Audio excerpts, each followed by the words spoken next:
in Rupp Arena, lost by 7. I still think Florida's a good team. Yeah, there's no doubt. Top 10 in the number 7 in the Ken Palm. Number 7 in the Ken Palm. One spot over Alabama. They're the team that is correct, Jim. With their win over Arizona State that jumped them. Little basketball. It is so great here. We'll take a moment for trash in the show, or at least this hour of the show, with some college football, and then get back to more college football in our bonus hour today. We're here live with you until 2 o'clock.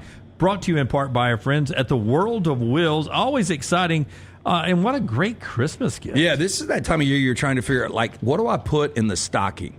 Well, if you've got the car fan in your family, you're going to absolutely love the World of Wills. It has been a fixture here for years. The O'Reilly Auto Parts World of Wills, January 31st to February 2nd at the BJCC. You can see custom classic cars, hot rods, trucks, motorcycles, and new this year, check out the exotic car exhibit. Plus, don't miss the BMX bike stunt team that Brown loves performing those dangerous stunts live each day. Kids, meet your favorite costume characters and race Hot Wheels on the free Hot Wheels drag track. Don't miss Super Bowl or Super Show with one-of-its-kind vehicles from across the country. You can get discount tickets today at O'Reilly Auto Parts stores, or you can get details online, worldofwheels.net. That is worldofwheels.net. So it looks like Michael Vick is trying to get the Norfolk State job to be the head coach. Teddy Bridgewater, by the way, who just took over Miami Northwestern Senior High School, their high school football program there at Miami Northwest.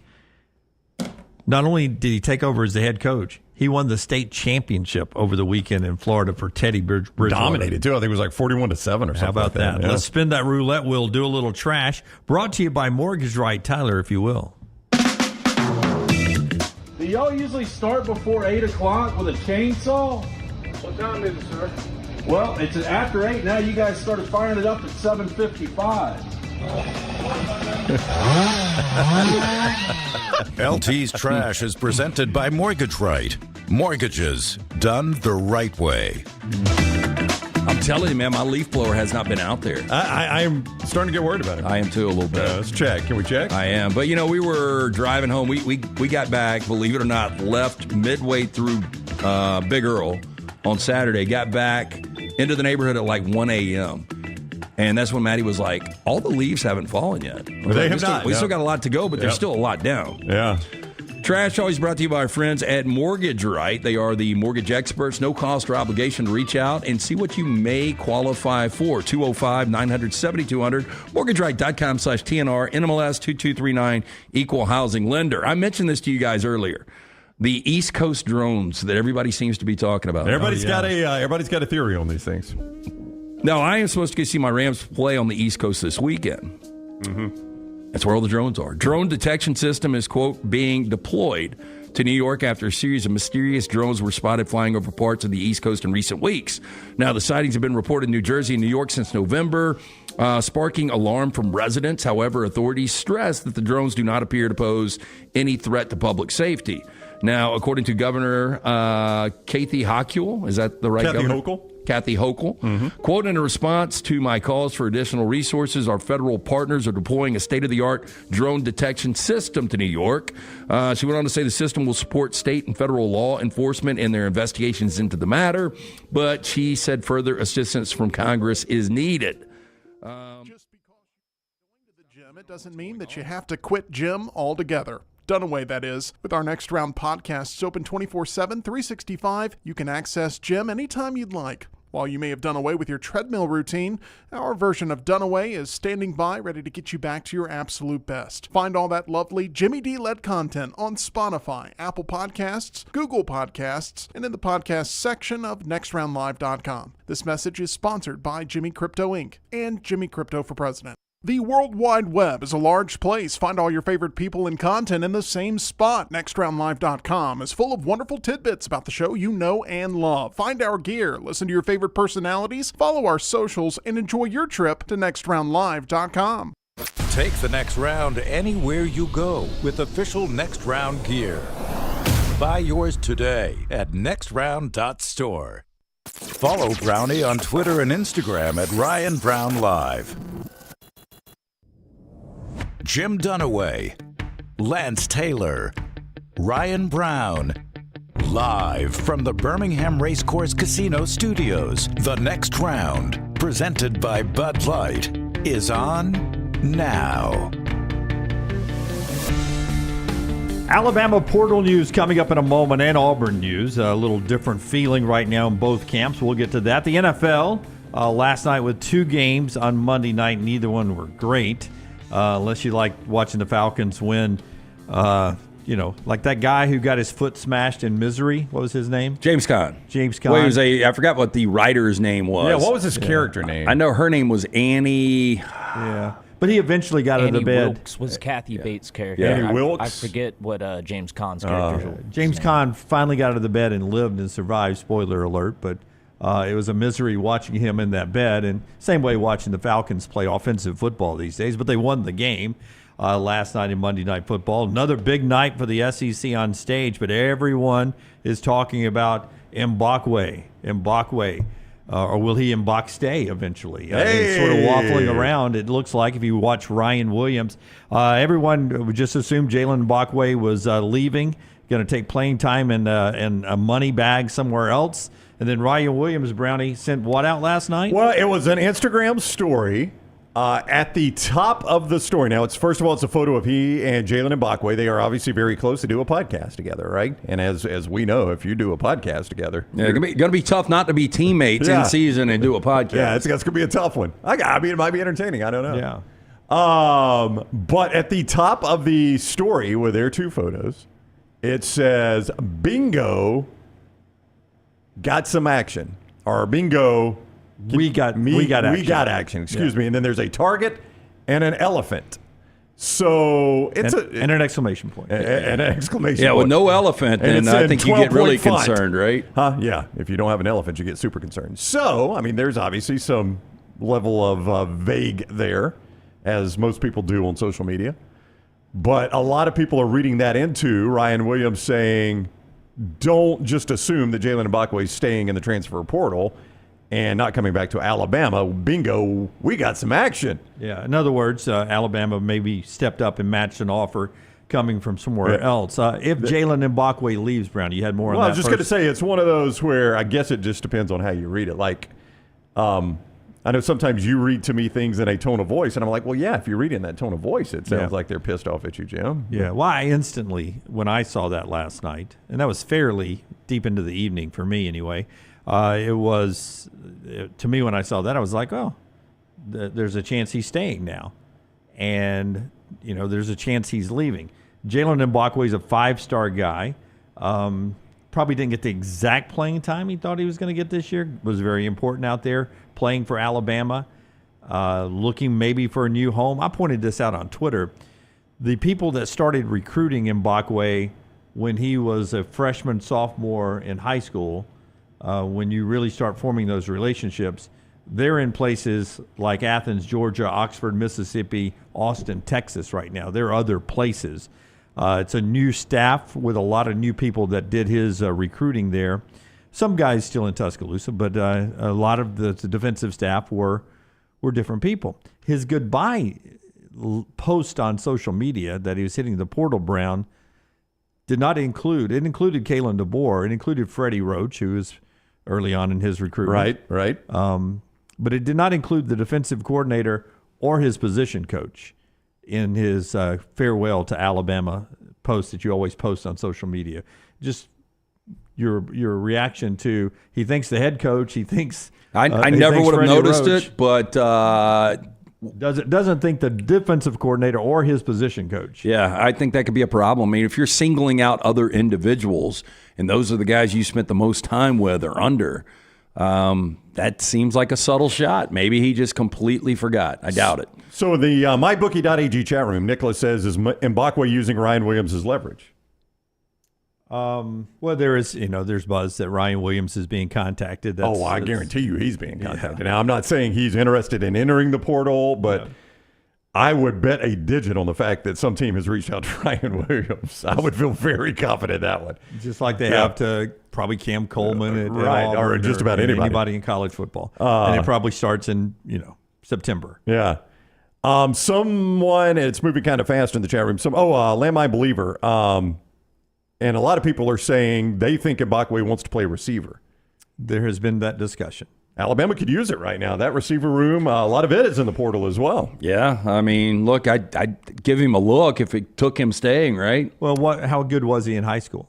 Ask Scott. I would trust Scott's opinion on that one. I don't know how much Mbakwe he saw at receiver. Say in high school, probably really good. He was probably the best athlete on the field in most games, Scotty. Was he a good receiver in high school? He didn't play a whole lot of receiver in high school. They used him at quarterback. He was kind of a wildcat, do-everything guy. Yeah. Well, so let him just be Travis Hunter. That's what I was about to say. Look what Travis Hunter has done to everyone. He wins a Heisman Trophy, come out of the weekend. Yeah, that's what I was thinking too, Lance, is like you got a defensive back that wants to play wide receiver. Why do you think that might be? Yeah. Because he's going to be the first guy taken in the draft. But if Mbakwe does go, wherever he goes, I mean, it's just got to be frustrating because last year you had what seemed like was kind of I don't want to call him a generational talent, but Caleb Downs really, really good. I mean, All-American this year at Ohio State. He's one and done. But, this is where we are in college football. Yeah, you have to get used to that. Devonta Smith in the portal. He goes to Notre Dame, cornerback. He's a Notre Dame guy now. Jaheim Otis, who hasn't been with Alabama since early in the season, defensive lineman. He's at Colorado now. We told you yesterday, Jahil Hurley, the cornerback, is at Kansas. Some of the ins and outs of what's going on in the portal. But big picture right now, if you're an Alabama fan, are you concerned about let's see, how do I put this? Are you concerned about your ability to get into money wars with other programs? How about that? Is that a way to phrase it? Because obviously there are certain schools, perception-wise, you're not going to be able to outspend. Like Ohio State last year when they were building the $20 million roster, it was going to be hard to outspend them. Texas A&M always gets this perception that you can't compete with oil money. I mean, they're pumping that stuff out of the ground every day. Boy, you don't want that perception out there, do you? Well, no, I'm just saying. I'm asking. Do you think it is I mean, July 1, it all changes. It changes July 1st this year because we go into revenue sharing, and whatever that number is, Alabama will have as big a chunk of that as any other SEC school will have, and then the collectives at that point is just add-on money. But the add-on money is going to be the most important thing. It's what's going to set apart. Yeah, it's what's going to take you away from the schools that are just using revenue sharing. And the only thing I would say is, like, if you can't be competitive with Ohio State in spending, then you can't be competitive on the field with them. I mean, ultimately. Well, now, that said... And I'm not talking about just this year because everybody's going to point out this year. They are. Yeah. Because this seemed like the big test, right? Can you go buy a national championship? And I don't think Ohio State has done that. Well, we don't know. I don't think they have. Okay, yeah, but we don't. We do know this, though. Alabama's at home. Ohio State is hosting a game this weekend. That is true. Yeah. I'm not going to – you cannot argue that one. Yeah. That one I do know. You're right. Alabama's at home and Ohio State's. But I think Ohio State was the big test for a lot of people. I think a lot of people were watching – to see what Ohio State does here. Can you, in fact, go buy a national championship? I mean, do you think Ohio State has done that?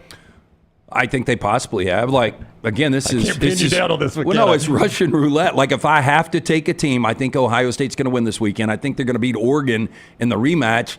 And if that happens, then I feel like Ohio State's going to win this whole thing. Yeah. So, yeah, I'll lean Ohio State has bought a national championship. Okay, so you think so. All right, I got Lance pinned down. Do you think Ohio State's bought a national championship? Not necessarily, but they're in the playoffs, and they have a great roster. I mean, Oregon spends a lot I mean, too. I mean, Tennessee, how much did they spend on Nico? I have no idea. It was a lot. Let me ask it this way. But let's don't kid ourselves. Alabama spent a lot of money on their roster. There's no doubt they did. But let me ask it this way. Let's say Ohio State, say they go to the semis and get knocked out. Would you say, okay, that was money well spent if you're an Ohio State fan? You lost to Michigan. You didn't win the Big Ten. You got knocked out in the semis. Money well spent? No. Mm-mm. What if you go to the championship game and lose it? So it's all or nothing, really, right? It kind of is, yeah. It's all or nothing. But everybody's going to spend that money, right? There's only be one every year it goes, well, that was worth it. Well, yeah, but not to that level. Yeah. I mean, and I guess it doesn't really matter. Like if I'm Texas and I spend $10 million and don't win a championship, I don't think it was worth it. If I'm Ohio State and I spend $20 million and don't win a championship. I think you become numb to it once we get used to these numbers. And an example would be, because you brought it up early, Monday Night Football. And Kirk Cousins now through his last 5 games, 1 touchdown and 9 interceptions. Is that and problematic? you paid him a shit pot of money in the offseason. That is problematic. Yeah. But you know what? We really won't talk about that much because we are kind of numb to it. Numb to Kirk Cousins being very average, or numb No, bad to investments. giving out big deals, and some of them work, some of them don't. Yeah. That's right. They That's can't right. all work. Aaron Rodgers has not worked. It has not worked, and they paid a ton of money Yeah. for him. Absolutely, it is the NFL model, and they'll be bust. I hate to ask this, but I mean, Caleb Downs was automatic. That one was going to hurt, and I don't want to be that guy, but I'm going to ask the question: how much does Jaylen Mbakwe hurt if he leaves? I mean, potentially a lot. I mean, again, you saw the flashes. I mean, he got brought up on this show just subtly. It seemed like every week. But I'll tell you what, man, that Mbakwe is going to be really, really good. And I think he will be. Do you think he starts in front of Xavier Brown or Dom Jackson? Assuming both those guys are still there. I guess I need to paraphrase. Well, and maybe that's one of the reasons that that he took a look and was like, what percentage of reps am I going to get next year? I mean, if you assuming everybody stays, that's the addendum you have to add now. Do you think Xavier Brown? Who do you think starts among this group? Xavier Brown, I was Damani surprised. Jackson, or Jaylen Mbakwe? I was surprised Mbakwe was not a day one guy. Well, but Xavier Brown played in front of him a lot. That's what I'm saying. Yeah. I was surprised that Mbakwe didn't win that position. Yeah. No, I that think other people got playing time ahead of him. Yeah, don't get me wrong. I think it hurts to lose him. I'm not saying that. I'm saying, is he a starter at corner for Alabama next year? I don't know that that's a given. He's not starting in front of Jackson. You guys will grant me that, right? If he starts in front of one, it'd be Xavier Brown. Yeah, I mean, Jackson's got a lot of experience. Do you think going in, you know what your max is to pay a player? I think by position, yes. Because I don't know if you guys have ever gotten in this situation, but I'm like, I'm not going any higher than this, and sometimes I go higher. Yeah, car, like when you're buying a car, right? Well, no. I mean, I think absolutely. Like, I think Bill Belichick, new coach at North Carolina, has sat down and they have told him, you've got $30 million to work with or $20 million to work with. And he's figured out in a model on how much he wants to spend at each position on which position is the most. But then you fall in love with a guy. We'll use Mbakwe as an example, and we've got him X'd out for, we'll just say, $750,000. Well, he wants $1.2 million, and he's in the portal now. So at that point, I've got him down for $750,000. So you pull $100,000 from an offensive lineman, $100,000 from a linebacker, or I spend the afternoon calling my people who have money who are reacting to Mbakwe being in the portal, and I'm like, hey, Tommy, I know we hit you up all the time, but Mbakwe, to Mbak-stay, wants to go to 1.2, and we got him at 750. Can you help us out? I can throw you an extra 250. Okay, Tommy, 250. Yeah. I need to call. Let's call Petey now. Petey, I'm 250 away from keeping Mbakwe. Tommy's in for 250 more. We know you've already kicked in for the 750 on him. Can we get to 1.2? He's like, heck yeah. I want a couple of skins at the club this weekend.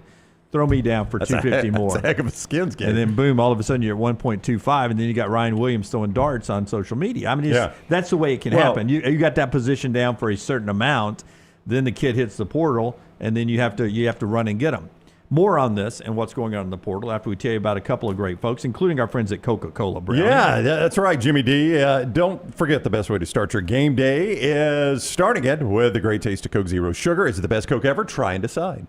Yeah, and our friends at the Pants Store. Is it the best pants ever? They do have good pants at the Pants Store. They also have sweatshirts, golf shirts, quarter zips, hats, anything you need for the Alabama and Auburn fan in your life. Pantstore.com, pantstore.com, anywhere in America. But you can go by one of the local stores in Leeds, the original, several locations in Birmingham, Huntsville, Tuscaloosa, and Auburn, your game day headquarters. For Gentile, Antigua, Cutter Buck, Horn Legend, and the other great brands on the labels. Dresses for the ladies as well. Little T and EG. Free alterations and free gift wrapping. Little T and EG wore the stuff from the Pants Store on game days at Jordan Hare and Bryant Denny all year long. So nothing says Roll Tide or War Eagle for the fan in your family than the Pants Store, pantstore.com. Also our friends at the World of Wills, LT. World of Wills, look, if you're looking for unique stocking stuffers this time of year. Such a great event, man. It's been going on since since I was a young man, it feels like. And it's coming up January 31st, February 2nd. It's the O'Reilly Auto Parts World of Wheels, the BJCC again. See custom classic cars, hot rods, trucks, motorcycles, and new this year, check out the exotic car exhibit. Plus, don't miss the BMX bike stunt team performing outrageous stunts live each and every day. Kids, meet your favorite costume characters, race Hot Wheels on the free Hot Wheels drag track. Don't miss the Super Show with a one-of-a-kind vehicle from across the country. Get your discount tickets today to stop in one of those O'Reilly Auto Parts stores. You can get details also at worldofwheels.net. That's worldofwheels.net. I would ask this as a rhetorical question, but I don't have to because I've seen the answer already in the mybookie.ag chat room, and I don't think it's a surprising answer. Don't you think that the concern about Mbakwe is more tied to Ryan Williams than Mbakwe? Like, if you just told Alabama fans Jaylen Mbakwe is leaving, they're like, I hate to lose him. But his relationship with Ryan Williams is what a lot of Alabama fans are most concerned about, wouldn't you think? I mean, I get that, but on the other side, like, okay, Ryan, like, you know, who's got power in the relationship? Who wears the pants? Is Mbakwe gonna get a new job and take you out of market when you like where you live? Yeah. To your point, if Mbakwe and Ryan Williams are such good friends, Mbakwe shouldn't have the same hand as Ryan Williams. He should be fighting to stay where Ryan is. Yeah, I mean, Ryan is obviously the much more important commodity. Even where Mbakwe might end up going, let's say he ends up going to Notre Dame. Do you think Marcus Freeman would rather have him or Ryan Williams? Ryan Williams. Yeah. But maybe Marcus Freeman thinks that's my path to Ryan Williams. That's all I'm saying. And I'm not, listen. Well, a lot of people I am not believe- saying Ryan Williams is leaving. I am being the voice of the chat room here to you guys to ask you the question they're all asking. I think the reason there's concern for Ryan Williams is the fact that his high school quarterback is a Texas guy now. He's a Texas commitment. The guy he ran with in high school. And Mbakwe and him are good friends. Doesn't mean they're going to be together forever. Eventually the NFL separates you. I think they can coexist without, but we'll see. I mean, it's a long portal season. How many more days do we have of this? Could not tell you. And then you've got too many. Then you've got another one open at the end. Yep. It's crazy. You just cannot. And I'm going to say this as a guy who would love to keep them all. You can't. If Caleb Downs didn't show us anything, you can't tie yourself to one guy.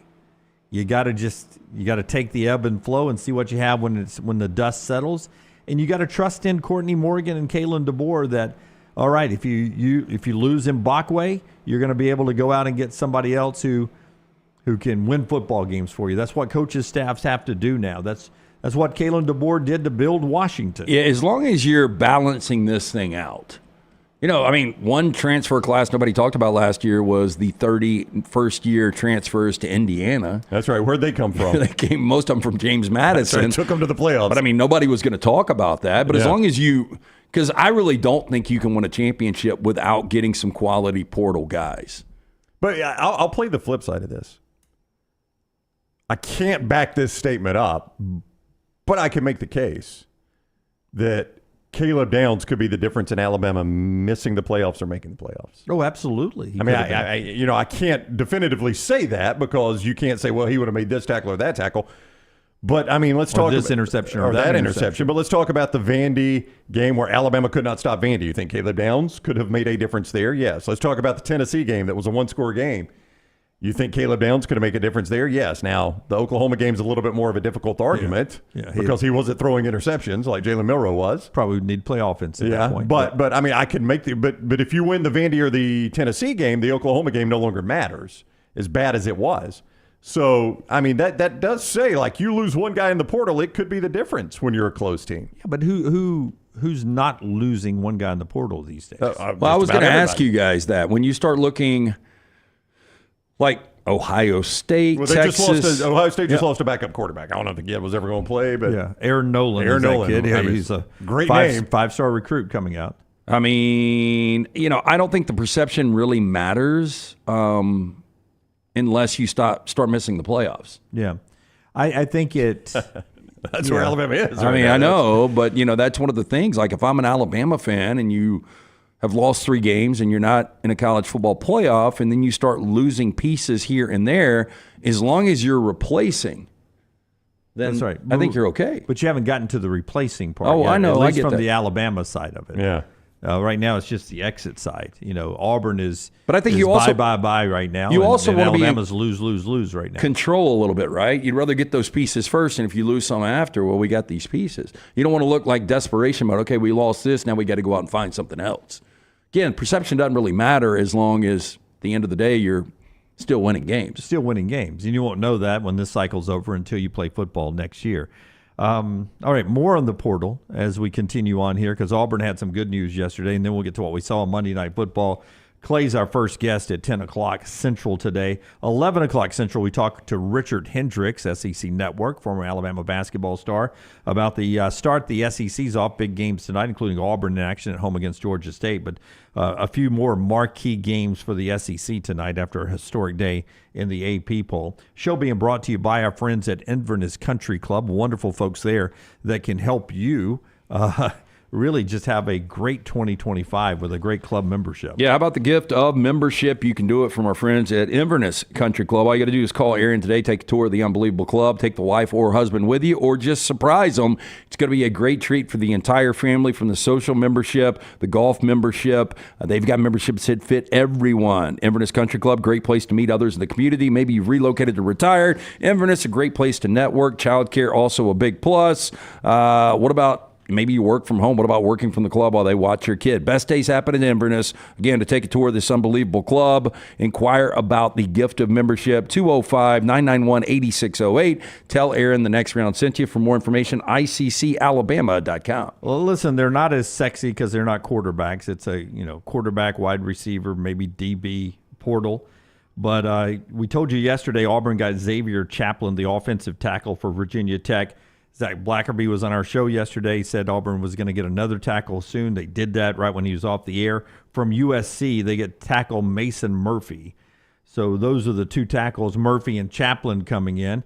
And Brown, they get that other quarterback that you were expecting. We'll see if they get a third one. But Ashton Daniels does commit to Auburn from Stanford. So they've got Jackson Arnold and Ashton Daniels coming in from the portal at the quarterback position. And I thought Ashton Daniels, was a starter for a couple of years out in Palo Alto, Troy Taylor's first year.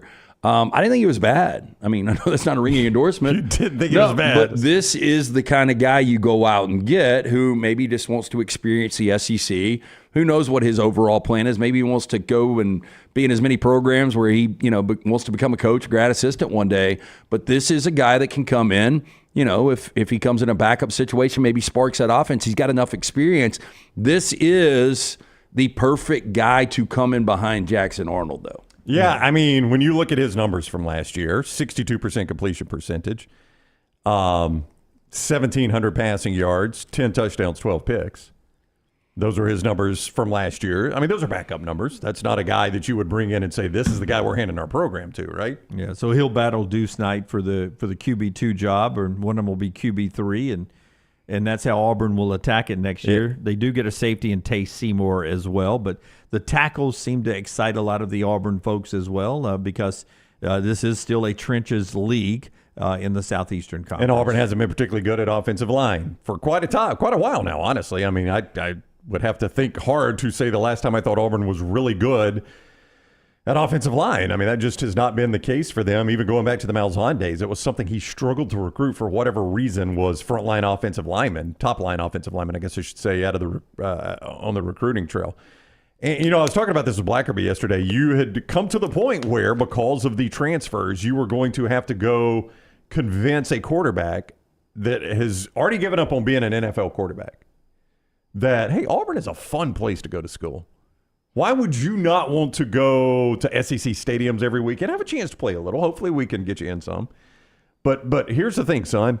You're going to go to a place that's a fantastic school. You're going to play. You're going to stand in these packed stadiums, great atmospheres. Do you really just want to go play in a bunch of half-empty stadiums? You're not going to go to the NFL. I mean, that was kind of a hard sell in the portal to a guy like Ashton Daniels. By the way, you can lay on the couch a little bit. I know Auburn's proud of the academics. They've gotten a lot better over the last 20, 25 years, but step down from Stanford. Like, you don't have to study all the time. That's right. It's going to get a little bit easier on you, son. Yeah. I mean, that's a tough sell, but that was what they were having to sell to another guy in the portal after getting Jackson Arnold. I think he has his degree, if I'm right, from Stanford. Well, good for him. He's doing other stuff.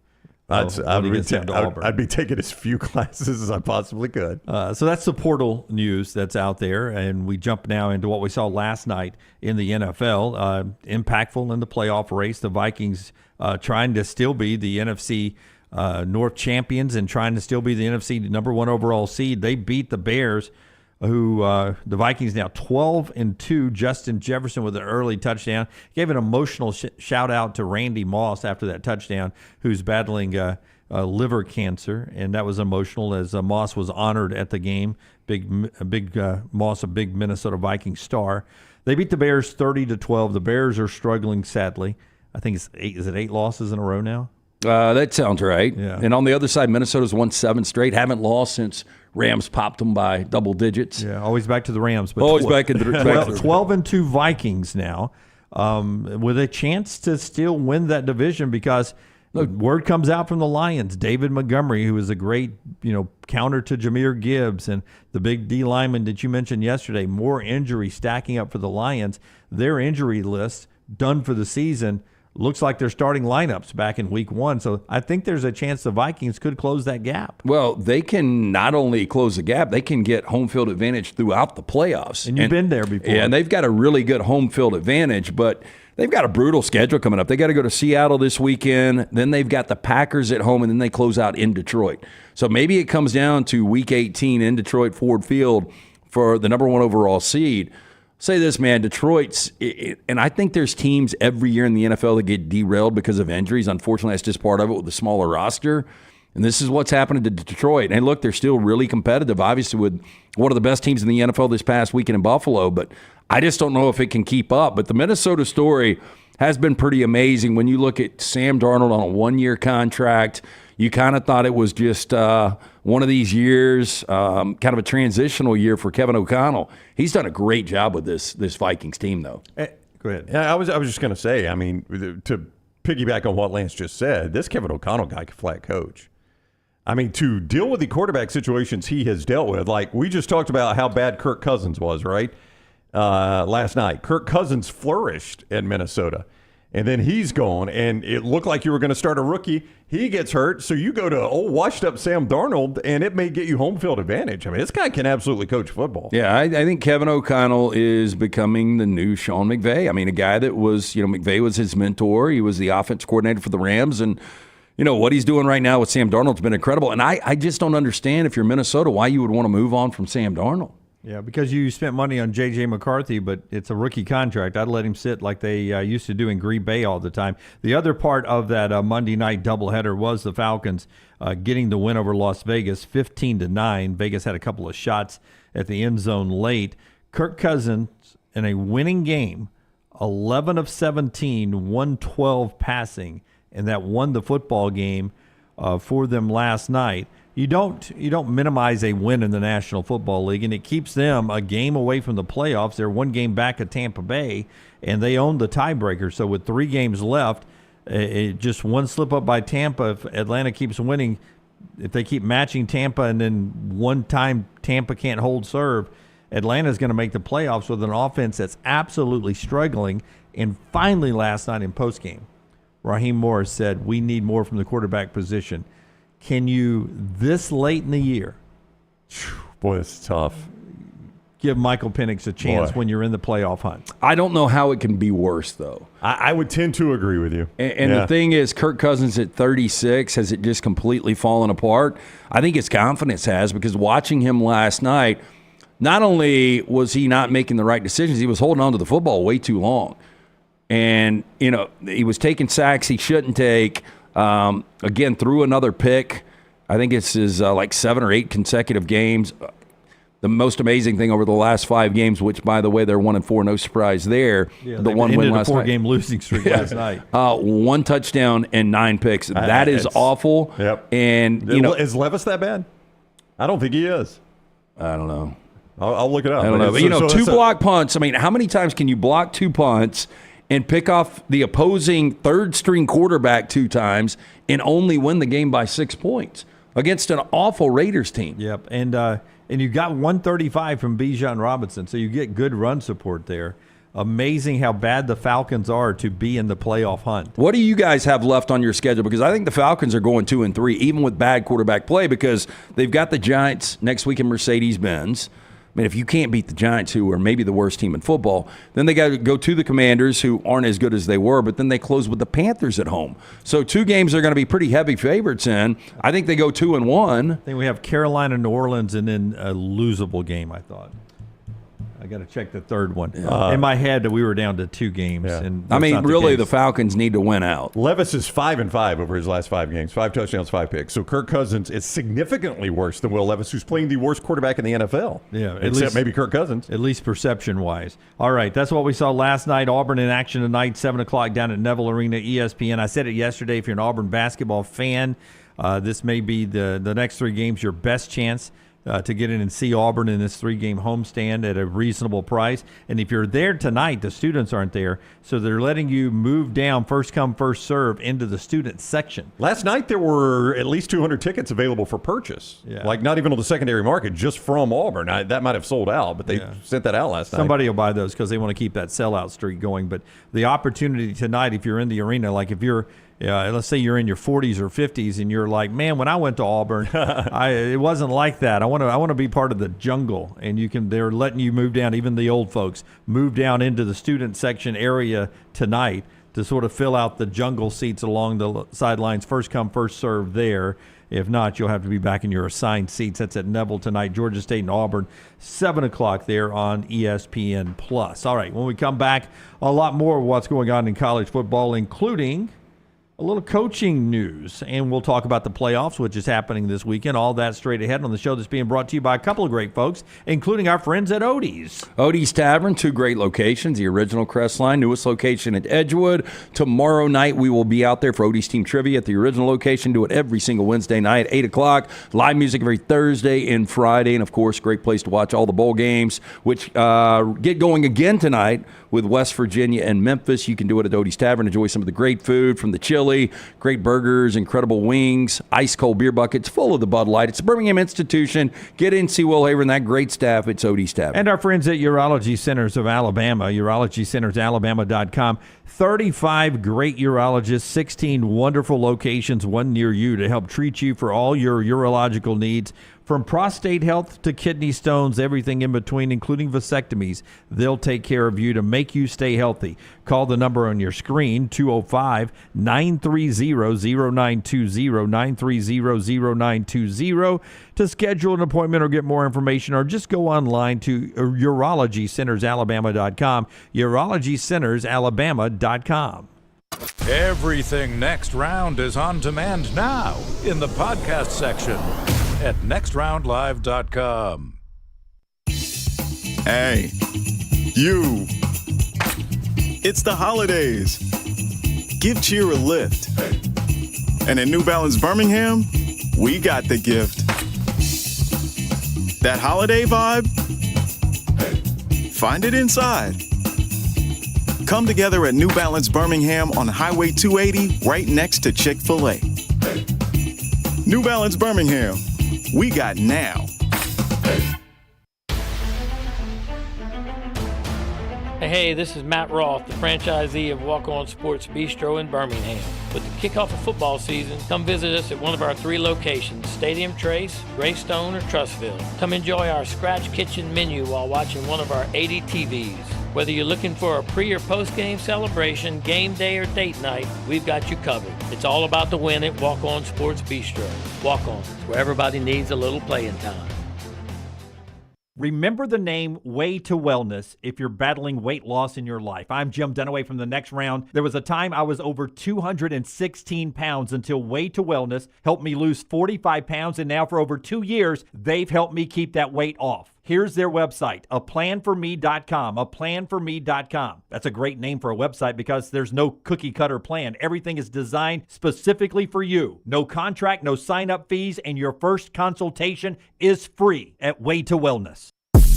From the creators of The Next Round comes 2 new sites, covercrimson.com and thebarnauburn.com.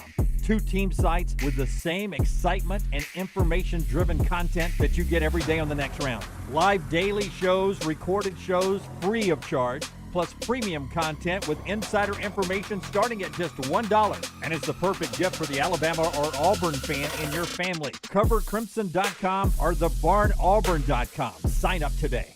At Academy Sports and Outdoors, we believe the best holiday fun happens out there.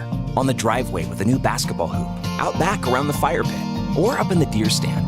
No matter your fun, we've got it. The right stuff at the right price. Academy. Have fun out there. Hey, there's nothing worse than waking up to a plumbing problem. Don't get caught in a flooded house. Call the guys at Hemp Hill Services. Adam, Chad, and the team at Hemp Hill are the only ones I trust to fix it and fix it right the first time. Hemp Hill Services does it right and always at a fair price. For all of your plumbing, cooling, and heating needs, trust the name that Birmingham has trusted since 1954. That is Hemp Hill Services. Call now, 205-229-2090. That's 205-229-2090. It's the O'Reilly Auto Parts World of Wills, January 31st through February 2nd at the BJCC. See custom classic cars, hot rods, trucks, and motorcycles. And new this year, check out the exotic car exhibit. Plus, do not miss the BMX bike stunt team performing outrageous live stunts each day. And kids, meet your favorite costume characters and race Hot Wheels on the free Hot Wheels drag track. Don't miss the Super Show with one-of-a-kind vehicles from across the country. Get your discount tickets today at O'Reilly Auto Parts stores. Get details at worldofwills.net.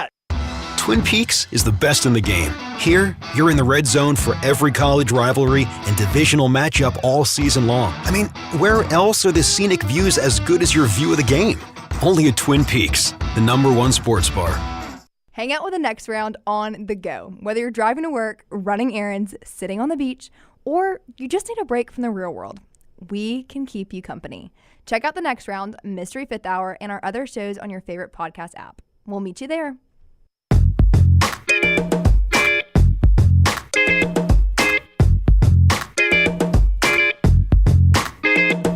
If something breaks on the Jaylen Mbakwe or any other front when it comes to SEC portal news of notes, there's just so much movement going on. We can't do it all the entire show. We'll get back to it a little bit later on, but we'll update you on that when it happens. Speaking of updating me on some stuff, when things are announced in the slow period of time, like the event that's happening tonight, 5 o'clock on TNT.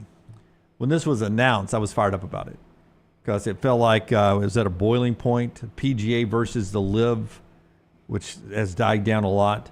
But Scheffler and McIlroy versus DeChambeau and Koepka tonight, made for television in a grudge match. Had no idea this was going on. 5 o'clock TNT tonight. When it was announced, we talked about it on the show, how fun it'll be. It's finally, we're getting this. They should make the Live, like a Ryder Cup event, Live versus the PGA. That has been proposed, by the way. And then boom, here we get this announced shortly after we were talking about that on the show. It's two on two, but just doesn't seem to be the same hatred between the two as there once was. Yeah, they do seem to be a little more friendly. I'd much rather watch Memphis and West Virginia.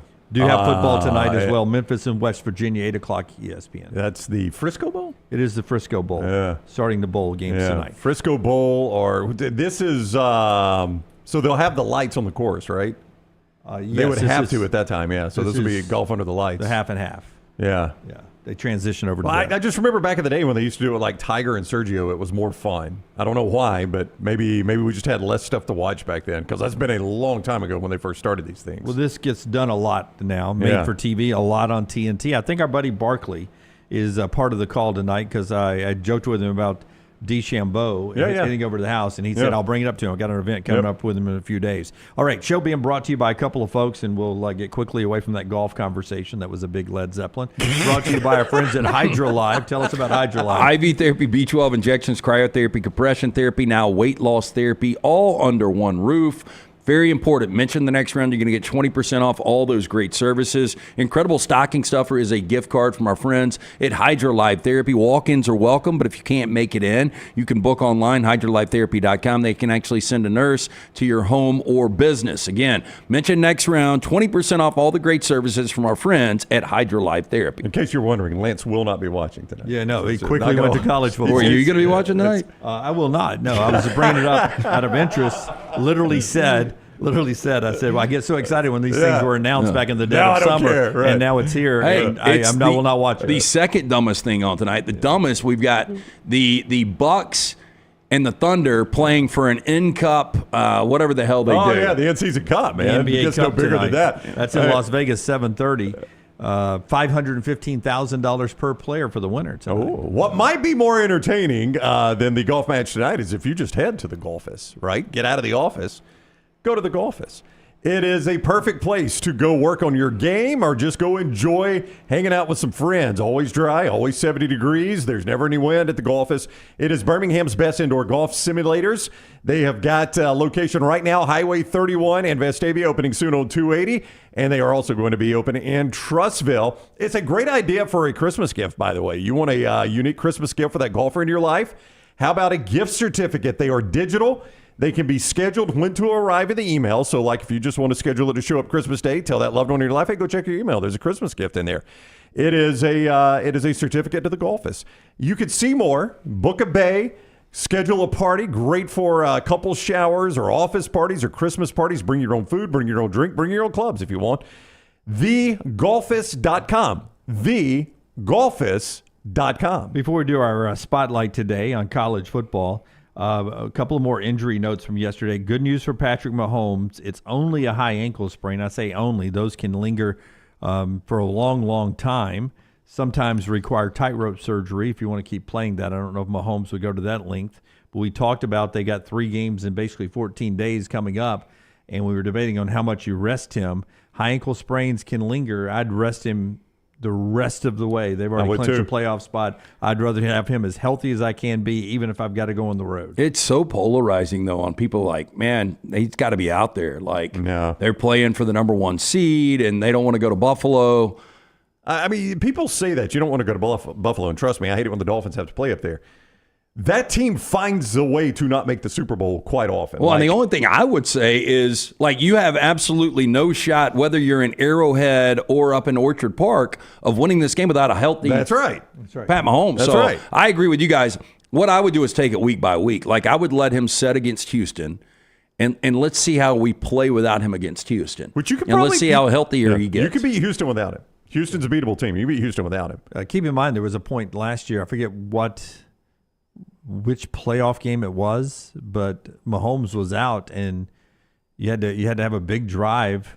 Oh yeah, from the goal line. Yeah, and it worked out fine. It was right at the end of the half, wasn't it, or something like that? Yeah. I'm just saying that I'd want Mahomes healthy for the games that matter. You cannot play in colder weather than Kansas City played Miami last year in the playoffs. That's right. The Chiefs survived that. They would survive going to Buffalo. They're a cold weather team. It gets as cold in Arrowhead as you need.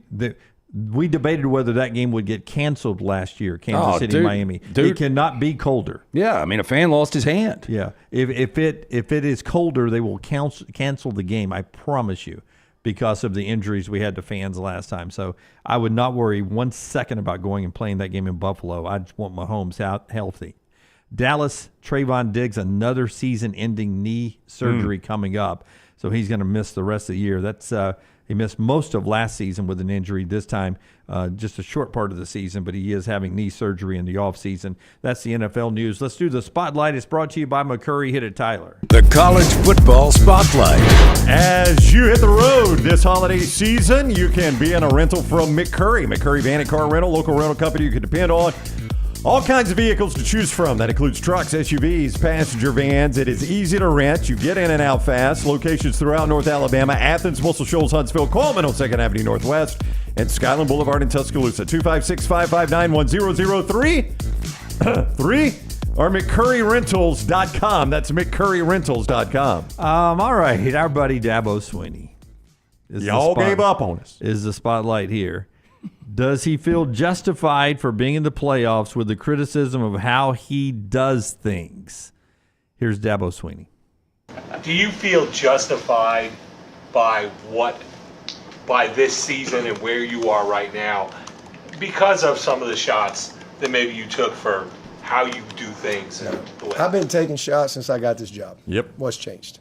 Since the day I got this job, I've taken shots. Taking shots. I mean, I've been taking shots for 16 years. We just keep winning, you know. I mean, we just keep going about our business, being purpose-driven. I really don't pay attention to any of that stuff. I really don't. I mean, I know some coaches may say that, but I really don't. And so just pay attention to what's important, what matters, and that's these guys, and that's our program, and what's best for Clemson, and so forth. So yeah, I don't worry about any of that stuff. Now, we've been taking shots since I got there, but I don't pay attention to it. I don't know about it, but I mean, he is one of the most sensitive coaches in college football. I bring it up because he did something yesterday that he has never done before. He took a guy out of the portal. Dabo gets a portal wide receiver, 6'5" Tristan Smith from Southeast Missouri State. He had never done that? He's never taken one guy out of the portal? That's the way it was being played, that he doesn't go to the portal. Well, I mean, I didn't think he did it as a practice. I am shocked that would be the very first guy he's ever taken. Yeah, that is hard to believe that he wouldn't get like a little depth. I know, as a practice overall, we're not going to build our foundation on transfer guys, but, I mean, maybe so. That's pretty incredible, though, if he is in a college football playoff this year without doing it. Yeah, I would agree. Yeah, good for him. That is certainly the exception to the rule. Wasn't that what we said, that there were 4 schools that didn't take anybody from the portal last year? That might be at the militaries. And Clemson. Yeah, you might be right. Yeah, that's true. Tristan Smith from Southeast Missouri State, or maybe it's just Missouri State now. Well, they need a receiver. 6'5" receiver, had good numbers at the FCS level there. Well, a lot of people are painting this, whether Dabo wants to listen to it or not, as a referendum on this, Jim, on the way he's approached this, that Dabo has kept NIL at arm's length. Now, I'm not going to say Dabo has not participated in NIL. I think we would all say he definitely has. But this is a guy that famously said the day players start getting paid, I'm out of here. Now, he's not. He's still coaching. He's still standing there. But this is a guy that has famously been anti-NIL, right? And as you just pointed out, he is famously be anti-transfer portal. And there are a lot of people that say you can't win doing that. And certainly the program has slipped a little bit from where it was. I don't think anybody would argue that.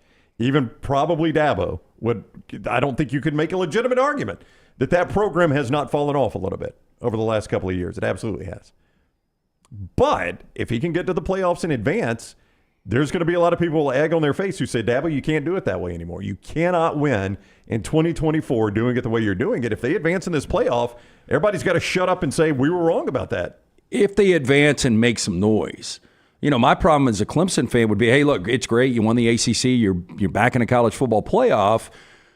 But we're paying you like an elite championship coach. So you've got to do things the way other coaches are doing them to win championships. That's what everybody says. Well, he says that, and obviously this is going to be maybe the new way of Dabo doing it. He said he was going to, that Clemson would have everything to offer financially that anybody else has, and he was going to still be, true to his principles, but was not going to, he was gonna bring a guy in from the portal or multiple guys. So that may be the tip of the iceberg. We see what they do here in the offseason. That's part of our spotlight. Well, I was just going to say, like, if you're Cade Klubnik, who's had an incredible year this year, I mean, do you not have a conversation with Dabo? Look, man, I'm Clemson loyal like you, but, man, I want to win a championship, and I didn't have the skill I need. And maybe this is a conversation has been had. Maybe that's why they're in the portal, yeah. There's a lot of people that would pay me millions of dollars to leave Clemson. I don't want to, but I need a little bit of help here. I mean, I don't know how Dabo would react to that. I mean, you would like to think if he's got a good relationship with his quarterback. I would appreciate the honesty, right? Yeah, if he's got a good relationship with his quarterback, you would like to think he would listen to his quarterback, right? I mean, if they could get past Texas, it's not the craziest thing to think that Clemson could make some noise in this playoffs. Now, I don't know if they can get past Texas. They're the biggest underdog on the board. So the smart guys in Vegas telling you they can't get past Texas. But if they do, again, I mean, he could serve, if Dabo likes to do it his way and serve some shut-up juice, he can do that if they can make some noise in this playoff, because then you can't say, Dabo, you can't do it the way you've always done it. Yeah, Clemson's roster looks, as far as recruiting, closer to Texas's roster than Indiana does to Notre Dame and the SMU does to Penn State. I would agree with you. Yeah, I mean, roster-wise, yeah. And the Clemson roster, top to bottom, is much better than the Arizona State roster. And I know Arizona State's playing great football right now. They are. Yeah, they're a team right now, not a lot of stars. Scatterbo is one of them, though. We do have football tonight, as Lance mentioned. Hemphill brings you the lock. Memphis and West Virginia. Will you have a play in that game tonight? I will tell you my gut feeling. This may determine if he's got a play. I do have a play before you say anything. Okay. My gut feeling is Memphis annihilates West Virginia. They're a 4.5 point favorite. It's Lance. only 4.5? 4.5. 5.5 now, just updated. 5.5 at mybookie.ag. Only 5.5? It moved right as soon as you said it, Jim. Well, I thought you were going to tell me it was like 14.5. So No. I feel like I'm getting value in Memphis. Usually that means a loss. Is Rich Rodriguez not walking in that door tonight? He ain't doing it tonight. He'll be up in a suite doing this. He'll be like, yeah, that's right. He likes him a cocktail, doesn't he? I bet he'll drink one. I bet he'll have one. Hemp Hill brings you the lot. We do have a side on that game tonight. We've got a side on the basketball game that we mentioned, and we've got 2 college hoops up and available right now at lanceslock.com. Jump on board and win with us. Always brought to you by Hemp Hill Services. Trust the name. Birmingham has trust since 1954. For all of your heating, cooling, and plumbing issues, they are ready to serve you, whether this happens in your home or business. Call Adam, Chad, Andrew, the guys there, 205-229-2090. Hard to stop a train. For more information, hemphillservices.com. Okay, I'm gonna do a live bet right here. Okay. At our friends at mybookie.ag. That's right. Now, you thought the point spread was going to be somewhere around 14.5, right? Yes. So I'm going to hammer. I'm hammering here. Yeah. What is your hammer? Yeah. I'm not going to. It's $25. We're not going to talk financing. You use the word, right? I just want to know what your hammer is. I think you know what my hammer is, my friend. Hello. I am. I was going to point out that there is only one bowl game that is, I think only one bowl game, Lance, that is 14 or higher. Yeah. No, there are two. Ole Miss is a 15-point favorite over Duke in whatever bowl that is. Ole Miss and Duke are playing each other? Yeah, I know. What a waste of time. Ole Miss is a 15-point favorite over Duke, and the only other one that is at least 2 touchdowns in all of the bowl games is Florida, a 2-touchdown favorite over Tulane. That's it. Wait, Florida's a 2-touchdown favorite over Tulane? Yep. I mean, you just think about it, you go back Ole Miss maybe not, but Duke has played a lot better than people thought. But I mean, Florida, if you would have gone back a month and a half ago and said, hey man, you can get 2 touchdowns with Tulane. Again, you don't know who's opting out. Well, but Tulane's quarterback hit the portal and went. I'm assuming he's not playing, right? And I assume their backup quarterback and Ty Thompson's not playing. Yeah, I don't even know who's going to start for Tulane in that game. So that would explain. And that's also Duke. Malik Murphy leaves. That's right. So but Darian Minson comes in, but obviously he's not going to be playing. He's not going to play in that game. Yeah. Malik Murphy still looking. He is visiting Kentucky. Yeah, if you want to never hear from him again, let him go to Kentucky. Yeah. By the way, Josh Pate and others updating us on the forecast for the playoffs this weekend. It does look like the best chance of snow, as we said yesterday, remains to be the Indiana-Notre Dame game on Friday night. Temperatures mid-20s at kick with snow showers in the forecast. Snow showers, does that get you snow falling? Does that get you a coating on the field? Yeah, I think showers. So. Yeah, you think how heavy rain showers are. Yeah, snow showers are to me the first snow game we saw this year, that Thursday night game with Cleveland and Pittsburgh. Piles up quickly. Yeah, where it didn't look really cold. Everybody had short sleeves on out there, but it just came out of nowhere. And, one of these summer storms that you get around here, but it just happens to be snow. Yeah. Ohio State and Penn State's games both in the low 20s at kick. And then Clemson, Texas, sunny and 63. Welcome to the Southeastern Conference in December. Love that right there on the weather update. All right, more college football coming up with Clay Travis on the other side. I want to talk to Clay about the drones, too. So do you think Clay knows anything about drones? I guarantee he's got an opinion on it. Okay, so we'll hear from Clay Travis on college football and drones later on. Brown usually starts him off with a Tennessee question, then we'll move to other things. Do you want me to ask about drones? That's at the top of the hour. But we do have basketball tonight. Cut one if you can. Georgia State and Auburn, 7 o'clock on ESPN. 9-1, number one in the net, number one in the Ken Palm. Auburn against Georgia State. The win is not in question tonight. Is how bad does Auburn beat Georgia State and how they look doing it. Bruce Pearl talking about the historic start for this basketball team. Did you feel like you guys had the potential to get off to such a historic start like this with the way that y'all have played? We just honestly take them one game at a time. We're still going to take them one game at a time. It's from the standpoint of, we're not reflecting on where we are right now. We are working on areas that we think we have to get better. To play the caliber, the schedule that we played and to be in a position we're in right now is certain everything I could have hoped for. But so, I mean, we're just again, focus one at a time, but pleased with where we're at. Yeah, so pleased with where they're at. They are the Them in Tennessee, the top of the AP poll. 8 SEC teams in the top 17 of the AP poll. 5 in the top 7. Joe Lunardi says if the tournament started now, he's got 12 SEC teams in, which would be a record from one conference, breaking the Big East record from back in 2011. Which was, that was 11. Remember, right? we were doing a show, and it was like, I think Kentucky will get in this year, maybe Florida. Yeah. Fighting for 3 teams to get Yeah. in. And now that's sort of where the ACC is, fighting for 3 teams or so. But the SEC off to this great start. And you got a couple of good marquee games again tonight. One of them is Clemson and South Carolina. I believe South Carolina's way down in the Ken Palm, as relatively speaking, for the SEC. So it'll be interesting if they can go ahead. They're 68. 68. Yep. That's low by SEC standards. That is quite low by SEC standards because didn't you? Well, that was in the net where everybody's top 75, right? Yeah, I think South Carolina may be 99 in the net. So I think everyone else but South Carolina in the net. And then there's the big one, North Carolina, if they have anything left against Florida tonight, 6 o'clock there on ESPN.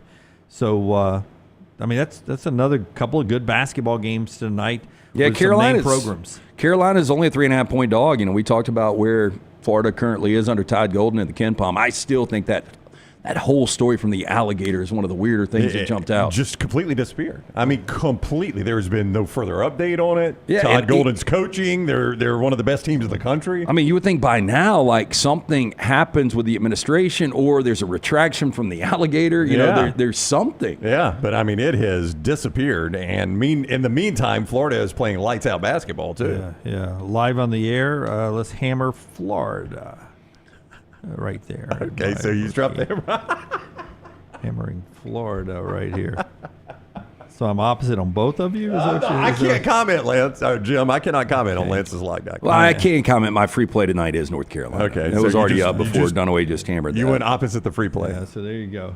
Both alive on the air. Thanks to our friends at mybookie.ag. We appreciate you in the chat room over there and all the great stuff they do for us. All right, before LT tells us about Rodney Scott's, I want to tell you about our friends at Storm Restoration Roofing. That is Greg from Pell City and the fine folks there, locally owned for over 2 decades. He and his wife, Andrea, run the company there. So many of their kids are on the crews, heading the crews that'll come and service you with storm repairs, roof replacements, and that free no-cost roof inspection. Greg from Pell City will climb on that roof. Free no-cost roof inspection, 205-542-3531, 205-542-3531, or look him up on Facebook, Greg from Pell City. You get on that roof, you find out, hey man, do I have a loose shingle or two? That can cause some water entry points, which would just devastate your home. He takes care of it all for you right there. The trusted name is Greg from Pell City. Storm Restoration Roofing, 205-542-3531. And our buddy Rodney Scott's Barbecue for the holidays. Yeah, hey, look, we are 8 days out, which is amazing. It needs to slow down a little bit. It seems like we went from Thanksgiving to Christmas overnight, but you're planning that meal. You planned it for Thanksgiving. One of the guys you went with was our man Rodney Scott, RodneyScottsBBQ.com, the spatchcock turkey, pit cook, smoked over the hot coals for hours, serve James Beard award-winning barbecue for lunch or dinner, either location, trustful. There's one in Homewood. Support local this holiday season. Rodney Scott's Barbecue, locally owned and operated, homemade southern sides and desserts. Again, to order online right now, RodneyScottsBBQ.com. Follow Scott Forrester on Twitter at ScottForresterTV.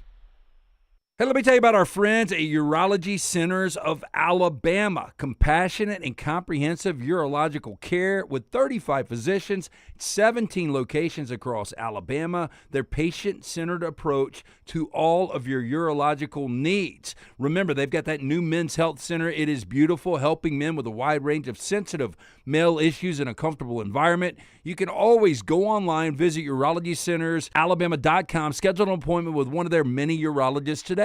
Are you tired of buying your CPAP mask and supplies online only to be disappointed? It's time to visit CPAP Plus, your locally owned and operated CPAP shop that prides itself on personal service. Come see what you're buying at CPAP Plus with 3 convenient locations in Pelham, Highway 280, and now open in Trustful. Drop by for a free CPAP checkup and free filters, no appointment needed. Plus, sign up for their giveaway for a chance to win a free travel CPAP machine. Just Google CPAP Plus or visit any of those 3 locations. A legendary coach once said, "It's not the will to win that matters. It is the will to prepare to win." Hi, I'm Bobby Humphrey, Vice President of Business Development for Bryant Bank, and I can tell you that our Bryant bankers have the dedication and the experience to put together a financial game plan that is right for you. At Bryant Bank, we specialize in community banking and offer personal and business loans, checking and savings account, mobile banking, and treasury management services. Stop by one of our 18 offices across the state of Alabama to find out what unbeatable service and legendary results are all about.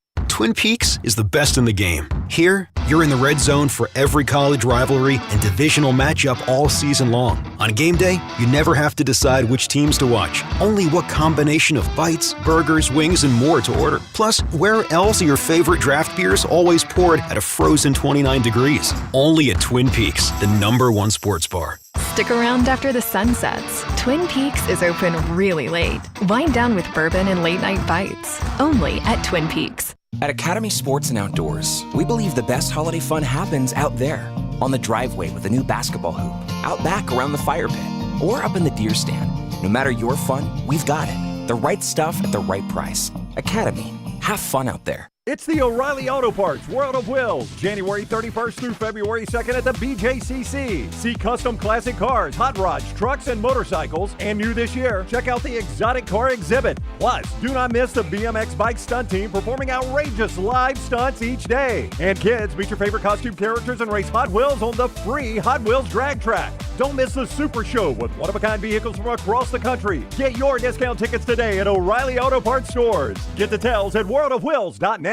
This hour of The Next Round is presented by the Birmingham Racecourse Casino, now featuring 7 days of giveaways with your chance to win a share of up to $125,000. The more you visit the Birmingham Racecourse Casino, the more chances you have to win.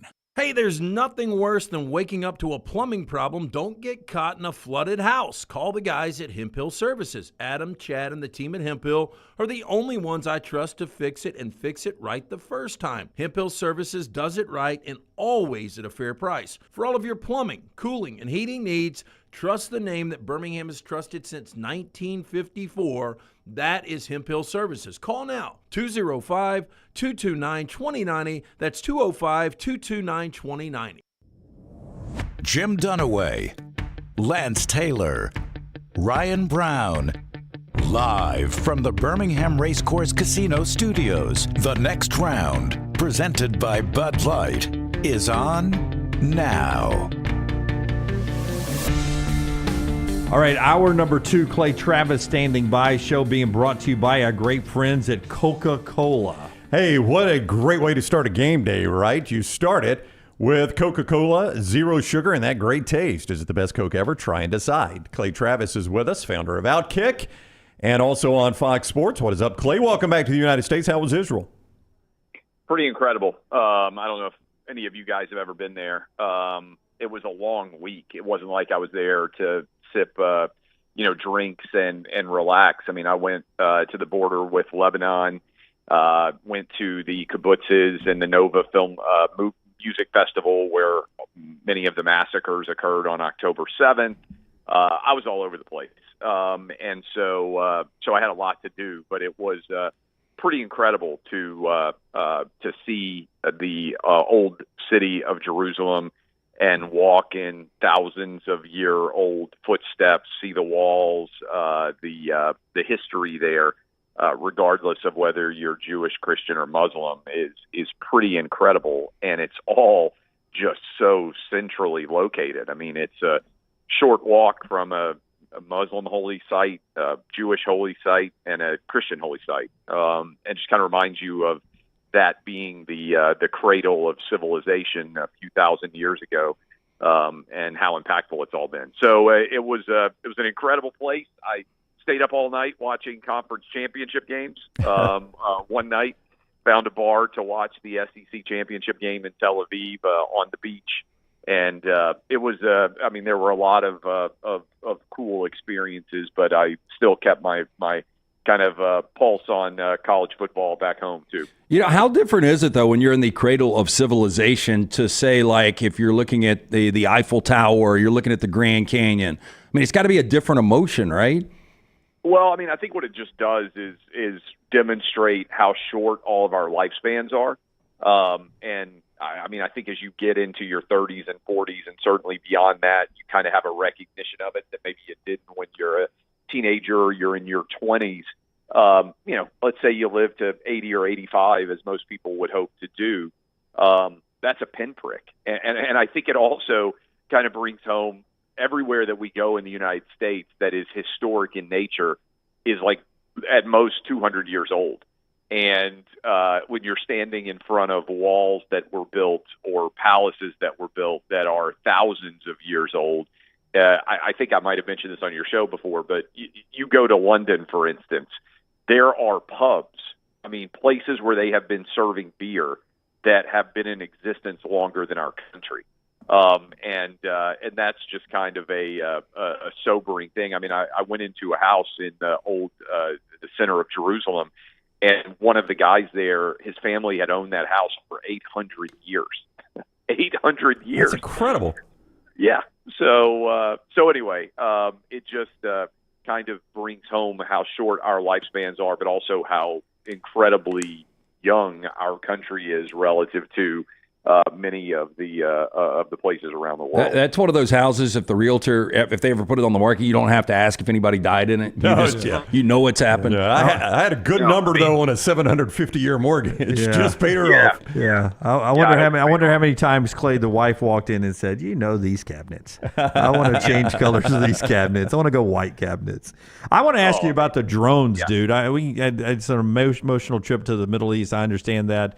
I hope to go one day before I die and take the wife there. But these drones that are over our country right now, first time I saw it on TikTok, I got my news from TikTok, and it was, I guess, a couple weeks ago. And I was I thought hot chick talking about the drones that showed up on your algorithm, I'm sure. Yeah, I thought it was fake. And then I realized it wasn't fake. And I don't know if any of us know going on. You've got obviously the ear of the soon-to-be 47th president. So what's going on with the drones? Do you think we know what the drones are? And are they our drones? Are we protecting something? What do you think's happening with the drones? What's your theory? My theory would be that something is missing and we're trying to find it. That would be, and they don't want to panic people by telling them what's missing. That would be my theory. I don't buy that all these people in New Jersey and New York and states that border that area are suddenly making this up. Now, I do think that as soon as there's a controversy about something like this, people are looking up at the sky more, and they're seeing objects and thinking about them more than they ordinarily would, when you're walking out to take your garbage out or something, and you look up and there's a helicopter or there's a low-flying plane or something at night that ordinarily you would ignore. I think probably people are paying more attention to it. I think that there's probably some pranksters who are putting their drones up in the sky more, just to kind of antagonize and troll people a bit. So I imagine that's going on. But I do think that there is something. I don't think all these people are crazy. And if I had to guess what's going on, it's either we're testing a new technology in drones, or and this is the more ominous picture, there is something that is missing, and we're using that new technological drone to try to search for it. Not doing a good job in finding it. No. I would agree with that. And I think here's the real downside. And this, regardless of what your politics are, nobody trusts the government now. After COVID, after the Russia collusion hoaxes, I just think there is a huge fundamental lack of trust, not only in the government, but in major institutions. And I think that is all playing in here. Because when the government says, there's nothing to this, I think it actually now a lot of people's antennas go up and they're like, okay, what are they not telling us? What's really going on here? I think that's unfortunately the natural reaction that is springing up from a lot of people. One of the stranger transitions we've ever done with Clay, Tennessee, in the college football playoff coming up Saturday night as they play in the Horseshoe. One of these stories in this game, Clay, is how many Tennessee fans might be at this game. You are surrounded by Tennessee fans that you know and love. There have been estimates and I don't know how people are doing these estimates, but estimates of 30 to 35,000 people in the 100-some-odd thousand seat stadium dressed in Tennessee orange. Would that surprise you? What is your gut telling you on what the Tennessee fan attendance in this game will be like? I think there'll be a I don't know, 20, 25,000 would probably be my guess. It's an easy trip for a lot of people from Tennessee. Columbus, Ohio is not an expensive place to stay. It's a very affordable in the grand scheme of things ticket. So I think there will be a lot of Tennessee people that make that trip up to Ohio State. And obviously it's also the first ever playoff in the 12-team playoff. So it's a historic occasion if you're a big college football fan. So I think there will be a lot of Tennessee fans that go. I think 20, 25,000 probably is where I would set the over-under, which is a pretty substantial number. I mean, I think you'll be able to hear Tennessee fans if you're watching it on television and they have big plays or they keep this game close, which I think they will. I think that there will be a pretty awesome environment there. I'm not going. I don't know if you guys think that I'm a total wuss for this, but it's going to be like 15 or 20 degrees, and I'm not sitting outside for a 15 or 20 degree game. There's not one person on this table that can point a finger at you. I don't blame you. Although I'm going to see the Rams this weekend, but that's another story. Yeah. If it were in Knoxville, I think I would have gone because I'd like to be in Neyland, even though it's going to be absolutely freezing. But I actually think Tennessee's going to lose a close game in Ohio State. That's my expectation. Something like 21 to, 17, 23 to 20. I think it'll be a low-scoring game.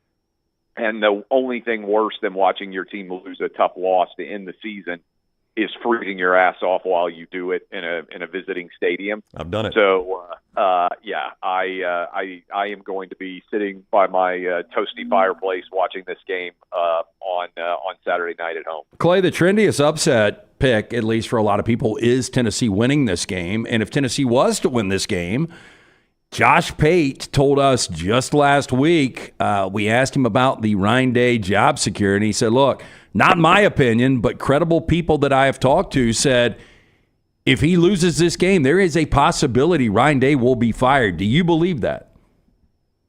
So, first of all, let me tell you why, if I were making a case for why Tennessee would win this game, let me give you my case, and then I'll answer the Ryan Day question.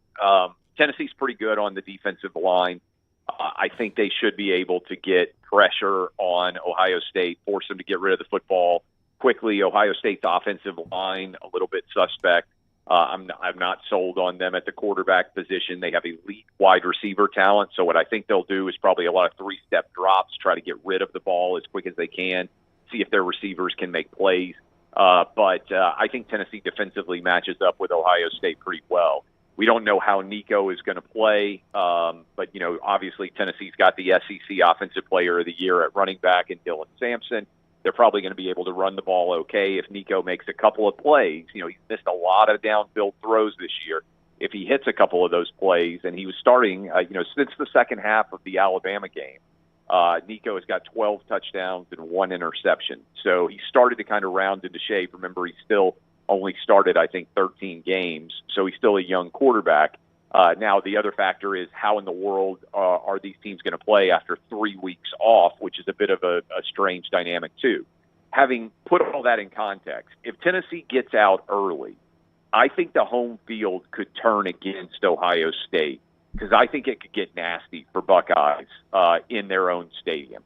The way they played against Michigan, if Tennessee got up, 10-0, 14-3, something like that, I think you would start to feel the tension. I think the players would. I think the coaches would. Day's buyout, I believe, you guys can correct me if I'm wrong, is it $37 million? I'll look it up. I have not looked. Not that much, by the way. $37 million, relatively speaking, in modern-day college football. And they spent $30 million on this season. Yeah, and it's likely not lump sum either, right? Yeah, so here's the challenge. Ross Bjork is a relatively new athletic director there. And so I don't know who pulls the strings at Ohio State. I don't think that he has the cachet and has been there long enough for it to be entirely his decision.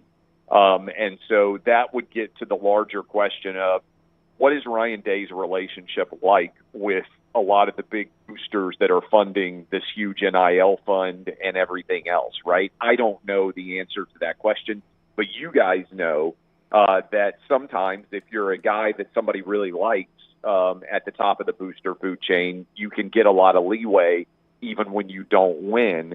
Again, I think Ohio State will win a close game, but if he loses, I think there will be a lot of pressure on him, and it may be something where he sort of negotiates some form of exit. He doesn't seem particularly happy to me at Ohio State, and there's been talk behind the scenes that his family isn't that happy in Columbus, then the question becomes, who are they going to go get that's way better than Ryan Day? Maybe it's a Mike Vrabel, but that feels. I love Mike Vrabel, but that feels a little bit risky.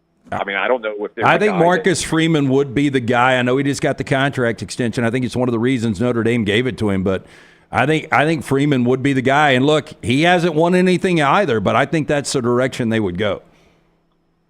It's interesting, and that obviously would really set off a lot of coaching musical chairs because coaching dominoes, we haven't really seen. I know, Wake Forest got an opening. There's a few jobs here and there, but it's been one of the quietest off seasons we've seen in college football in a long time. So I can't wait to watch the game starting on Friday night. I think that Indiana Notre Dame game will be fascinating. And I think Tennessee will keep it close against Ohio State. I'm curious to see what SMU does on the road. And then, the reality is Texas really doesn't have a good win all year. A&M, okay, on the road. But by and large, that's a team that even though they're the number 5 overall seed, would it stun you if Clemson went on the road and played them well? It wouldn't stun me in terms of talent. And so, I'm excited to see what happens over the next several days. Maybe you missed it, but LT said he's going to see his Rams this weekend. Do you know the schedule? You know where the Rams are playing? I don't even know. No. They're in New York City. Yeah. Well, it's going to be cold in New York City, isn't it? Yeah, look, trust me, the low is 10, but I did get a hookup, so I'm going to be indoors watching. Yeah. Okay, this also feels like, is this a girlfriend fueled trip for Christmas to go see lights? Boy, you know me too well. I've always said, the way to give is give something that you get a little bit back. So when I got the offer for the tickets, hopefully she's not listening, I was like, hey, gave her an envelope. We're going on an adventure to New York. And then I was like, hey, we got a car of 4 or 5 hours out on Sunday. And, so that was part of it. Yeah. For what? For Radio City Music Hall? No. Hey, and I will say the lights are pretty cool. Right before I flew out of New York City for Israel, and I haven't spent that much time up in New York City around the holidays. There were a lot of couples. There were a lot of men trying to make up for a lot of mistakes they've made all year with expensive trips to New York City with their significant others. So, purposely I have stayed away from New York. I love New York City, but I've never been during the holidays because I don't like the cold. I really don't like people, and New York's got a lot of people to begin with, and they got a lot more people right now. But I love my Rams, Clay. By the way, what's your this is something that blew me away. I did not book the hotel room because I was up there for my radio show. My hotel room in New York City was $750. Not a fancy hotel room. In fact, when I laid down in the bed, I could reach out and touch the wall in both directions. That's how tiny this room was. $750 because of, I think they banned Airbnb, which is hugely impactful, right? It's basically just a giveaway to all of the hotels. And then they've got tons of migrants, illegal immigrants taking up rooms. So the actual number of available rooms, I imagine, LT, I don't know where you're staying, but I bet you had to pay an exorbitant rate to be able to stay somewhere. Well, here is kind of the mistake I made. Hey, look, I'm going to let you book the hotel. Yeah, so there you go. I haven't even seen, but it's booked. Turns out she got a good deal for you, probably. Yeah, hopefully. She was mentioning some numbers. I couldn't believe it. 750. And again, hey, I will say this, Clay. I did check St. Regis. And just to see what the rate was. I wasn't going to stay there, but you know what a regular room at the St. Regis was? 3,000. $3,300 a night. Yeah. Wow. 33. I mean, just imagine that. I mean, I stayed at that St. Regis. It's fabulous. Never for anywhere near. I mean, you used to be able to stay at. I mean, I get it if a really incredible hotel is like $500 or $600. I mean, that's expensive, but I get it. 3,300 a night is just. I mean, like, who is paying that? Most Saudi prince. Most people call that a mortgage. That's a Yeah. mortgage. Oh, it payment. is. Yeah, that's two mortgage payments. Yeah. Yeah, it's absolutely insane. Well, good luck. I mean, at least the Titans. This is something that I've never done before. I don't know about you guys. The Titans are so bad right now that I don't even worry about putting on their game now. The other day I was out shopping for something or other. I don't know. I think I was getting something at the grocery store, and it was 12:15. And I would have never, ever been anywhere other than in front of the game for noon kickoffs. And the Titans are so bad that I'm not even interested in them right now. Yeah. Like it's just so. At least the Rams are not on that level. All right, he is Clay Travis, at Clay Travis on social media, the founder of Outkick, and you see him on Fox as well. Clay, thank you very much for the time. We will be off next Tuesday, so have a great Christmas, and we'll Christmas Eve. Yeah. Have we'll, a good Christmas, everybody. Yep. Talk to you. I want to congratulate. I told you guys this, but it's important. It's great. Year in, Alabama has still got a really good women's softball program. There's nothing wrong with being a women's softball school. You should be really proud of that. Yeah, I know Tennessee's number one in basketball. Auburn's the best team in the country, but Alabama's not far behind. It'll be interesting when, of course, I'm sure Alabama has to play Tennessee twice. They always have the SEC always sticks it to Alabama schedule-wise. Wow. Well, what I remember last year is Tennessee coming on the road and dominating Alabama to win the SEC championship. That did happen. That did happen. That did happen. I enjoyed seeing you at the Final Four. Oh, you weren't there. That's right. I was at WrestleMania, actually. See you, Clay. Thank you. All right. See y'all. All right. That is Clay Travis with us on the JohnstonRVCenter.com hotline. Yeah. Those drones they're fascinating, aren't they? Will you look for them while you're there? You're going to be in New Jersey for the game. You're going to look up a little bit? I would assume you just as soon not see them. That means you're close to something. Well, look, I mean, I've got to be honest. I got a little obligation when I get in town Friday night, like Indiana, Notre Dame. So I'm like, hey, give me a couple of options on a bar that we can go to. And then Saturday I was like, hey, in between looking at the tree and Central Park and that stuff, I'd like to visit some of the alumni bars that are supposed to be really cool on Saturday. Yeah, I was for the 3 games. I was negotiating for him. I was like, just do the touristy stuff first half. Be at a bar for the second half. First half of the next game, go. Yeah. Second half's really all that matters. It's really a terrible weekend to go up there. It is. It really is. Yeah. And now I've got these tickets. So what do I do? And I've got everything booked. Yeah, but I could swing it for another weekend because. Do you guys? No, go watch the Rams. Enjoy Christmas. It's these games. If you cancel all of this, and the audience will back me up. If you cancel your trip to New York to watch these games, it'll be 4 blowouts, and you'll sit there and you'll be like, I can't believe I'm not watching. This freaking sucks. Yep. Okay, yeah, but what happens if I go up there? I do watch the games. There's still blowouts. I freeze my ass off. Something happens with the drones. The Rams lose. Yeah. Flight gets delayed. Well, then that's just travel in America. That's right. Well, I don't know. I know you went to see the lights. Last couple of years? It was about 6 years ago now. One of my few complaints about New York. Well, it's cold and there's way too many people. Yeah. But like every time I look at Instagram, it seems like somebody's posing in New York. Oh yeah, right now people are there to see the lights. But think about it. If you push this trip back to the next weekend, now you're. Oh no! It would be like March. Oh, April, so you wouldn't worry about the lights May. then. You're just going to New York. Oh, there's always lights. Just No. go out at night.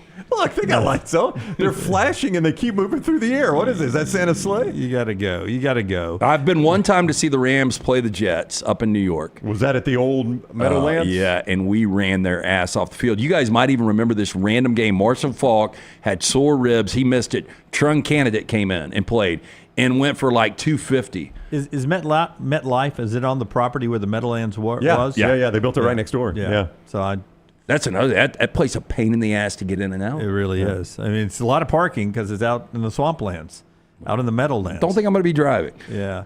All right, here we go. The show being brought to you in part today by a couple of great folks, including our friends at Gray's Tree Service. Tell us about Gray's, LT. Fantastic guys that know exactly what they're doing on each and every job. Look, they are the experts when it comes to high-risk tree removals, pruning, soil health treatment to strengthen those trees and plants. We'll give you more information on that going into the spring. Family-owned and operated for over 25 years right here in Birmingham. Gray's maintains a fleet of specialized cranes and lifts to get the job done right, prevent damage to your home. Probably seen them rolling around town. Call them today. Tell them the next round sent you, 205-281-6100. You can scan that QR code or just visit graystree.com. Clay mentioned meeting a family in Israel that had owned their house for 800 years. I bet my man Brad Bell could do a number on that joint. I bet he can make that thing look brand new right now. They need to reach out to him, aplusbathandkitchen.com. That's the website. aplusbathandkitchen.com, or just shoot him a call. 205-422-1758, and he'll give you a quote on the job in your house. He specializes in master bath, kitchen, and master bedroom closets. That's his specialty, but that's not to say that's all he does. Those are just the things that you're going to enjoy while you have your home, and you're going to get the money back when you go to sell your home. Master bath, kitchen, and master bedroom closets. That's his specialty. Get an estimate. Do what we did when it came time to redo the master bath in the Brown home. My wife scoured the internet looking for the right person. She talked to contractors. She talked to people that use contractors, read a ton of reviews. She selected Brad. His crews did tremendous work. They were on time every day. They walked us through all the work that they had done at the end of the day, made sure we were happy with it. You can get the same, aplusbathandkitchen.com or 205-422-1758. Brad Bell, aplusbathandkitchen.com. And our friends, DanielMooreArt.com. Still time to get a great gift for Christmas, that 2025 calendar. We haven't clicked off any days in 2025 yet. Get that calendar and that beautiful print right there. The Legend. Celebrating 6 national championships of Nick Saban in Tuscaloosa. DanielMooreArt.com is where you get the details there. The coupon code to save 20% is TNR. TNR gets you 20% off. All the great works right there at DanielMooreArt.com. All right, we were talking playoffs in college football. We gave you the weather a little bit on what's going on. One note about that Tennessee-Ohio State game. Chip Kelly says we, the coaches, have gone back and watched the Michigan game several times, and we did not put the players in position to win that game. We have corrected that as coaches. It'll be different in this contest. We could have told them that, right? Yeah. What he's talking about, I believe, is throwing the football. Do you agree? I agree. I mean, you go back to that game, and they let Michigan dictate everything about the game. And you've heard Klatt talk about it multiple times coming out of the Michigan game. He talked about it yesterday. But they didn't do what Ohio State typically does to win a football game. They played the game in a phone booth. Will Howard did throw it 33 times. But it just seemed like this was not the aggressive Ohio State offense that we've seen the majority of the year. For whatever reason, and I think a lot of it is probably offensive line, they haven't been able to run the football effectively. When you look at Quinshon Judkins and Travion Henderson, these dudes should be carving up defense for 200-plus every single game. Well, Klatt said after the game that he talked to the Michigan coaches were saying after the game they could not believe that Ohio State just kept running it right at them. Like, that's the strength of the Michigan defense. And it looked like you were trying to prove a point that we're not going to let Michigan come in and bully us. We'll run right at you. And Michigan was like, please keep doing that because you can't. And maybe, you could probably put a lot of things in the category of we learned our lesson, we're not going to do that again. Yeah, the coaches, it's mind-boggling that you could watch that and you didn't know it was happening in real time. When we, as you said, LT, were all sitting on the couch like, why are they not slinging it around the yard? Why are they playing this team that way? Running right into a wall time and time and time again and changing nothing. Well, and you knew they were going to run the football. It's not like they had a big game, but Khalil Mullings to do what he did. I mean, Davis Warren was 9 of 16 for 62 yards and 2 picks, and they're on the road, and they still find a way to beat you. Yeah. A guy that averaged a little over a tackle a game for Alabama's in the portal. We'll tell you who that is next. We'll talk more about college football, the playoffs, and the portal, all that moving stuff going on. Richard Hendrix in basketball about 30 minutes away. The show today being brought to you by our wonderful folks right there at Way to Wellness, your journey to healthy living. Our friends at Way to Wellness will help you get healthy in 2025. Maybe weight loss can help control some blood pressure or cholesterol numbers. Planforme.com is the website. You'll get Leslie's board-certified team to help you out there. Leslie and her board-certified team can help you with several ways, including injection therapy, also meal replacements, and a couple of other things. It's our friends at Way to Wellness. It's your journey to healthy living. Hey, how about the gift of sight this holiday season? You can get it from our friends at Michelson Laser Vision. Make the phone call that I made more than 2 decades ago, 205-969-8100. Ask for Amy. Tell her the next round sent you. They're going to hook you up with a hassle-free consultation. You have nothing to lose to find out if LASIK is right for you. Dr. Mark Michelson, Dr. Jen Michelson, best in the business, 205-969-8100 or MichelsonLaserVision.com. Take the next round anywhere you go with official Next Round gear. Buy yours today at nextround.store.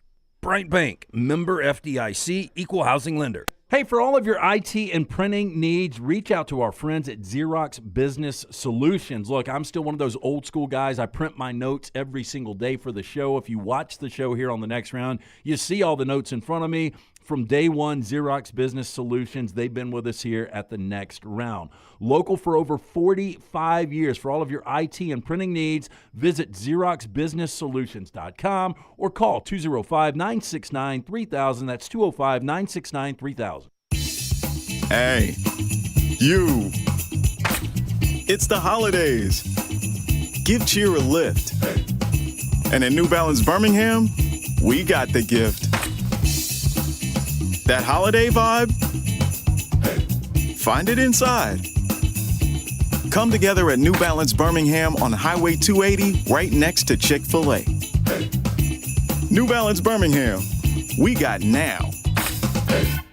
The beauty of the holiday is at the center of your table with the New York Butcher Shop. Their selection of USDA certified Angus prime rib roast, beef tenderloins, and fillets, as well as premium pork and lamb cuts, are the finest selections available in the market and are hand-cut just the way you want. With side dishes handmade by their professional chefs, your holiday meal is complete. Visit one of their 2 locations today, in Cahaba Heights or off Highway 119 in Greystone. Place your order today. The New York Butcher Shop. Rare quality, well-done service. Happy football season. At the Next Round, we strive to make our loyal listeners feel like they're a part of the action all season long. My name is Emily Grace McWhorter, and I do that by bringing you along for any given Saturday in Auburn or Tuscaloosa. From pregame warm-ups, touchdowns that make you feel a part of the play, and everything in between, our goal is to make you feel like you're inside Bryant Denny or Jordan Hare. Follow along on our social media at Next Round Live on Instagram, X, and Facebook. Also, check out thebarnauburn.com and covercrimson.com while you're at it. Here's to fall Saturdays. It's the O'Reilly Auto Parts World of Wills, January 31st through February 2nd at the BJCC. See custom classic cars, hot rods, trucks, and motorcycles. And new this year, check out the exotic car exhibit. Plus, do not miss the BMX bike stunt team performing outrageous live stunts each day. And kids, meet your favorite costume characters and race Hot Wheels on the free Hot Wheels drag track. Don't miss the Super Show with one-of-a-kind vehicles from across the country. Get your discount tickets today at O'Reilly Auto Parts stores. Get details at worldofwills.net. You could win a Cadillac CT5 or your share of $25,000 in free play and cash at Birmingham Racecourse Casino. The more you visit, the more chances you have to win. Play the latest, most exciting games around with fun bonuses and big jackpots. You can be a winner too. Come win your share during the Cadillac CT5 and $25,000 giveaway at Birmingham Racecourse Casino. Drawings April 5th and 6th. Located off I-459, exit 31, Derby Parkway. Must be 21 or older, must be present to win. At Academy Sports and Outdoors, we believe the best holiday fun happens out there, on the driveway with a new basketball hoop, out back around the fire pit, or up in the deer stand.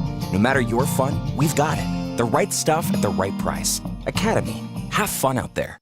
Start your day online with our website, nextroundlive.com, for the latest videos, podcasts, and college football stories. It's also a great way to stream the show or shop in the Next Round store. Stay connected by visiting nextroundlive.com.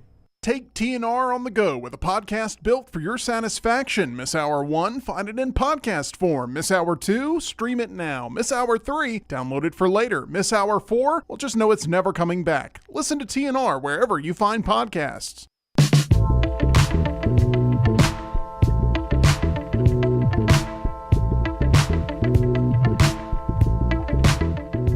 Damon Payne Jr., another defensive lineman, redshirt junior, 14 tackles this year. Appeared in 32 games in his 4 seasons in Tuscaloosa. I mean, that's not a name that's going to blow you away, but he's another portal guy for Alabama as he jumps out there. There's been some development. What are you doing running the board? Look at it. Look at EG there running the board. Now you've put her in an impossible spot here. No. She ran the board there as we were bouncing around. Everybody running, and we just all decided to everybody flip a script real quick.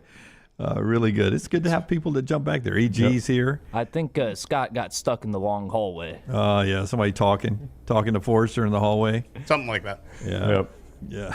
We've got the cleaning lady that maybe Forrester went to the bathroom. She sent him to the other one. For those that don't know, inside our facility here, we don't have a facility. We don't have a bathroom. We share with the Blue Lake Center here bathrooms that are identical distance from the studio down the hallways.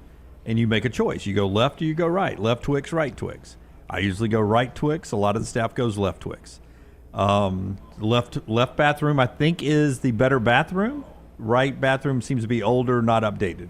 I mean, they are fair? I don't know. They seem exactly the same. The right bathroom for a while had a stench. Yeah, drainage problem. Went away. Yeah. I know you've had the situation because we've only got a couple of minutes between breaks. So you run to the bathroom.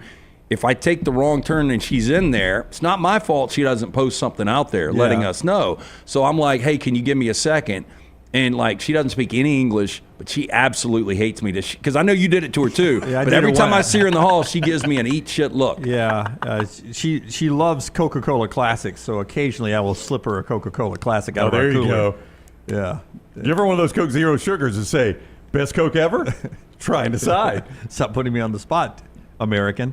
It was the Coca-Cola Smile. She has a Coke and a Smile, and I step in there and she takes a Coke break while I pee. I don't remember it being her. I remember there was a custodian here that you would just, hey man, you want another one? You would just run back and forth. Oh, I do. I do it with them all. Yeah, as they change out there, just in case I need them to step out. Yeah, you never know when you do it. Yeah. All right, so everyone's back in place here. We're about to talk a little bit more football. EG is giving some information. It's the Ole Miss recruiting director. Got a tweet out here. I didn't know who that was. Okay. We'll get to that in a second after we remind you of our show being brought to you by a couple of great folks. One of them, our friends at Hemphill. Hemphill Services actually got them going to the ex-wife's house today. Not my house, thank God. They were out there just a couple of weeks ago. But, hey, look, anything you experience, whether it's plumbing, heating, or cooling, any of those issues in your home or business, they are ready to serve you. Hard to stop a train. Call Adam, Chad, Andrew, the guys there, 205-229-2090 or hemphillservices.com. And our friends at Academy Sports Brownie, always a great place to go by and buy the athletic person in your life a little Christmas. Yeah, absolutely. The new Academy Sports and Outdoors in Birmingham is right there at 4610 U.S. Highway 280, the old Best Buy in the Target Shopping Center.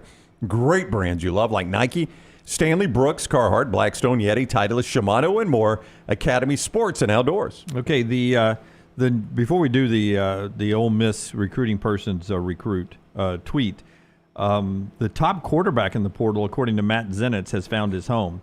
I couldn't say from Florida State, quarterback Luke. Do you know how to say his last name? Kromenhoek, I think is the way I've always said it, yeah. Okay, Luke Kromenhoek is going to Mississippi State, so he'll be Jeff Lebby's quarterback of the future after he lost one to the portal and did not get Jackson Arnold. This guy is the top-ranked guy in the portal and was one of the top-ranked recruits and never really got on the field at Florida State in a dismal season. Yeah, I mean, I think Lebby obviously felt like he was going to fare better with Jackson Arnold, it seems. I mean, because of the connection there with him going to Auburn and then you losing Van Buren to LSU, they were in a bit of a pinch. Like they were in a no-miss situation. Not Ole Miss, a no-miss situation. They could not miss here in the portal. So we'll see. I mean, we'll see if this kid lives up to that type of hype. Yeah, why did he not get a lot of time on the field? That's scary, though, right? Like if you couldn't play in Florida State's offense last year? Yeah, I mean, their offense was awful. Now, the one thing I would say, he took 50 unofficial visits when he was a four-star guy, which seems like very expensive for the parents, right? That's right, because you only get 5 of those paid for. The 5 official paid for. Everything else unofficial is on your dime. He took at least 20 to Florida State. They said the trips, and this is just an article, and the athletic trips cost about $1,000 each. 3 to Georgia, 2 to Alabama. Wow. That's expensive. I didn't know they cost that much each. How much each? $1,000 each. But I mean, if you go for a weekend with travel, food, hotels. Yeah. So $20,000 he spent on going to Florida State games.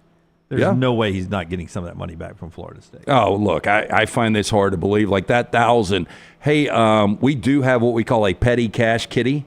Yeah. And how much was it? You go. Yeah, it was $1,000. Here's $1,000. Yeah, it's $2,000. Thanks for coming. Just take $1,000 home with you. Never know when you're going to have unforeseen expenses on the way back to. Here, throw this dart and hit a balloon. Oh, $1,000. But maybe Gus Malzahn came in and said, I don't know how much power he's going to have in this offense. I guess a lot, but maybe he was like, this just not a good fit. 4 downs in just a second. Can we get the tweet that Ryan Williams sent out first? Because it's a little play off of that one from the Ole Miss recruiting director. This is EG that clued me in on this happening. Bingo, we got action from Ryan Williams, giving hope to the Alabama fans that Jaylen Mbakwe was not on his way out of the portal to places like Notre Dame or Ole Miss or Texas or Georgia. And then the Ole Miss recruiting coordinator fired back, Santana McKnight, bingo, we got action. With a shark. Hashtag come to the ship, hashtag transferred to the ship. So I thought they were going to Long Island. What are Long Island Sharks? The Sharks. Come to the SIP. Yeah. So she did that this morning at 9:43 a.m. on social media. So maybe that's the counter to the Ryan Williams there. Maybe Ryan thought he had him back, and now Santana thinks that she's got him in the boat, so to speak. Well, there is a report that maybe Ole Miss is offering twice as much as Alabama. Yeah. You had said Notre Dame earlier. Yeah. But I had never heard Notre Dame that the biggest unofficial offer had come from Ole Miss. And that seems to be where most Alabama fans were directing their hate yesterday, was at Lane Kiffin. Would you think Lane Kiffin would say, son, if you want to come here and play both ways, or if you just want to play receiver, we'll give you a shot at receiver. We'll be fine. I mean, why would you not say that? Get him in, pay him, and then, give him a couple of reps. Doesn't work. Hey, look, you're going back. Your defensive side of the ball, that's it. But is that a problem if Ole Miss, in fact, can actually maybe, pay 2-1? Again, I don't know if that's fact or not, but if they can. Yeah, I know, but I hate to talk about what we don't know is fact or not fact. You know what I'm saying? At 2-1, if Ole Miss can outpay Alabama for this player or that player, there's a lot of dynamics that go into that stuff. I'd rather know the overall budget, not what they're willing to pay one guy that they could get from Alabama. Obviously, they might overpay that because of the image of it, right? That's right. Like, if I've got a better player, if I look at these two players, and I'm just going to use Jaylen Mbakwe as the example. If I look at him, and then let's say there is a guy from Purdue that is actually the better of the two players, do I go get the better player, or do I create a story by getting Mbakwe? Which one do you think Lane Kiffin wants to do? Yeah, and I was going to say because Lane Kiffin. That's right. And I don't want to call it petty because Mbakwe might end up being a great player, but he would pay more for an Alabama player. That is right. And at some point, you're putting together a team, right? And you can't sit here and just go, okay, I'm highest bidder on this guy, this guy, this guy, this guy, this guy. I guess Ohio State did that last year in some cases, but I don't think they did at quarterback with Will Howard. I think they chose to spend money elsewhere and ended up not spending the major amount of money for Cam Ward, for instance. They could have had Cam Ward. He was out there. They could have wowed him with the offer. They chose not to. I think you have to make choices on how you're going to and how you're going to do that. And it's just like it's DraftKings when anybody plays daily fantasy. You've got so much money to spend. You're gonna go get the big quarterback and spend $10,000 of your daily fantasy money and have to go cheap somewhere else, or you're going to spread it around evenly and try to build a team. I'm not going to be Pollyanna and say I don't want that Alabama's going to be at the top of the heap or perfectly fine in all this. At some point, though, you got to trust the evaluation of here's what we need to be winning football under Kalen DeBoer. It's what worked for us here. It's always worked for us. This is what we're going to do.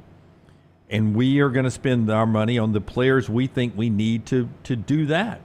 And maybe Mbakwe's value is more important somewhere else than he is to what Alabama's trying to do. Well, I mean, fact of the matter, much like when guys start to get paid after a rookie contract, if we are comparing to the NFL, you've only got so much money. Well, Brock Purdy, for instance, that's a tough decision to make for the 49ers, and they're about to have to make one. I kind of feel like it's, well, go ahead. I'm just saying that in NFL terms, and I think you have to do this in college now, different money, but the 49ers are about to have to decide to pay Brock Purdy between $50 and $62 million. I'd rather pay Sam Darnold 25, wouldn't you? Yeah. I mean, they've got to make that decision. And if they choose to not pay Brock Purdy, people are going to be like, man, Brock Purdy, the 49ers, they went cheap. They couldn't afford Brock Purdy. And, he took them to the NFC Championship game, blah, blah, blah, blah, Took blah. him to the Super Bowl. Took him to the Super Bowl, blah, blah, blah, blah, blah. And if he goes off somewhere else and he sucks, then the 49ers are going to look like geniuses. If he goes off somewhere else and he wins, they're going to be like, man, you shouldn't have gone cheap on quarterback. See, you got to spend that money. Same way is going to happen with Alabama or anybody else with a portal.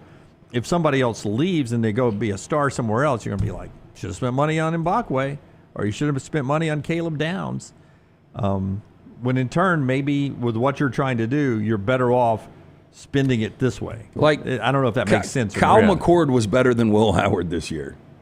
Yeah, I mean, they made a mistake. He was. They 100% made a mistake there. Dylan Gabriel was better than Jackson Arnold. Avery Johnson wasn't as good as Will Howard. That is right. He was not. Yep. They thought he was going to be. Everybody in that whole transaction made a mistake. They did. And so sometimes it's just, keep what you've got, be content with that. Yeah. But sometimes when you're getting shaken down internally, you don't think that person's maybe worth what they're worth. I don't know, man.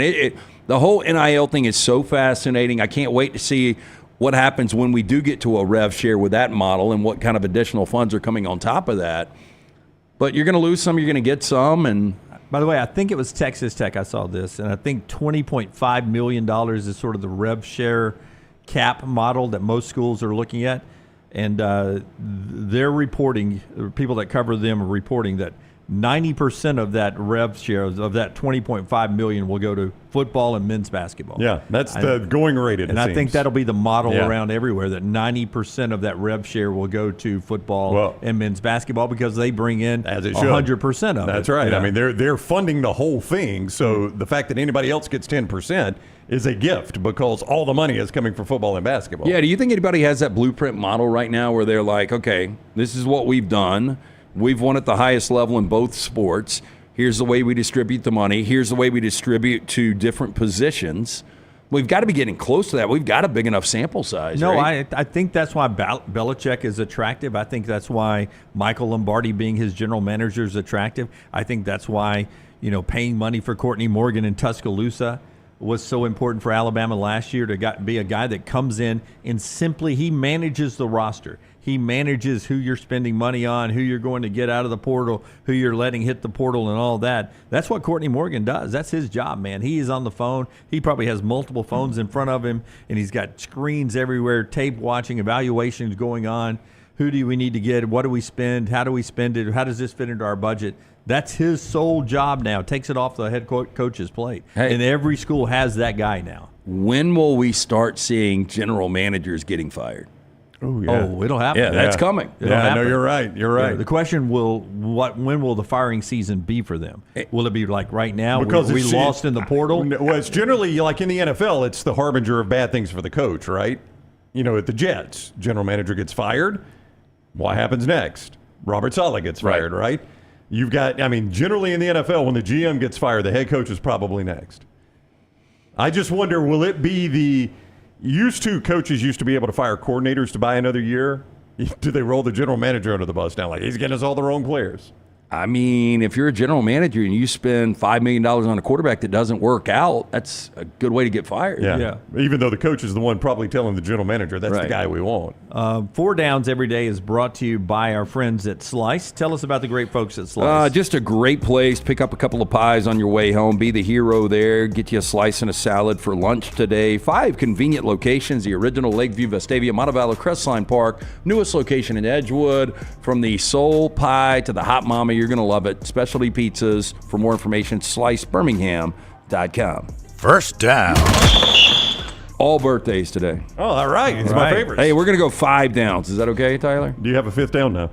Well, you can make one up. You can make one up on the fly. Let's start first with Stone Cold Steve Austin, 60 years old. The Rolling Stones' Keith Richards, 81. When it's all said and done, better career. Stone Cold Steve Austin. Keith Richards. Yeah, I think I'd go Keith Richards too. Think I would go Keith Richards. I mean, Stone Cold Steve Austin is maybe, is he close to a Mount Rushmore of wrestlers? Milton, I think he saved the WWE or whatever they were at the time. Yeah. Absolutely. He was pivotal in the Monday Night Wars that ended up going the direction of WWE, and yes, was a big fixture in saving the company because WCW had been beating them for 83 straight weeks on Monday night. Holy crap. They turned the tide there with the Attitude Era. So, Austin for sure is my vote. Thank you. I'm with you. Okay. I will go Keith Richards just based on the fact that you can make argument top 3 band of all time. The longevity has been insane. So, but it's close. Second down. Billie Eilish, 23 years old. Christina Aguilera at 44. Ultimately better career, Aguilera or Billie Eilish? Oh, that's a tough one. I think Aguilera has a head start. Definitely. She's in the twilight of her career. Saw a Billie Eilish look-alike when we were at the Floribama this past weekend. I would tell you, with Billie green Eilish, hair. really good writing, 2 good albums now. Really enjoy her work. She's the latest of the artists who are getting hit in the face or body with stuff being thrown on stage during concerts. Was it a necklace? It was a necklace. It was a bracelet. Yeah, that bracelet. somebody threw. I don't know if it was a Taylor Swift like friendship bracelet made for her, and it caught her right in the face mid-song. Pull them up on stage and cane them. Yeah, so there's that possibility. I'm going to say Aguilera with the head start, and she's into acting now, which I think is where she will go a lot more of. So she was an actress at Disney, singer. I think she's doing it all. I'm going to go Aguilera. Yeah. I think Aguilera is pulling back, though, with momhood. I think Billie Eilish got a lot of meat on the bone. Aguilera, better vocals. I don't know if she's, I mean, you could talent kind of a push, different genres. Yeah. I think I'm going to go Billie Eilish. I agree. I do not like Billie Eilish's music at all, but I'm not a huge fan of Aguilera's either. But I think Aguilera is going to have the better career ultimately. Eilish had some good. I mean, they're somber at times, but they are good stuff. Yeah, not a fan. Youngest person to ever get a song in one of the James Bond movies. Billie Eilish? Yep. Oh, how about that? Oh yeah, I mean, I enjoy her music. Yeah, I really do. I think it's good. Third down. Jaden Daniels, 24 years old today. Ronald Acuna, 27 today. By the way, ton of birthdays. Ultimately, Jaden Daniels, Ronald Acuna. Now, Acuna's already got an MVP in a World Series. Jaden Daniels got a Heisman. I lean Heisman over MVP. Oh, do you now? I do. MVP of the World Series? No, MVP of the. He was Major League MVP. Yeah, he was. Again, I think the one singular most prestigious award out there is the Heisman Trophy, in my opinion. Yeah. Okay. I think I will go. Ultimately, Jaden Daniels has the better career. Acuna has now been injury prone. You fear that it's going to plague him the rest of his career, and it may Daniels, but we just haven't seen it yet. That guy's been very durable for his size, so I'll go Jaden Daniels. He is with an organization, Jaden Daniels is, that is struggling to find their cachet since the 80s. But he could turn the corner. Well, and new ownership, and they are all in. So I will give them credit. They've done a 180 on the image. But they're slipping right now and could slip out of that last wild card spot. Yep. Would have been an awful loss this weekend. When they were up 17, it came down to a 2-point conversion with New Orleans. If they would have lost that game to 2 backups, that played awful. Spencer Rattler brought it back. Much to the excitement of Braves fans, I'm going to choose Jaden Daniels. Yeah, there you go. That way. I'll go Jaden Daniels. Fourth down. Brad Pitt, 61 today. Ultimately, better career, Brad Pitt or Bradley Cooper? I think it's going to be Brad Pitt. I love Bradley Cooper. He's my favorite of the 2 actors, but I think Pitt, when it's all said and done, will be viewed as the better actor. Well, just more iconic. Yeah. Like Bradley Cooper seems to, I guess Brad Pitt pretty much gets whatever he wants now, too. Bradley Cooper, it's almost like every role is a critically acclaimed movie. Yeah. Brad Pitt, again, he's got a best supporting actor. Bradley Cooper's been nominated a few times. He doesn't have an Oscar yet, though, right? I don't think he's won. He's been nominated, though. What was the Philadelphia Eagles movie? Silver Linings Playbook. Yeah, That's a good movie. flick. Him and Jennifer Lawrence. That was They're really, really together. good. Yeah. But not as good as Once Upon a Time in Hollywood. Yeah, and he was in American Hustle, right? Oh, yeah, great movie. Fantastic. Great movie. I mean, these are Great iconic director. movies. No, I'm telling you, I like Cooper more. American Sniper. I think Pitt will have the better career. Wedding Crashers. Yeah. Yep. Sit down. Did he not? Did he? Was he not Star is Born? Too? Star is Born. Yep. I mean, he sang with Lady Gaga. Oh my God. Yeah, I mean, but something you could stack them with Pitt too, though. Yeah, I mean, Brad Pitt has abs. I'm gonna go Bradley Cooper. Okay. Yeah. Steven Spielberg, 78 today. Steven Spielberg, Stephen King. Spielberg. Yep. I go Spielberg too, but I'm not a reader. But like for that genre, I mean, I mean, how many books has? Well, it's harder to do a great movie than write a great book, in my opinion. Oh yeah. But you even take some of the short stories from The Green Mile to Shawshank. Yeah, no, those are very Stand By good. Me was also a short story from him. I think it's harder to put together a great movie. Yeah, I think creatively, I mean, it's almost a push. But Spielberg then, for me. Stephen King also had that period in his career where he was really into cocaine, and he would just lock himself in a hotel room for a weekend and write 3 books. Yeah, cocaine will do that. It too. worked. Spielberg. Give me Melton's mic. He wants to chime in here. Melton, you got something? Spielberg by a mile. No, thanks. I'm with Tim. Maybe the greatest director of all time. You can make that argument, but you're a film guy like I am.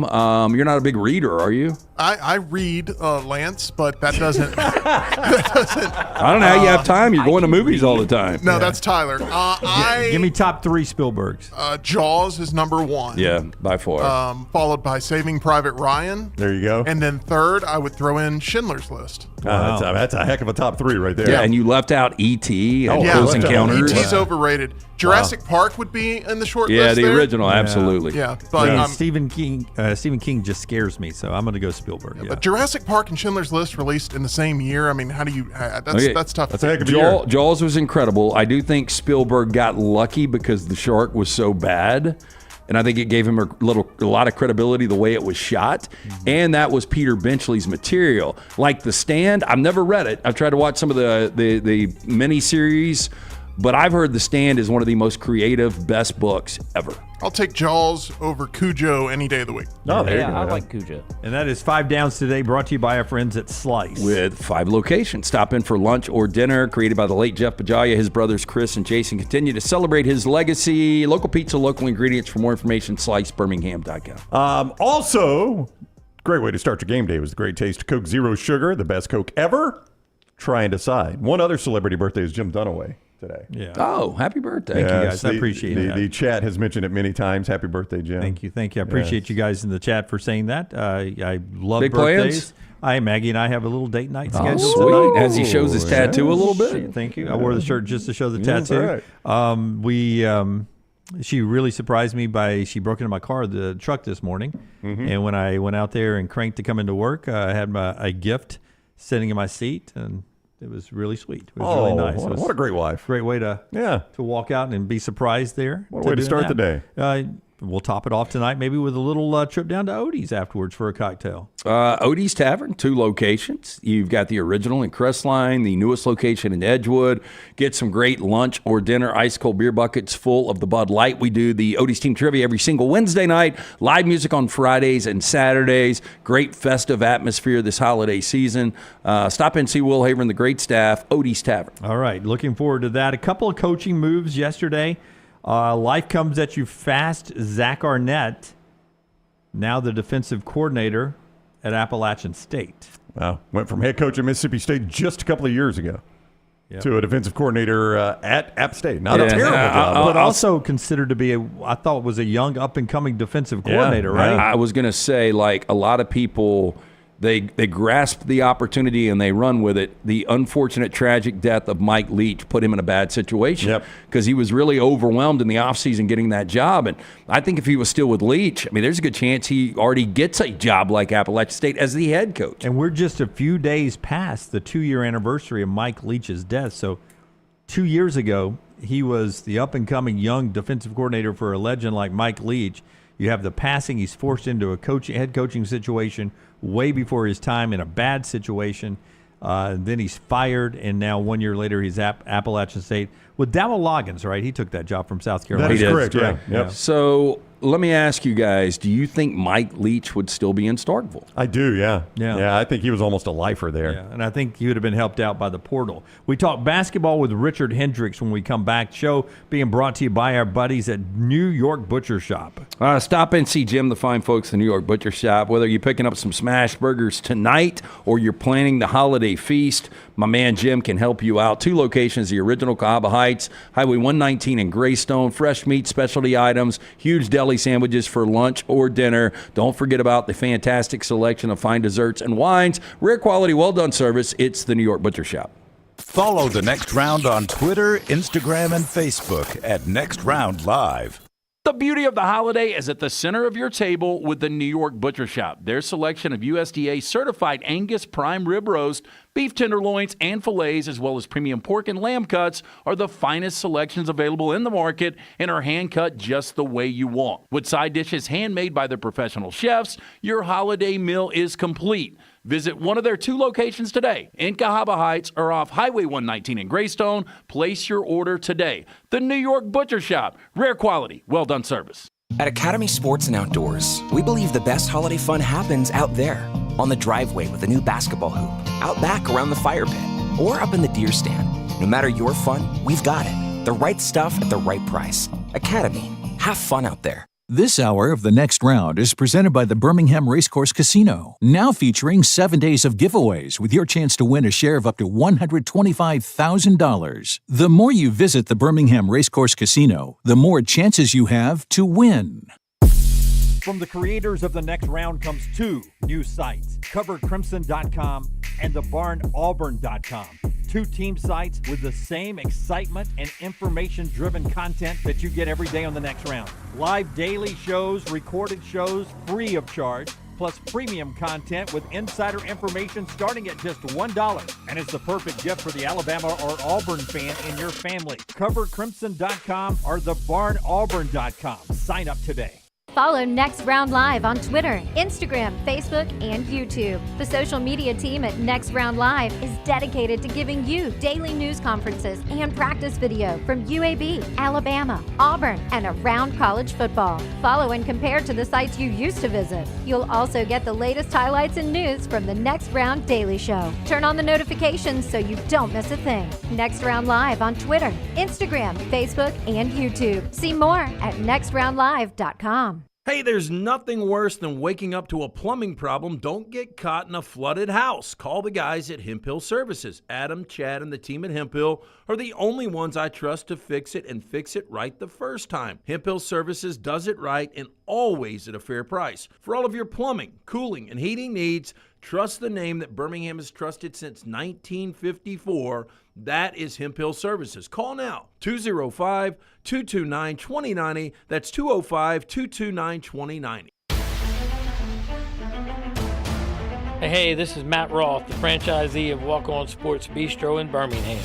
With the kickoff of football season, come visit us at one of our 3 locations, Stadium Trace, Greystone, or Trussville. Come enjoy our scratch kitchen menu while watching one of our 80 TVs. Whether you're looking for a pre- or post-game celebration, game day, or date night, we've got you covered. It's all about the win at Walk On Sports Bistro. Walk On, where everybody needs a little playing time.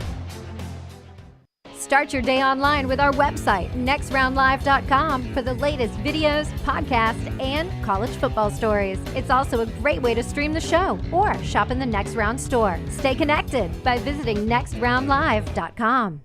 By now, you guys know how I feel about my fashion. However, did you know that I care about your fashion choices? Cargo shorts are out, flip-flops are only appropriate on the boat, and please throw away that stained t-shirt from college. You may be thinking, EG, that's all I own. What do I do? Here's what you do. Go to nextround.store and fill your cart with a wardrobe that is approved by me. Stock up on logo t-shirts, hoodies for football season, and hats for every day of the week. Trust me on this one and head over to nextround.store to get stocked up for this season. It's the O'Reilly Auto Parts World of Wills, January 31st through February 2nd at the BJCC. See custom classic cars, hot rods, trucks, and motorcycles. And new this year, check out the exotic car exhibit. Plus, do not miss the BMX bike stunt team performing outrageous live stunts each day. And kids, meet your favorite costume characters and race Hot Wheels on the free Hot Wheels drag track. Don't miss the Super Show with one-of-a-kind vehicles from across the country. Get your discount tickets today at O'Reilly Auto Parts stores. Get details at worldofwills.net. Jim Dunaway, Lance Taylor, Ryan Brown. Live from the Birmingham Racecourse Casino Studios, the next round, presented by Bud Light, is on now. Come prepared tomorrow to fill out a college football playoff bracket, okay? Like we do March Madness. Let's have a little competition up here. We'll get the guys behind the glass and the girls involved, and we'll see who can make it to the top of the list. I'll come up with some crazy scoring situation, and we'll do that. And we move now to basketball. Another big night in the SEC, brought to you by our friends at Coca-Cola. Yeah, tackle game day with a great taste of Coke Zero Sugar. It's the best Coke ever. Try and decide. Richard Hendrix of the SEC Network and ESPN with us now to discuss SEC basketball. What is up, Richard? How are you, my man? Doing great, guys. How are y'all? Doing fantastic.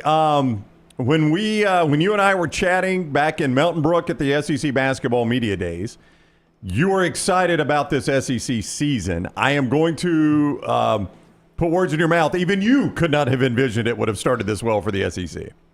I absolutely agree with you. I mean, obviously, last season it came down to the wire, but this year I expected many of the teams to power up and get a lot better talent and play good basketball, but no one could have predicted the dominance that the SEC has had in the non-conference slate. It's going to be another amazing season. Yeah, I mean, 7 top 17 teams right now. Dunaway just said 12 teams projected to make the field, which breaks an all-time record. I mean, if you had to say it right now, I know Tennessee and Auburn are stacked 1-2. Do you already have kind of a sample size through double-digit games of who you believe the best team in the league is? Well, I've been fortunate enough to see close hand. A lot of the teams are in the top, but in the reality, they're all in the top. But, I would have to start off with what Auburn has going on, obviously, with Bruce Pearl, Janai Broome. They've been able to play a complete style of basketball. They have an inside-outside game that I don't know if any other team in the league has when you have a dominant post player like Broome. But Alabama's tough. As you know, if they can get going shooting from the outside, they're a tough matchup. Florida as well plays the same style as Alabama does, can get up and down the court with Walter Clayton Jr., and the rest of that crew from the guard play.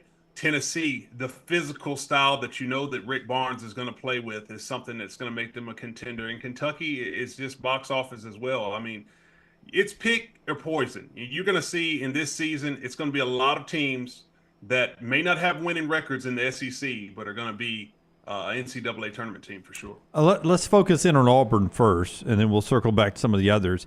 And I sound like a broken record. With all Janai Broome is doing, I can't get over the team defense that team is playing. That seems to be the calling card for them. Deep and coast to coast on the floor, they seem to cover you up.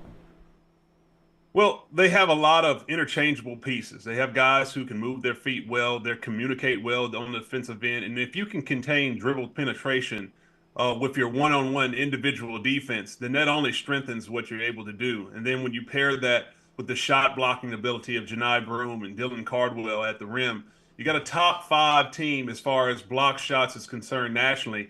So when they're really on their game offensively, or defensively rather, they're tough to beat. They could even extend out and press you 94 feet to speed up the game. So I look at the way they play.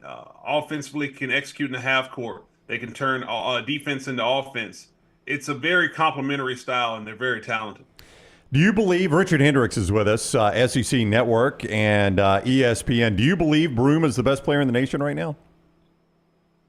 Well, I definitely think he's the best big man in the nation. Okay. You know, in a time period where no one can really play down low with their back to the basket, his ability to post up and score, his passing ability out of the post when they double and triple team him to the shooters on the outside, and then defensively, the rim protection, his ability to understand good angles in pick and roll coverage, and his unselfish play makes him something unique that you're not really seeing right now in the college game.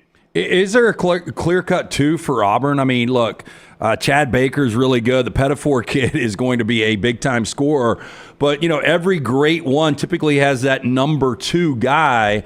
When you go out and you win championships, I mean, they seem like they've got a lot of balance at the top. But is there a clear cut number two guy on that roster for you? I don't think there is, and to be honest, when you don't have a clear-cut number two, that makes you even more dangerous because you don't know who you can gear up to stop. This is a team when you talk about Tahad Pettiford, he's a big-time freshman. McDonald's All-American. He can shoot from deep. He comes in off the bench and plays with a lot of confidence. Miles Kelly is one of the better off-ball movers and cutters in the league, and when he gets a crease, he can shoot from deep range. So, I mean, I don't know if you can necessarily pinpoint who is the second-best player on Auburn's team. You talked about Chad Baker-Mazara does things defensively and shoots from the outside, has great length. So they're a complete team. I think they go 9 to 10 deep, and you can't forget about, obviously, Denver Jones and what he's able to do. I mean, they're a tough team. Can Alabama keep it up? I was at the game the other night, and the Creighton game, and I was like, boy, is Mo Diabate playing? I had to find him on the bench. He was so big for a couple of wins early on, and then Grant Nelson's big one night, and they seem to be rotating around on who has a big night. They're so deep. Can you keep that up all season long to where I may not play tonight, but I got to be big the next night? Well, I definitely think that when you have as much depth and talent that Alabama does, you have to definitely be prepared to work the minutes that you have on the court. And Alabama's definitely has a lot of players that have to step up. You might not have the consistency outside of Mark Sears, who's going to be giving you that point production every single night that you can rely on. But just as I mentioned with Auburn, that is something that is a weapon as well. The issue that I see for Alabama is obviously, I'm a big guy. I don't know if they have the interior play to be able to change up styles of play when they're not hitting shots. But they've had several games this season where they have not been able to keep leads. They have double-digit leads in the second half and even in the first half, and you'll see teams who are able to creep back to get the score to 4 points or 6 points. You saw it in the Memphis game in the exhibition. Illinois cut into the lead as well. Creighton was able to make it a close game down the end. Alabama will have to continue to figure out how to put teams away. If they can do that, then they're going to be at the top of the SEC. Richard Hendrix is with us, SEC Network and ESPN. If you had to guess, well, let me ask the question this way. What do you think is Alabama's best starting five? Like, I guess the way of asking it is, when it comes tournament time, who do you think, without injury, if you don't factor in injury, who do you think Nate Oates' go-to starting five would be? Oh, wow. I think you have to lean on, obviously, you have to have Amori in the game. I mean, he is the one guy on the team who is unique. Sears, you have to go there. LeBaron Philon brings so much confidence. I also think when you have Aiden Holloway coming off the bench makes them strong because he has the ability to play the backup point guard and even on the off guard position, and he can shoot so well. You need some scoring off the bench, particularly without Latrell Wrightsell no longer in the lineup. But the real key for Alabama, when I look at it, is going to be, what is that 4 position going to do? Is Jaron Stevenson going to be the player who has the ability that he has to step up and give you 12-plus points a game, a couple of threes, give you some rim protection, and play very well in defense by switching on multiple defenders? If he can do that, as well as Grant Nelson playing to their potential, that's going to be the strength, and to me, how Alabama can be as good as they possibly can be. As far as the starting five, I don't know if I necessarily think how important it is to have starters. It's more so about who are the 5 players that are on the court to finish the game. That's what really matters. Back to Mark Sears, maybe the greatest single season in Alabama basketball history last year, en route to a Final Four. Really good game against Creighton. He has struggled, though. I mean, if you go back, over 50% from the field last year, under 40% this year, behind the arc, 44% last year, 32% this year. Is there something that you look at when you watch him night in, night out that seems to be off? Is he pressing? Is it just kind of a rough start that he'll get under control? I mean, do you have an opinion on that? Well, the first opinion is that it's a shame that Mark Sears was not a first-round NBA draft pick after that type of numbers. That's where I think the flaw of it is in the college game, in the professional game, and how you evaluate talent. a guy leading his team to a Final Four, averaging almost 22 points a game, shooting 50% from 2, 40 from 3, and 90 from the free throw line, and doesn't get a first-round grade or a grade good enough to go to the NBA is the first problem. He was put in front of him an almost impossible task of trying to outdo that type of season. And you pair that with all of the players that are coming to the roster, particularly in the guard position. It's very hard to find that rhythm and confidence when you know that you have a different role for the most part. So if I'm him, yeah, the shooting percentages are down than they were last year, but it's a different season. But he has to continue to just stay the course, play the game, and play the end game of trying to win basketball. Don't worry about the numbers. Don't worry about the statistics or the preseason accolades that everyone has you. Mentally, you have to get that out of your mind and just go back to the drawing board and just play your game. Tennessee, Auburn, Alabama, Kentucky. How can you be a top 10 team and nobody talking about you in the Florida Gators? That's a dangerous team to me, Richard Hendrix. Absolutely. I mean, and listen, they have two elite guards that go toe-to-toe with any guards in the country, and Walter Clayton Jr. and Elijah Martin. You also throw in Will Richard at the 3 position, and they're big time. They have a post player in Alex Condon, and as well as a big defender down low in Chinyalu, who's a really good player, Ruben Chinyalu. So this is a team that's hungry. They start off games really fast, and they can come at you in waves and well. To me, the SEC, particularly in my time when I played, I felt like it was always a talented league. I mean, we had Florida win national championships and LSU and going to Final Fours, and we were a competitive team. But this is the deepest that I've seen the league be. Every team has 8, 9, 10 players, and they are obviously winning. And I think it's a lot to do with the NIL transfer portal era. I think the one promise and positive about that situation is that you have really good players that are reserve players that understand how to come in and work their minutes. And that's important because if you go back in previous times, if good players didn't get the minutes that they wanted, they could be cancers on teams. They could break teams apart. They could come in and not play within the structure. But I think now with the compensation that comes with it, players are a little bit more professional in the college game, and they check right in and they do their roles. And for a basketball guy, I think that's important. I like to see that. Before you go, Jim mentioned Kentucky, but Mark Pope was a hire that a lot of people were like, Kentucky settled, only because he played all those things that everybody said. You're already shaking your head. Well, I mean, what has Mark Pope done that has proved a lot of people, and I was probably right there in that same group, that proved a lot of people like me wrong already? No, I mean, and listen, this is no disrespect to John Calipari. This is a guy who's a Hall of Fame coach. He's won national championship. He's put scores of players in the NBA. But you want to talk about X's and O's and coaching and what Mark Pope has been able to do by coming to Kentucky. He's definitely come in and changed what Kentucky has been about. Kentucky was a team that obviously ran some simplistic offense, but they had the best talent. Now they come in, they have talented players. But when they can spread you out with that 5-out offense, they're backdoor cutting, they're screening, they have big men who can facilitate and pass, they can shoot from deep, and they get out and run in transition. The way that they play, it definitely is something that gives a lot of teams a lot of problems, and it's all because of what Mark Pope's been doing. He's been doing the same thing at BYU, and it's no surprise to me that the Wildcats are playing really good basketball. All right, he is Richard Hendrix. Follow him on social media at rhendrix35 and see him on the SEC Network and ESPN. It is always a pleasure, Richard. We appreciate the time. Thank y'all for having me. All right, buddy. Take care. Richard Hendrix with us on the JohnstonRVCenter.com hotline.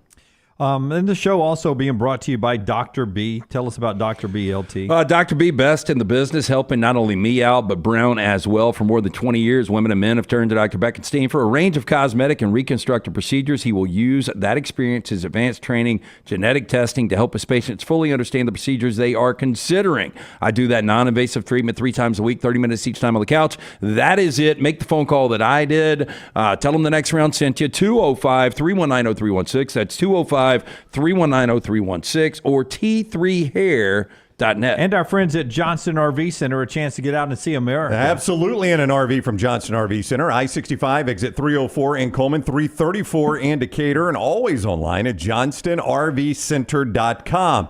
Right now, you can see America in one of those travel trailers as low as $145 a month. You can see America and a fifth wheel, $45,000 and more in savings at Johnston RV Center, and also RV warranty forever. Make sure you're covered for a lifetime on anything that is new or qualifying pre-owned. That is at Johnston RV Center, johnstonrvcenter.com. Nick Kelly reporting, and others, but Nick Kelly of AL.com, Kobe Prentice has found his home. It is with Baylor. He's going to go to Baylor, from Alabama to Baylor. He's a role player his whole time in Tuscaloosa. Had some big catches at times, but never a big target workload for him. So off to Baylor he goes. Yeah, look, and Baylor's one of those teams we didn't talk about. Dave Aranda, I thought they were smoked. After they lost on the walk-off Colorado, or the Hail Mary that took it to overtime, I guess, they ended up losing that game in Boulder. They turn around, they lose to BYU, then they get blown up by Iowa State. Now they've won 6 consecutive games. Sawyer Robertson's playing really good football, and Dave Aranda, was it more first year, second year, or this year? I think he's starting to get more comfortable. Yeah, good program there with a lot of resources. I want to ask a big picture question here about college football, because you mentioned it yesterday with the AP All-American team. The one I vote in, the Football Writers Association, just released theirs, and I think it's almost identical to what you had yesterday. Kelvin Banks and Will Campbell, the only 2 offensive players from the SEC on the first team. There were 4 guys on the defense, so 6 total. I think it was the number we had yesterday on the AP All-American list. 6 total SEC players on the first team All-American offense, defense, and special teams. Is that a one-year one-off, or is that a trend of where we're going in college football? It might be a trend based on this. What I would love to do is do a deep dive on other guys on the first team All-American that are SEC transfers, like Caleb Downs is. Yep. Like Seth McLaughlin, I think, was second team. Maybe he was first team on this. I don't know. But SEC transfer. I mean, how many of these guys have decided it's better to go somewhere else? And those aren't good examples because they were starting. But if there are other guys that aren't getting the playing time they want, and they decide to transfer to the Big 12 or the ACC and they become a first-team All-American. It is interesting to me, though, if this continues, because then it shows you that the talent is more spread in this world of transfer portal and NIL, right? Like if the SEC continues to have this little representation on the All-American team, we've seen a lot of parity in college football this year, and you could argue that the parity is because talent is more evenly spread. That's because I think a lot of the talent's leaving. Only a certain amount of – you've only got so many guys that can get on the field in these SEC programs. They want to play other places. Like Kobe Prentice is a good receiver, in my opinion. Oh, yeah. And now you're going to Baylor. You're going from Alabama to Baylor. But if you can go to Baylor and possibly, Baylor's been right there in the mix to get to a college football playoff. Like if you're Kobe Prentice and Indiana would have offered, there's not a world we lived in a couple of years ago where you would leave Alabama to go to Indiana, but why wouldn't you now if you could be their number one guy? Yeah, and to your point, though, Brown and LT, McLaughlin was at Alabama. He's from Buford, Georgia. Campbell is from Monroe, Louisiana. Banks is from Humboldt, Texas, SEC footprint. Ashton Genty, Jacksonville, Florida. He's at Boise State because – well, that's a long way to go to get to Boise. Yeah. A lot of good schools he flew over to get to Boise. Yeah, boy, it worked out well for both. It sure did. Yeah, but you go Georgia, Tennessee, Texas, Georgia on the defensive side as far as the other parts of the country that didn't make it down into SEC country this time around. And usually we're really pretty good about going to get it. I don't know if we just missed, if it's just a weird year. I mean, these are popularity votes. For instance, I didn't have either one of these wide receivers on my ballot. I didn't. My man Nick Nash, San Jose State. I just didn't. I mean, he's playing for San Jose State. I just don't put the same value. I just don't know how you take that away. Again, he's playing. He's playing with the quarterback, the Pagat guy or whatever, is so much worse than these other quarterbacks guys play with. And the other guy is Harold Fannin from Bowling Green. I know he's fantastic, but I think Harold Fannon's better. Look, he's got over 1,000 yards. He's got like 60 or 70 receptions. It was a stat. Tyler Warren is the best tight end. Now Fannon's going to end up being a first-round guy more than likely, along with Tyler Warren. But how you can discount what Tyler Warren did for that Penn State offense is crazy. Yeah. The knock on Nick Nash was a lot of his numbers came against Sacramento State, Kennesaw State.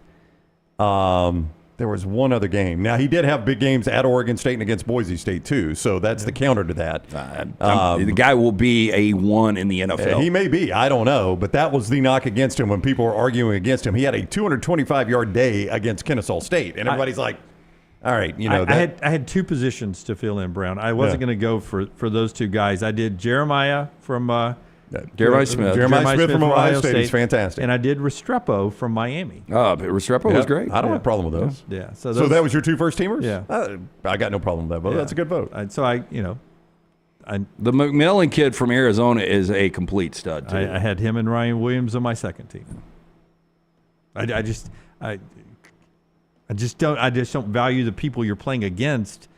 But the NFL will have those guys from Bowling Green and San Jose State, and they'll probably be fantastic. More so on their roster than anything else. Yeah, absolutely. Champy's Chicken brings you this hour a little bit more college football to get to and what's going on there. Just wanted to get to that thought about how different the All-American teams look. There's not a heavy SEC flavor to it like I'm used to seeing, or maybe that's perception, Brown. I mean, if you looked at last year's All-American list, was it more SEC heavy? Couldn't tell you. I'd have to go back and look. Which team you want me to look at? I'll pull one up. Look at the 2023. I don't care. AP or the Football Writers Association. AP, pull it up. Tell me if it's more SEC. Champy's Chicken, Highway 119 in Alabaster. That's where Sterling plants his flag right there without it being a felony in the state of Ohio. He plants the flag on Highway 119 in Alabaster, Alabama for the best fried chicken in the state. It is cooked to order when you walk in.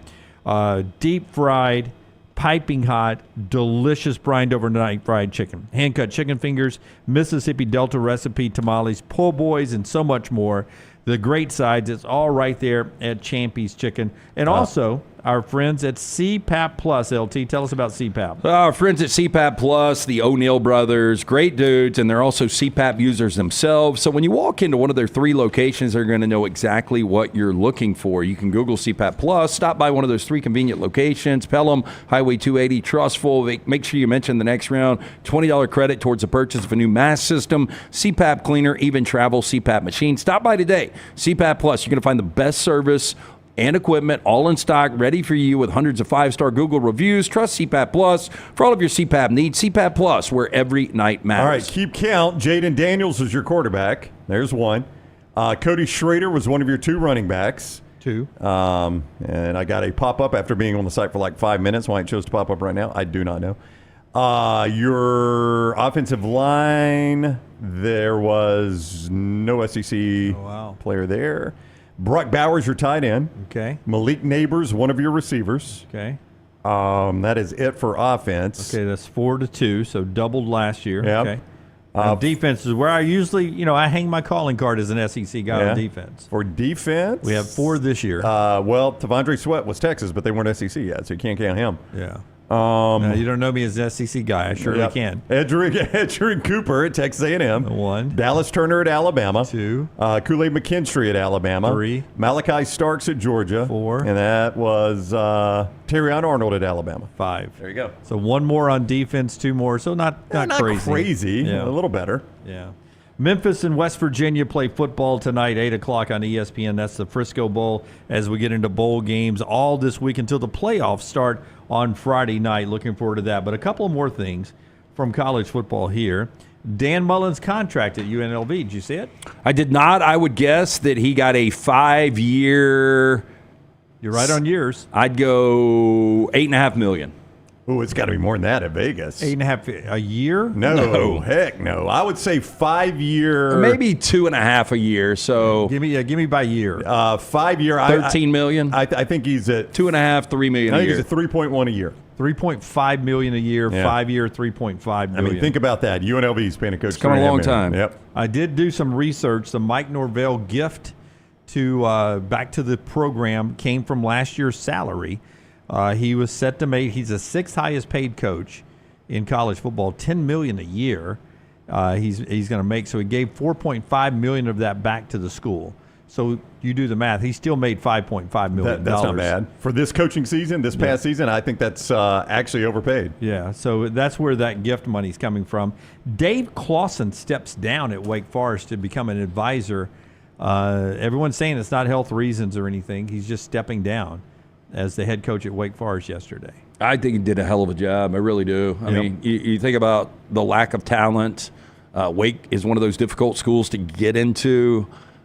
And, he was winning 7, 8 games a year. I don't know why he would get out if it's not health related. Maybe he's like, I just want to be behind the scenes. I'm sick of fighting this battle. It's an uphill battle. Yeah, maybe he doesn't like the state of college football, as some say right now. You are always interested in the dollar figure of these NIL deals. John Mateer, who is actually in the portal, and according to reports, an SEC school, they didn't name the SEC school, we assume it's Oklahoma, it's a $1.5 million offer is what they're writing up in the Northwest on Mateer leaving Washington State, that he has a $1.5 million offer on the table from an SEC school we believe to be what, Brownie?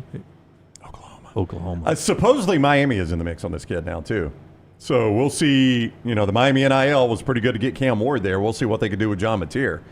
Boy, they like those Washington State quarterbacks, don't they? I mean, if you're Ole Miss, why do you not take a look at John Mateer?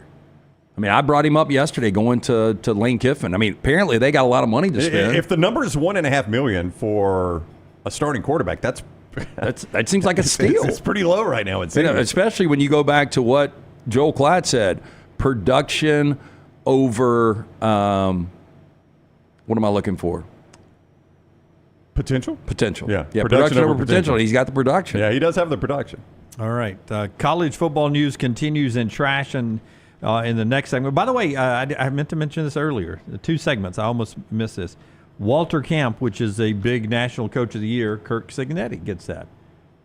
I think he is if I was voting for any of the coaches of the year, I think my vote would go to Cignetti. Yeah, Kurt Cignetti, one loss Indiana in the playoffs, and he's your Walter Camp coach of the year right there this year, and that's one of the biggies right there, voted on, I believe, by the Football Writers Association. All right, when we come back, trash and some more college football news. The show being brought to you by our friends at McCurry Brownie. They bring you the spotlight every day. They also remind you that at McCurry this holiday season, you need a place to rent that car or truck. Yeah, when you're on the road, you rent from McCurry. McCurry has the trucks, SUVs, passenger vans, and cars that are hard to find. Well, they make it easy to rent. Get you in and out fast. Locations in Athens, Muscle Shoals, Huntsville, 2nd Avenue Northwest in Coleman, Skyland Boulevard, and Tuscaloosa. Call and reserve your rental today, 256-559-1003. That's 256-559-1003 or McCurryRentals.com. That's McCurryRentals.com. Follow LT on Twitter at @TheLanceTaylor. Hey, you. It's the holidays. Give cheer a lift. And at New Balance Birmingham, we got the gift. That holiday vibe? Find it inside. Come together at New Balance Birmingham on Highway 280 right next to Chick-fil-A. New Balance Birmingham. We got now. Hey, this is Matt Roth, the franchisee of Walk On Sports Bistro in Birmingham. With the kickoff of football season, come visit us at one of our 3 locations, Stadium Trace, Greystone, or Trussville. Come enjoy our scratch kitchen menu while watching one of our 80 TVs.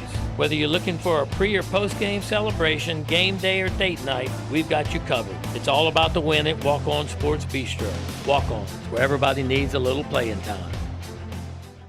Let's face it, a home is one of the most powerful assets you can have, and our friends at Mortgage Right want to help you build wealth through home ownership. Mortgage Right is all about providing competitive rates, a variety of loan products, and a multitude of resources for a seamless home buying experience. They treat their borrowers like family and are always looking to bring more happy homeowners under their roof. See more by visiting mortgageright.com/TNR today and start living. That's mortgageright.com/TNR. NMLS 2239, equal housing lender. Hey, there's nothing worse than waking up to a plumbing problem. Don't get caught in a flooded house. Call the guys at Hemphill Services. Adam, Chad, and the team at Hemphill are the only ones I trust to fix it and fix it right the first time. Hemphill Services does it right and always at a fair price. For all of your plumbing, cooling, and heating needs, trust the name that Birmingham has trusted since 1954.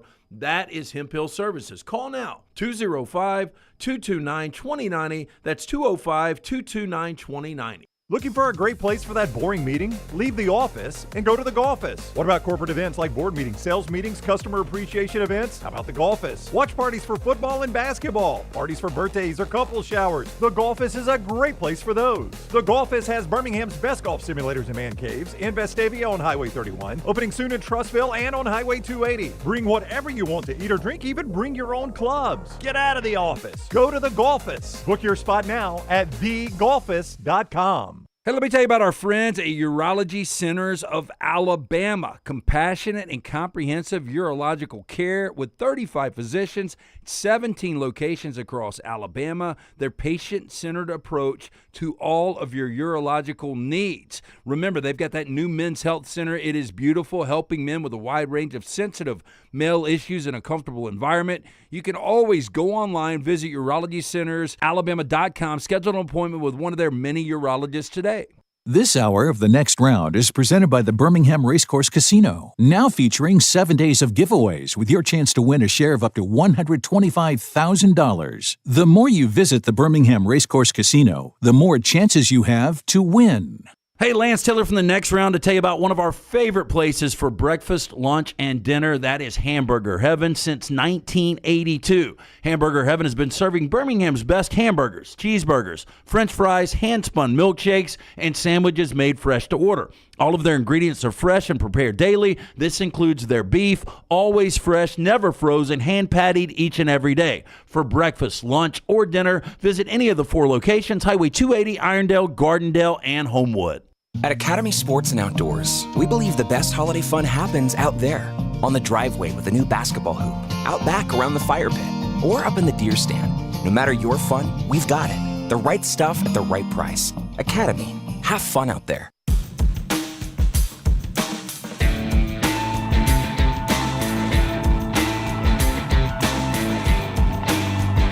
Look at these here. Why would he just not walk in? I don't know. Yeah. He's got somewhere to be. He's not going to join us from Tuscaloosa at 12:15. He's right here, right? No, I said his house. Okay, I thought he lived in Tuscaloosa. No. Okay. Just confused. Obviously. Yeah.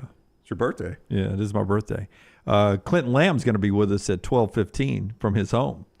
He'll join us coming up here in the next hour as we go bonus time, overtime today until 1 o'clock Central Time. We look forward to talking more football, college football playoff, the focus of that final hour. And with Clint there, Alabama and all the portal news, you'll want to join us for that coming up. This part of the show being brought to you by our friends at Urology Centers of Alabama. 16 great locations spread out close to you that helps you stay on top of your health. You can find the closest one to you and make an appointment today by calling that number on your screen, 205-930-0920, 930-0920, or urologycentersalabama.com. Prostate health, everything on your urological track, all the way to kidney stones and everything in between, vasectomies. They handle it all right there at urologycentersalabama.com.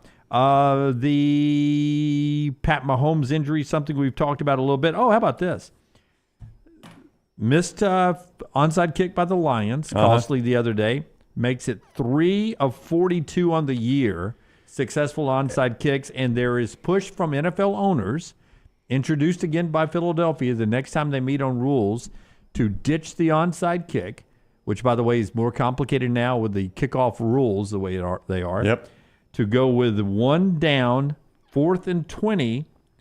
And if you make it, you go from wherever the completion is. Basically, it's the USFL, XFL onside kick model. The old action play is what they call it. And, theirs, I think, was 4th and 12. So I guess you would have to. Was it really? I think it was. Maybe 4th and 15. I don't think it was 4th and 20. I don't think it was quite that long. What do you think? So it's 3 of 42 on onside kicks? 3 of 42. I think the numbers will be higher. What do you think the percentage is of converting a 4th and 20? It's higher than 3 of 42. It's 7% this year. What, 4th and 20, you think?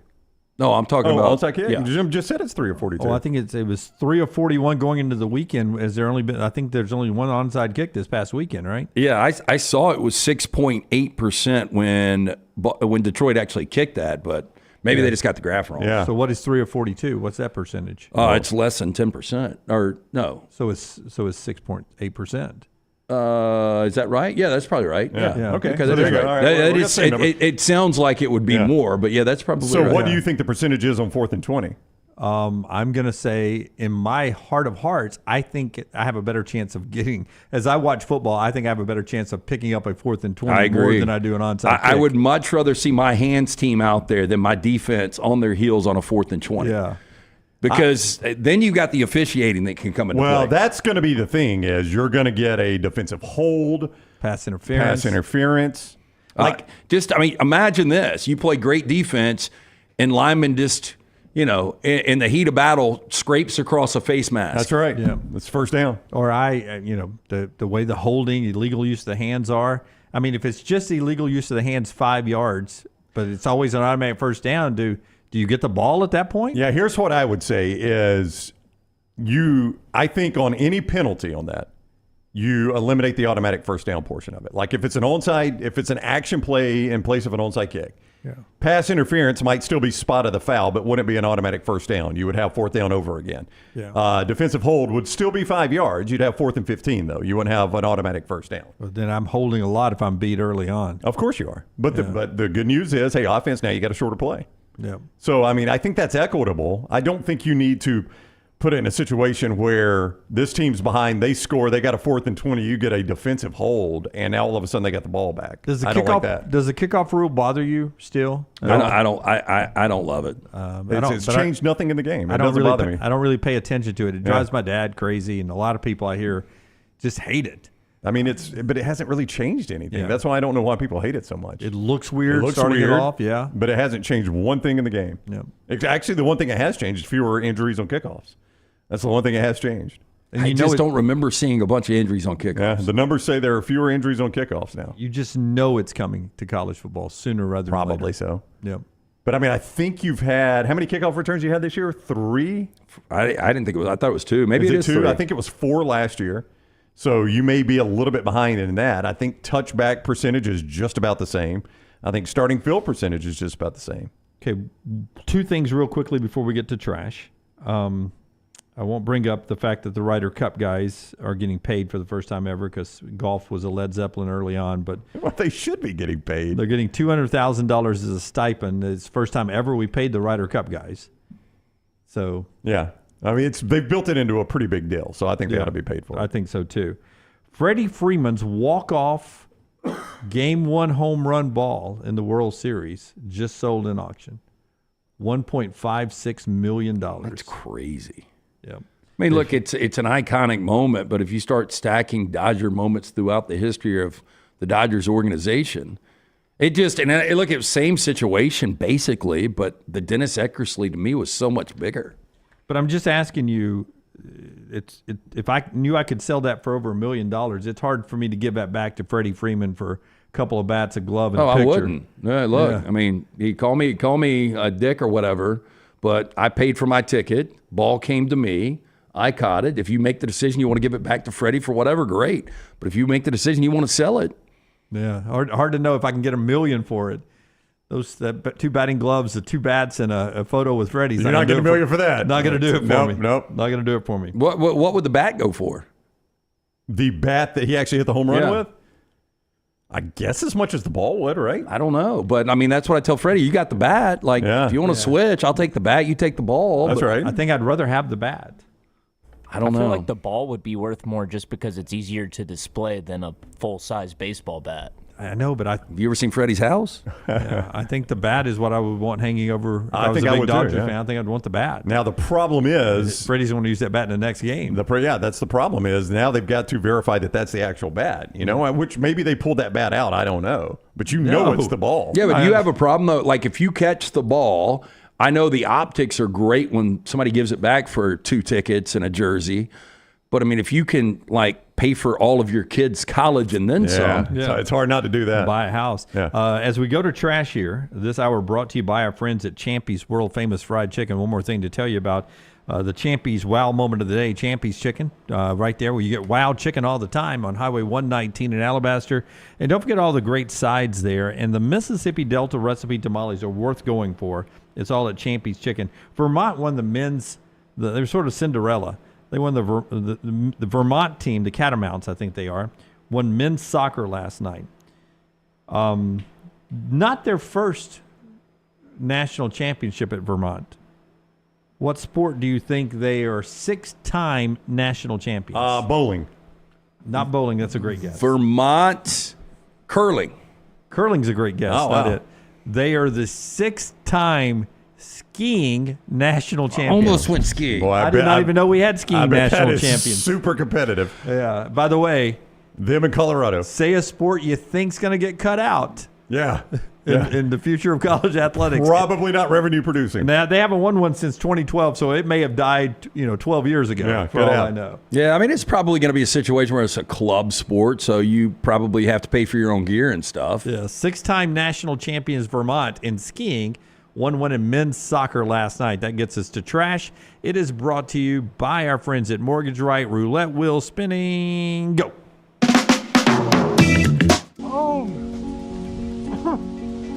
Father of two, Dale Decker, suffers from a rare and seemingly incurable condition that leads to him suffering up to 100 unwanted orgasms a day. LT's Trash is presented by Mortgage Right. Mortgages done the right way. I always picture him doing a sit-down interview and saying, I have 150 a day. 100 of them are the unwanted ones. Would you rather have deal with what he's dealing with or have no feeling in your feet at all? Oof. Ooh. Yikes. I hate when my feet are asleep like you. I do too, like man. you're sitting crisscross applesauce or something. I think you have to go feet just so you can still get work done. Because imagine No, you're right, sitting Tyler. here trying to do the show. Yeah, with that'd be that tough. problem. It'd be tough. Yeah. Yeah. It is buying season. Our friends at Mortgage Right here to help. They veteran founded here in Birmingham, offer loans throughout the country. And while the area they serve may have grown, their commitment to Birmingham and veterans has not changed. Before you take the next steps on a new home purchase or refinance, talk with the team at Mortgage Right. There is no cost or obligation to find out what you qualify for. You can get more information. Go to their website, mortgageright.com. Call 205-900-7200, NMLS 2239, Equal Housing Lender. Boy, we flip things quickly now.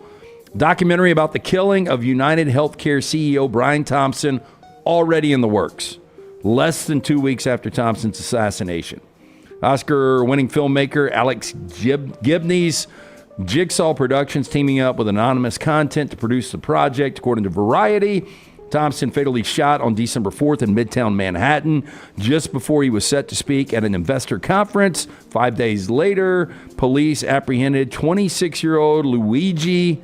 Is it Mangione? Mangini, maybe? I'm not sure. Did you see Mangione? Thank you. Very good, Tyler. Did you see the Chris Rock opening of SNL? Yes, I I did not. Really funny. He just, basically ended it by saying, like, man, sometimes drug dealers get shot. Wow, that's terrible. Mangione, Ivy League graduate, former valedictorian of his Maryland high school, was reportedly carrying a manifesto at the time of his arrest referencing Michael Moore's 2007 documentary Sicko, which criticized the U.S. healthcare system. Now, the upcoming documentary will explore the societal implications of Thompson's death, focusing on the divisive public reaction, frustrations with the healthcare industry, and the broader issues of inequality and access to care. I mean, that is a quick turnaround. I would agree. We're going to need to see who the actors are here, right? Yeah, can't be it's just a great documentary. production. Yeah, it's a documentary. Well, he's not around anymore. We're going to have him acted by somebody. I mean, I'm kind of fascinated by the story, though. Yeah, I mean, you won't get any comment from him. Not from him. Resident in India's Uttar Pradesh got a terrifying scare while using the toilet on November 25th after he got an unexpected visitor. That tiger.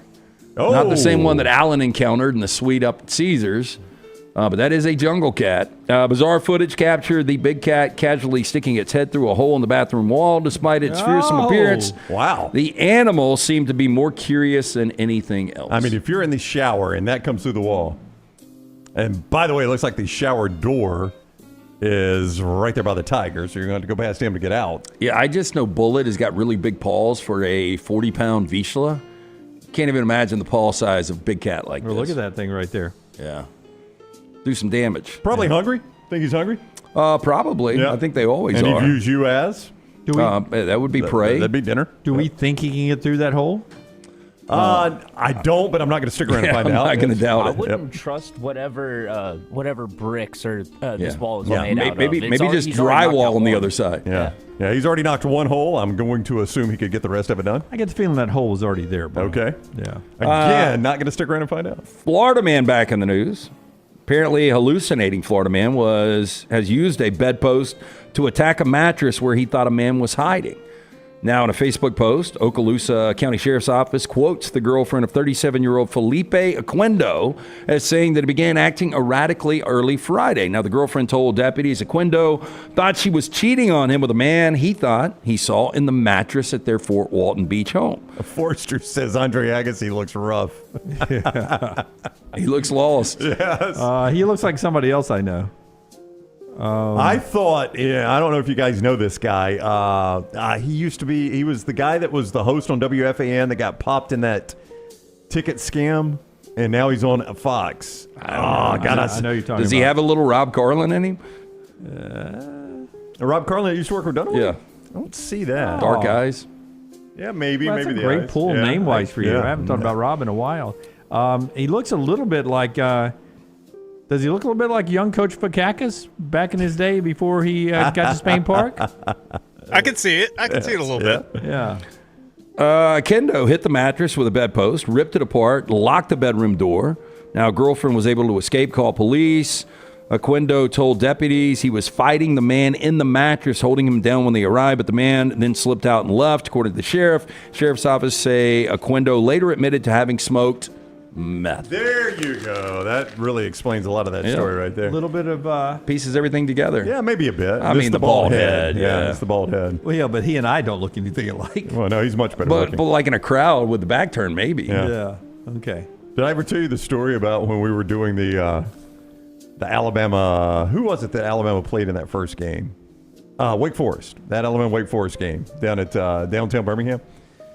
And I'd parked in the parking deck next to Boutwell. And I came out and I turned on the curb and I just had to cross the street to get over to the arena, right? Well, I see Dunaway walking in front of me.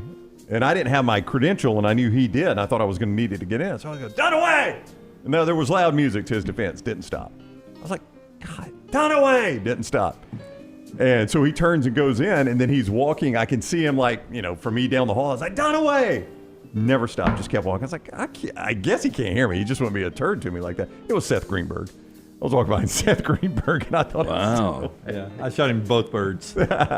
Seth. I was behind him, Jim. I could see his face. All I saw was a bald head. Another thing we need to worry about, smart device manufacturers will be issued with new guidance on how to comply with data protection laws, a watchdog has said, after it emerged air fryers may have been listening in on families' conversations. I'm 100% convinced now on the phone. On the listening in? On all this stuff. Yeah. Now, the Information Commissioner's Office, ICO, said people feel their household products, quote, collect too much information about them and feel powerless to control how their information is used and shared. Now, the watchdog group is set to issue new guidance in spring of 2025 after a report by the Consumer Group, which revealed how some air fryers, smart TVs, and smartwatches have been collecting data on those who own them. Now, 3 air fryers made by different Chinese brands wanted to record audio on their owner's phone for no specified reason, according to the Which study. Now, 2 of the fryers also sent people's personal data to servers in China, although this was flagged in the privacy notice supplies with the product. There is no suggestion of illegal behavior by any of the companies mentioned in the study. It comes amid reports a company that was not part of the research reserves the right for its smart ovens and similar appliances to collect details of, quote, what you are cooking and how you cook. Basically chicken fingers and French fries in my air fryer. Do y'all use an air fryer? I have, but it's been a long time. It kind of just sits under the counter. No, we use them all the time. We used them last night. What'd you for cook in it? Sweet potatoes. Yeah. Cubed up. Right. And, rolled in olive oil and the black pepper and sea salt. And then you throw them in there. And if you've ever let your French fries get cold or if you didn't eat them all, throw them back into the air fryer, and they bring them back to life. Well, look, there's not a lot of French fries that travel well. I think that's just kind of known. So do you guys do that a lot? I know you said you don't use a microwave anymore because you use the air fryer. Yeah. So is that the way to do it? You go fast food, you bring the fries home, throw them in the air fryer? If they actually make it home without you eating them, they will crisp back up in the air fryer. Yeah, I'll tell you, there are a bunch of guys who do hamburgers together, 5 of them, that give you a lot of French fries, not as much as they used to. And when I get home, I will throw them in there and crisp them up a little bit more than they are when they come out. I like them a tad more crispier. Really good. So we've got the top 10 Jim Carrey movies by Ranker.com. I think they got this list wrong, by the way. I'm not a Jim Carrey guy. Tyler, I don't know if you're a Jim Carrey guy. I don't know if you guys are. I am a Jim Carrey guy. I did read some stuff from his ex-girlfriends. Boy, he seems like a piece of shit. I would say with Jim Carrey, most of them, like the Ace Ventura movies, I always liked like the first hour of them, and I'm like, okay, this has gotten old. Yeah, I would agree. That was kind of the way I was. Number 10 on the list, The Cable Guy. Saw it. I thought it was okay. I never saw The Cable Guy. I did. I saw it. I liked it at the time. Yeah. It's the first time I ever saw Jack Black. And I remember seeing his name come across credits. I was like, damn, that's a unique name. Yeah. By the way, Jack Black is the guy that introduced Ozzy Osbourne into the Rock and Roll Hall of Fame. He was the presenter. Oh, interesting. Tenacious D. Yeah. Jack Black's a lot, but he's a talented guy, and he seems like a good guy. You should see him right now. He you can see about this much of just Jack hair Black. everywhere. It is a big beard, big long hair. Yeah. School of Rock was an underrated movie. I liked School of Rock. Yeah, I thought it was good. Yeah. Anyway, back to this. Number 9 is by far his best film of all time, Eternal Sunshine of the Spotless Mind. This is one of my favorites, too. It is great. So it's so unique. Yeah, this is number 9, and you think it ought to be number 1. I think it's number 1. Right. I never saw this. Is this when he... They basically want to erase each other to avoid the hurt of the relationship and a breakup. Yeah. Yeah. So they Charlie Kaufman's the guy that wrote the screenplay. Very, very unique dude. Yeah. But I thought this was fantastic. And Kate Winslet, almost everything she does is really good. Number 8, I've never seen it. Me, Myself, and Irene. I've never seen this one either. This is the only one on the list I haven't seen. Yeah, don't want to see it. I saw this, didn't like it. Number 7, boy, I think this is so overrated. Dr. Seuss's How the Grinch Stole Christmas. Yeah, not crazy about that one. This is great. Oh, you think it's great, One of the best Christmas movies ever. Oof. Interesting, Tyler. I enjoyed this too, Tyler. I think you're saying that because you didn't grow up with the great claymations that I grew up with back in the day, the Rudolphs, and you didn't have the great access to the Charlie Browns. I'll say this. He was a really good Grinch. I just don't like the story much. Yeah. Now, I'm kind of with Lance. It's never been my favorite story. The animated one is better. The animated Grinch is better. Number 6 on the list. I've never seen this one either. Bruce Almighty. I think I've seen that one. I think that was really good. Is this the one where he has to build an ark? No, that was Steve Carell. Sequel. That's Evan Almighty. Was it that Steve Carell that was building the ark? That was the Steve Carell. Is Morgan Freeman in both? I don't know if Morgan Freeman's in the second one or not. Is Bruce Almighty where he can only tell he can't lie? No, that's liar, liar. We'll get to that one. If you'll not read ahead of the Number 5, I have never seen this one, The Mask. Cameron Diaz in her heyday. Yeah, I like the original Mask. I never saw The Mask. No, that's a good film. Now they tried to do a second one. It was no good. Back to Bruce Almighty. What is it about then? I mean, 2 other films that it's not. He gets all of God's power after getting an argument with Morgan Freeman's character God, and basically his idea is like, oh, well, why can't you just fix everything in a day? And Morgan Freeman says, all right, well, you try it. Oh, okay. I did try see and that. see if you can be God. I did and see he couldn't. that. Yeah, I'm just going to fix my life. Yeah. I'm going to be really self-serving That's here. right. Not a good idea, by the way, from Morgan Freeman. Number 4 on the list. Never seen this one either. Liar, Liar. Yeah, it's got its moments. I mean, I didn't love it, didn't hate it. It's funny.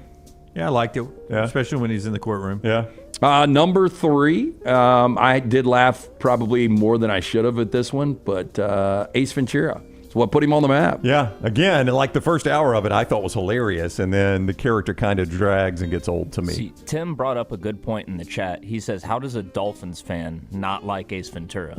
Because it made fun of the Dolphins. It did. It's pretty simple. They missed the I kick. mean, I don't know what Tim was watching there. Dan Marino is in this. Dan Marino is, in fact, in it, yes. You know where I like Dan Marino better? In the Dolphins uniform playing football. Or the Isotona commercial? Yes, no. By the way, Brett Favre, better in something about Mary than Marino was in Ace Ventura. Low bar. Boy, you got a lot of growing. The final two, I like both of these, and I think they would be in the top three. But again, I would have Eternal Sunshine of the Spotless Mind, number one. Number two, The Truman Show. That is my favorite. That is a very, very good Especially movie. when it first came out. Yeah. I mean, like, now if that came out, you'd be like reality TV. Right. It You've was way ahead of its time. It was. Yeah. Really, really good. And number one, Dumb and Dumber. That's very funny. It is. It's funny. For a completely stupid movie, it is so funny. So he got nothing for playing Andy Kaufman?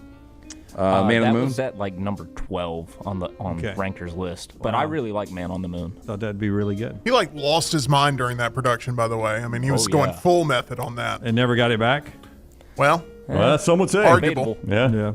All right, that is Trash Today, brought to you by our friends at Mortgage. If you're looking for a new home, our friends at Mortgage Right here to help. Whether you're a first-time buyer or seasoned home buying veteran, their great service and low rates make the process easy. Speaking of veterans, veteran-founded right here in Birmingham. So remember, whether you're looking for your final home, your first home, whether you have a big down payment or need 100% financing, Mortgage Right, one-stop shop for mortgages. Visit them online, mortgageright.com. Call 205-900-7200, NMLS 2239, Equal Housing Lender. Fun with Dick and Jane, by the way. Tia Leone and him. I think that's an underrated movie. Oh, never seen it. That was good. I enjoyed that. That's the one where they're spoofing on all the businesses like Hell South and Enron that went out of business. Yeah. Yeah. Didn't they end up being bank robbers in that? Yeah. They robbed a bank. Put on Nixon masks? Then bounced around the bedroom with their Nixon mask on? Nope. I think you're adding things in. Yep. Bank robbery movie I can think of with Nixon masks is Point Break. Break. Yeah, he's you might have taken the movie a step further after the date night. They did, in fact, rob a bank in that movie. If you don't come around after movies, for the after movie show Yes. with Jim Dunaway, that's always a good time. Right, a lot of college football coming up in our overtime hour, 12 to 1, including James Franklin, Kirk Signetti, Marcus Freeman, and Josh Heupel on playoff games coming up. Our final thought today happens to be involving basketball tonight. The SEC and their three big games tonight. Actually, two big games. We know Auburn will beat Georgia State. Florida, North Carolina, South Carolina hosting Clemson. LT's got plays on these Browns. Do you think the SEC wins both of those games? Do you think they're 1-1, or does the tide turn? They go 0-2. It's hard to go against the SEC right now. I'll say 2-0 SEC. 2-0 SEC. Memphis and West Virginia. I've already made the big play on Memphis tonight. You can get your plays at lanceslock.com. That is a Frisco Bowl game at 8 o'clock. More college football coming up on the other side. That's our main show for today. Overtime is next. Stay with us after a quick timeout. Follow Brownie on Twitter and Instagram at Ryan Brown Live. There's only one Champy's world-famous fried chicken. Poor boy's tenders, full fried chicken plates, and a little bit of the Mississippi Delta with chicken on a stick and hot tamales. On your way to or from the big game on Highway 119 in Alabaster, stop by Champy's Chicken. Hey, you. It's the holidays. Give cheer a lift. And at New Balance Birmingham, we got the gift. That holiday vibe? Find it inside. Come together at New Balance Birmingham on Highway 280, right next to Chick-fil-A. New Balance Birmingham, we got now. Just because you've quit going to the gym, it doesn't mean that you have to quit gym altogether. Dunaway, that is. With our Next Round podcasts open 24/7, 365, you can access gym anytime you'd like. While you may have done away with your treadmill routine, our version of Dunaway is standing by, ready to get you back to your absolute best. Find all that lovely Jimmy D-led content on Spotify, Apple Podcasts, Google Podcasts, and in the podcast section of nextroundlive.com. This message is sponsored by Jimmy Crypto Inc. and Jimmy Crypto for President. The tradition of giving Daniel Moore art continues with two new fine art editions celebrating the continuing dynasty at Alabama with The Legend, the artist's final tribute to Coach Nick Saban, and Deuces Wild, featuring Ryan Williams and Xavier Brown teaching the Bulldogs to behave. See them both now at DanielMooreArt.com. Introducing the 2024 Daniel A. Moore Christmas Gift Pack, including 3 great new gift items commemorating Coach Saban's career at Alabama. 1. A collegiate classic print of The Legend. 2. An autographed 2025 Crimson and White Fine Art Calendar. And 3. An autographed copy of the new book, The Saban Era, by author Brad Beard, full of stats and game details. Get all 3 items for only $59, a savings of over $40. Order these and other great gift items now for the Bama fan on your list. Available now at danielmooreart.com. This hour of The Next Round is presented by the Birmingham Racecourse Casino, now featuring 7 days of giveaways with your chance to win a share of up to $125,000. The more you visit the Birmingham Racecourse Casino, the more chances you have to win.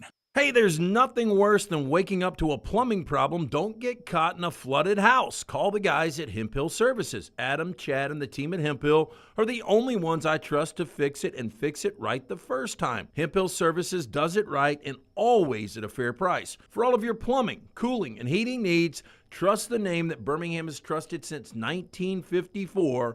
That is Hemphill Services. Call now, 205-229-2090. That's 205-229-2090. The beauty of the holiday is at the center of your table with the New York Butcher Shop. Their selection of USDA certified Angus prime rib roast, beef tenderloins, and fillets, as well as premium pork and lamb cuts, are the finest selections available in the market and are hand-cut just the way you want. With side dishes handmade by their professional chefs, your holiday meal is complete. Visit one of their 2 locations today, in Cahaba Heights or off Highway 119 in Greystone. Place your order today. The New York Butcher Shop. Rare quality, well-done service.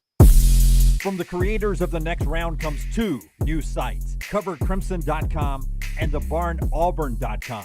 2 team sites with the same excitement and information-driven content that you get every day on The Next Round. Live daily shows, recorded shows, free of charge, plus premium content with insider information starting at just $1. And it's the perfect gift for the Alabama or Auburn fan in your family. CoverCrimson.com or thebarnauburn.com. Sign up today. Hang out with The Next Round on the go. Whether you're driving to work, running errands, sitting on the beach, or you just need a break from the real world, we can keep you company. Check out The Next Round, Mystery Fifth Hour, and our other shows on your favorite podcast app. We'll meet you there. Here at The Next Round, we love our guests, especially our 2024 football regulars. Auburn and Alabama fans, we've got your guys. On Mondays at 9:25, we'll be joined by Alabama offensive lineman Tyler Booker, and Tuesdays at 9:25, we chat with Auburn quarterback Peyton Thorne. Join us and rep your team. Jim Dunaway, Lance Taylor, Ryan Brown. Live from the Birmingham Racecourse Casino Studios, The Next Round, presented by Bud Light, is on now. All right, this hour being brought to you by a couple of great eateries that we talk about a lot. One of them, our friends at Champy's World Famous Fried Chicken. They bring you the final hour of our regular show and overtime today. Sterling and the crew down there. Tyler, if you were at Champy's Chicken right now, you would eat what? Ooh, definitely some of the wings and the tamales, and then some of the sides. I really like Sterling's baked beans. No, they're very good. Baked beans. Yes. Brown, you would go. I would. Well, I haven't now had the tamales in quite a while. I think I'd have to go back to the tamales. Feels like a tamales It does. day. Kind of a tamale day. Yeah, I wonder if there's such a thing called tamale soup. I think it's just tortilla soup. Tortilla soup? Tamale soup would be interesting. I don't know that you could pull that off. Yeah, I don't know if you could put chorizo or ground beef into a soup. And so that's going to be weird, but anyway, give it a try. You would go with tamales. You always like those. those. The tamales and the coleslaw. Again, I'm a cream-based, mayonnaise-based mayonnaise guy. Yeah. Champy's Chicken, Highway 119 in Alabaster. Also by our friends at Slice. They bring you 4 downs every day. Back Row Forster in Melton. When we were not here on Friday, you guys had a pizza party. Forster, what was your favorite slice? I crushed just a regular pepperoni pizza. Regular pepperoni. Yep. Which one did you go with there, Melton? Went with the barbecue. Love it. Every so single good. time. Yeah, it's perfect fantastic. blend. You know, the barbecue, though, do you go with the brisket's fantastic, but I like doing the chicken on there as well. Can you do? The chicken has like that white sauce on it too. Yeah. Yeah, Melton, what were you about to say? I was in agreement. Yes, you can't go wrong with any of I'm that. starving, by the way. All right. Throw some ranch on there too. Come on. Throw some why ranch not? on there. Champy's Chicken and, of course, Slice. Tell us where Slice is located. There are 5 locations. The original in Lakeview, Vestavia, Montevallo, Crestline Park, newest location in Edgewood. You didn't see the Bajai Brothers, local pizza, local ingredients. Check out that menu to order online, slicebirmingham.com. We'll talk to Clint Lamb, by the way, coming up here at 12:15. Clint will join us to talk about everything going on with Alabama, including including Mbakwe in the portal. And will he come out of the portal in Tuscaloosa or some other magical place like Oxford, Mississippi? We'll talk to Clint about that coming up. Brownie. I was just going to say the NFL is changing schedules right now. I don't know how many Falcons fans are in the audience outside of Scott. Are they getting flexed out? They are getting flexed in. The Dolphins-Browns game, which was set for Sunday Night Football, not this Sunday, but the next Sunday, that's the 29th, I think, has been flexed out, and Falcons-Commanders flexed into that game. So they'll be Sunday Night Football. I mean, I'm not surprised. That's a big game. So that means they think the Falcons are still in the playoff hunt at that they point. are. Well, they are. I mean, if they go 2-1 and you go 1-2, they're in. And Dolphins and Browns are playing for basically nothing. I mean, the Dolphins have like a 1% chance, and the Browns are eliminated. So there's really no reason to show that on Sunday Night Football. I would not want the world to have to watch Miami play in cold weather again. Oh, that other game I told you about, it's just the Cowboys on Sunday Night Football. You've got Cowboys. What do you got? Cowboys, Saints, Panthers left. Is that right? I think so, yeah. Cowboys, Saints, Panthers? I think we're Cowboys, Panthers, Saints. Yeah. Okay. Something like that. You guys should go 3-0, but the Cowboys, they've kind of found their footing with Cooper Rush a little bit. So that would be the most dangerous of the 3 games for you guys. You're going to be facing backup, and Bryce Young. Yeah. Right now we're 4-point favorites on the road in Dallas on Sunday Night Football. That's Sunday Night Football this week is Buccaneers Cowboys. I do like that didn't get flexed out. Dallas early in that game. Maybe so. Boy, Baker Mayfield is playing great football. Carolina was favored for the first time in how many games? Was it 18 games over Dallas? Sounds right. Yeah, I think they were the favorite for the first time in 18 games over Dallas, and that didn't go well.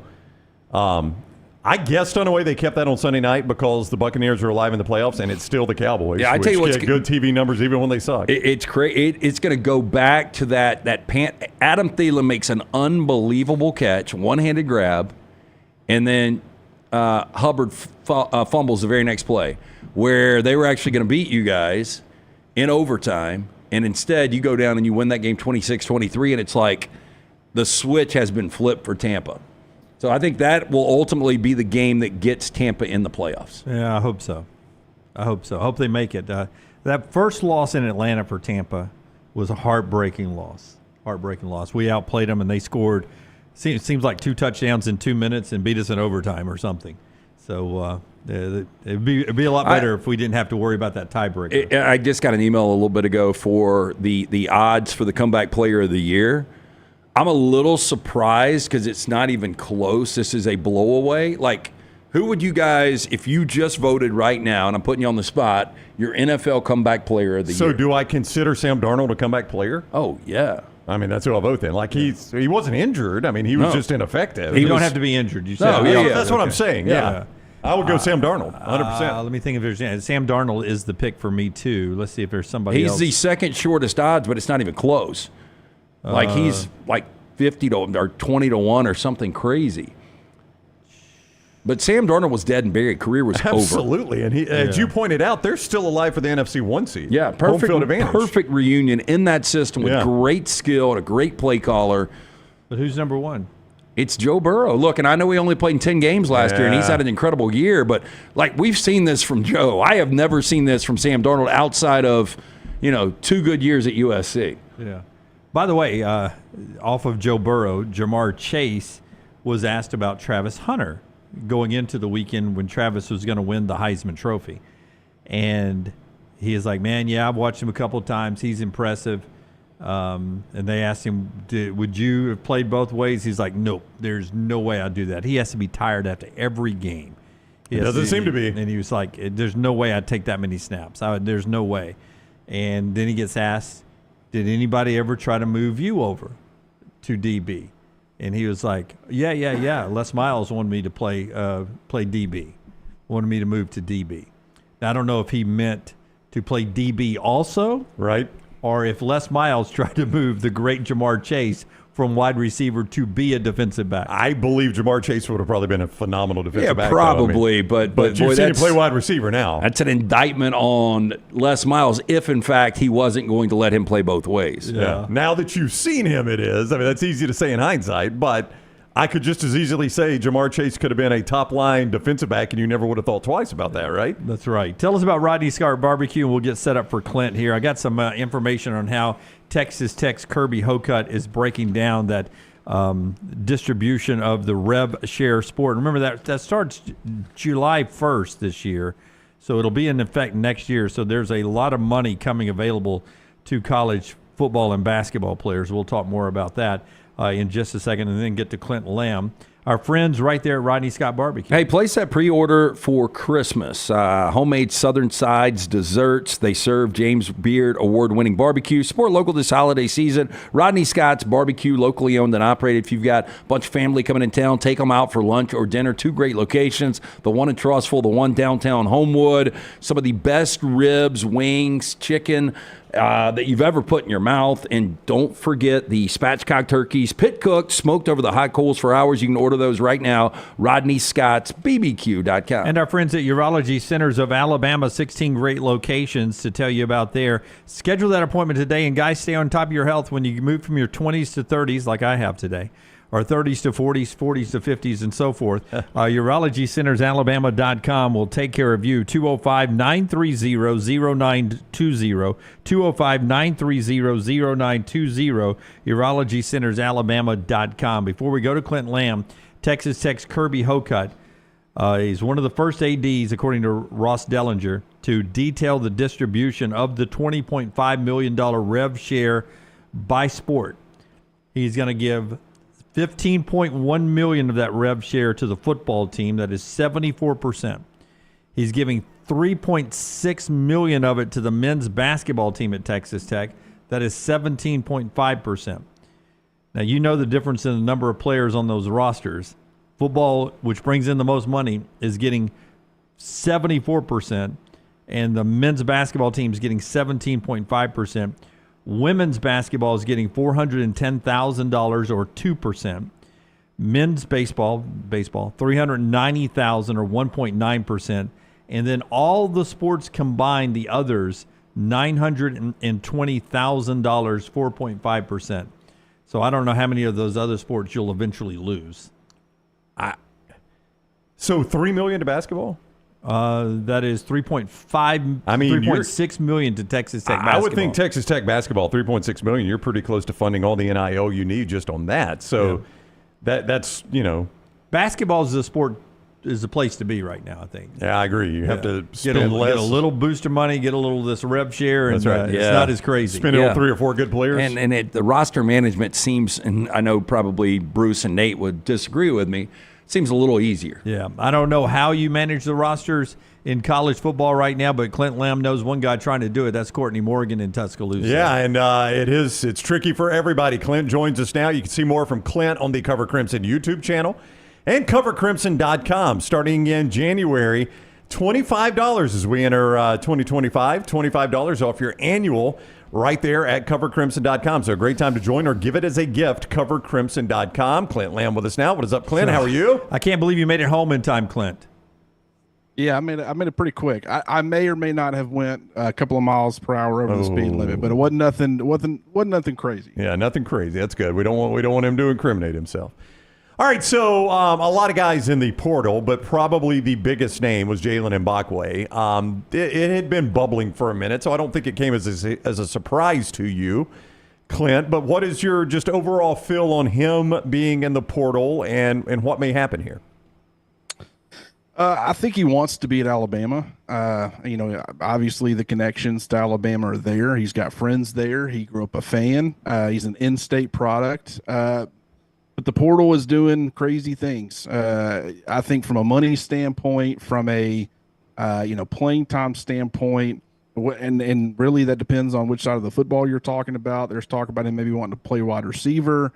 There's so many different factors involved in this process. But what you are seeing is guys are really trying to manage how they feel personally, or emotionally about certain places and certain people, compared to what they want to do as far as taking care of their financial future and things like that. It's a very tempting approach to the, as far as changes in college football, but with the fact that they couldn't really guarantee him a starting spot at corner, I think that maybe has played into it. But at the same time, at one point it was trending towards Ole Miss. I mean, that's the school that we're all hearing as far as where Mbakwe could end up potentially going. And then late last night, it starts to break that, okay, maybe Alabama's not out of this. He met with Kalen DeBoer this morning. It seemed to be trending towards Alabama. I really don't know anything as far as recently, if that's trending back towards Ole Miss. I think at this point, both coaching staffs are really trying to fight to get him. But I will say that I think this is just another example of how crazy the transfer portal has become. Do you believe it's just an open negotiation right now where he's probably offered X amount, let's just say it's Ole Miss, and then, hey, this is what we've got for you to stay, and then you've got representation in the middle of it just making calls back and forth, and ultimately highest bidder, I guess? I mean, you've got the director of on-campus recruiting for Ole Miss tweeting out the same thing that Ron Williams had tweeted out last night as far as bingo, we've got a target or whatever that phrase is from Friday after next. And when you are kind of openly doing that kind of stuff, I just think at this point with the way things are set up, as long as you have kind of someone acting as that middleman, it almost does feel like open negotiation. And that's unfortunate for college football. That's where I think we're at. It goes both ways, but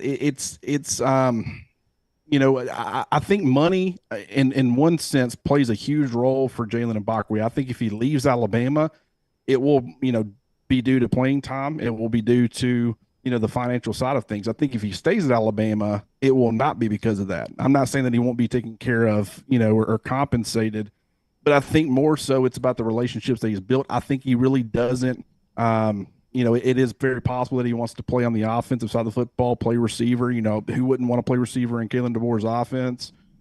He was a dynamic athlete coming out of high school. A lot of people had projected that he would play the offensive side of the football. Nick Saban, the greatest college football coach of all time, he views him as a defensive back. He's a defensive backs guru.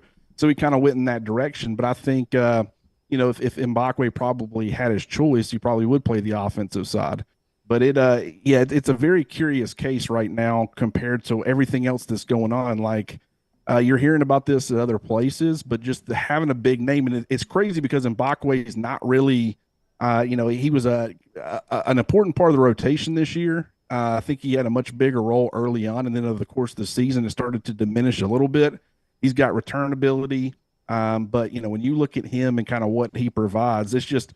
It's crazy because Alabama's kind of stuck in a dilemma because he's not really viewed as a starter on the defensive side right now. So if a position change happened, if that affected things, I think he would probably be viewed a little bit differently. But it's just I think both sides right now are doing everything they can to get Jaylen Mbakwe on campus. So for those that, and I'm one of them that don't really understand, is he wanting to play offense as well as defense like Travis Hunter?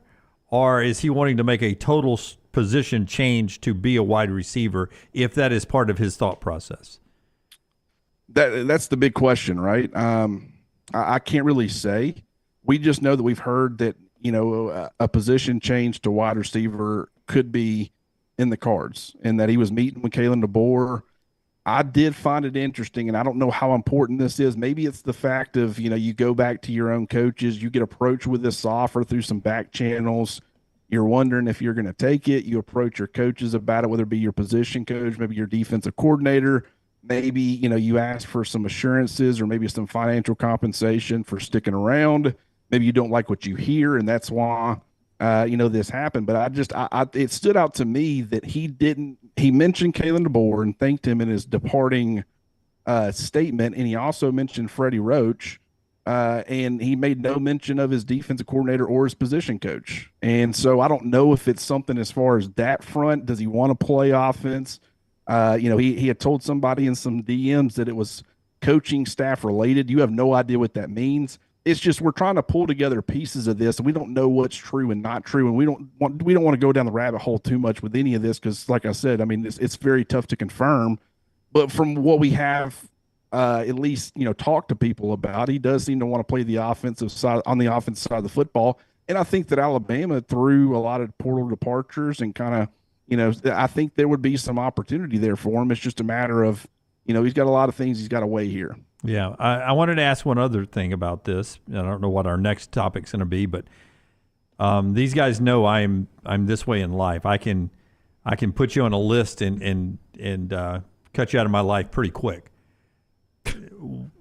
Sounds dramatic, right? There are a lot of people in our chat room, and I think I've seen this as an Alabama fan would say, if he's thinking about leaving, let him go. We'll find somebody else. I'd rather play with 85 people that want to be there than having to go back and find more money to keep people, blah, blah, blah, whatever it is. Can you really survive nowadays with that attitude in college football, or do you really have to sort of bite your tongue and take some of this with a big spoonful of modesty? I think anybody in an ideal situation would want to have a team filled with guys who really want to be there. They love the program. They love the fan base. They love the coaching staff, the campus. I mean, that's in a perfect world. I don't think we're living in a perfect world with this transfer portal era, with the NIL era. You know, I think it's more so you're going to have guys in your roster who are really there. Maybe they do love Alabama. Maybe they do love, their teammates and all that stuff. I mean, you can do a lot of this at the same time, but maybe more of a driving force for some of these guys is going to be, the money that they're getting to be able to provide for their families. And, it's not just the short-term view on what they're getting now. It's also, is it playing time as far as developing for the next level? Maybe positioning yourself to get drafted highly. I mean, that's obviously on the minds of a lot of these guys. It's a tough question to answer. But at the same time, I understand where fans are coming from.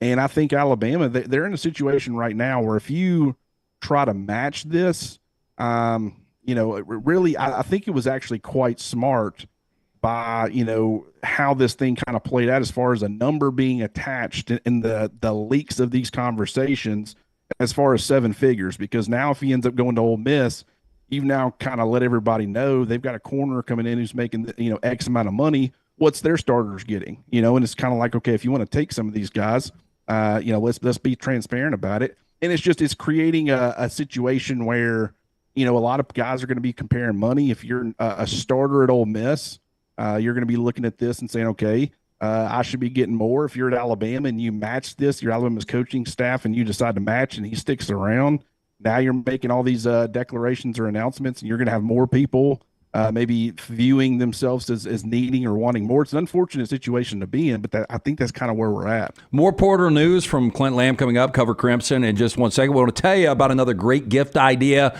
the gift of hydration from our friends at HydroLife Therapy, IV therapy, B12 injections, cryotherapy, compression therapy, now weight loss therapy, all under one roof. 2 Birmingham locations to serve you. Walk-ins are welcome, but you can book online, hydrolifetherapy.com. If they can't make it out to you, they can send a nurse to your home or business. Great stocking stuffer, very important. Mention the next round, 20% off all the great services. Also ask about memberships. Basically recoup that membership fee in just one visit with a free IV bag each and every month. Again, for more information, hydrolifetherapy.com. CoverCrimson.com is the website. Starting in 2025, $25 off your annual right there at Cover Crimson. Great Christmas gift idea. Clint Lamb is with us from there. Clint, Mick, Stacy, Mike Johnson, Chris Marlowe, I mean, the entire crew there. They do tremendous work there at covercrimson.com.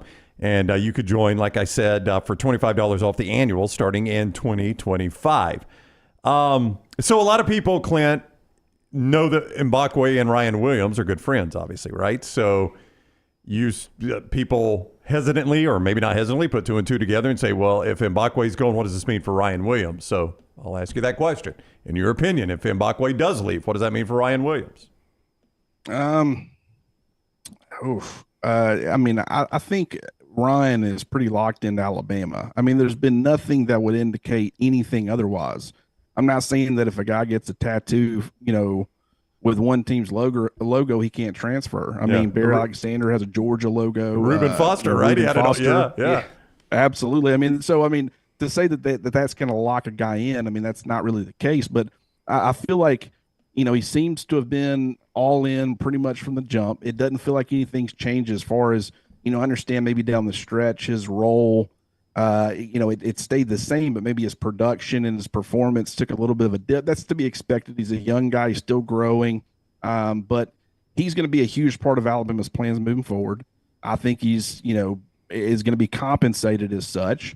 And it would be strange, in my opinion, for Jaylen Mbakwe to be the driving force in that relationship.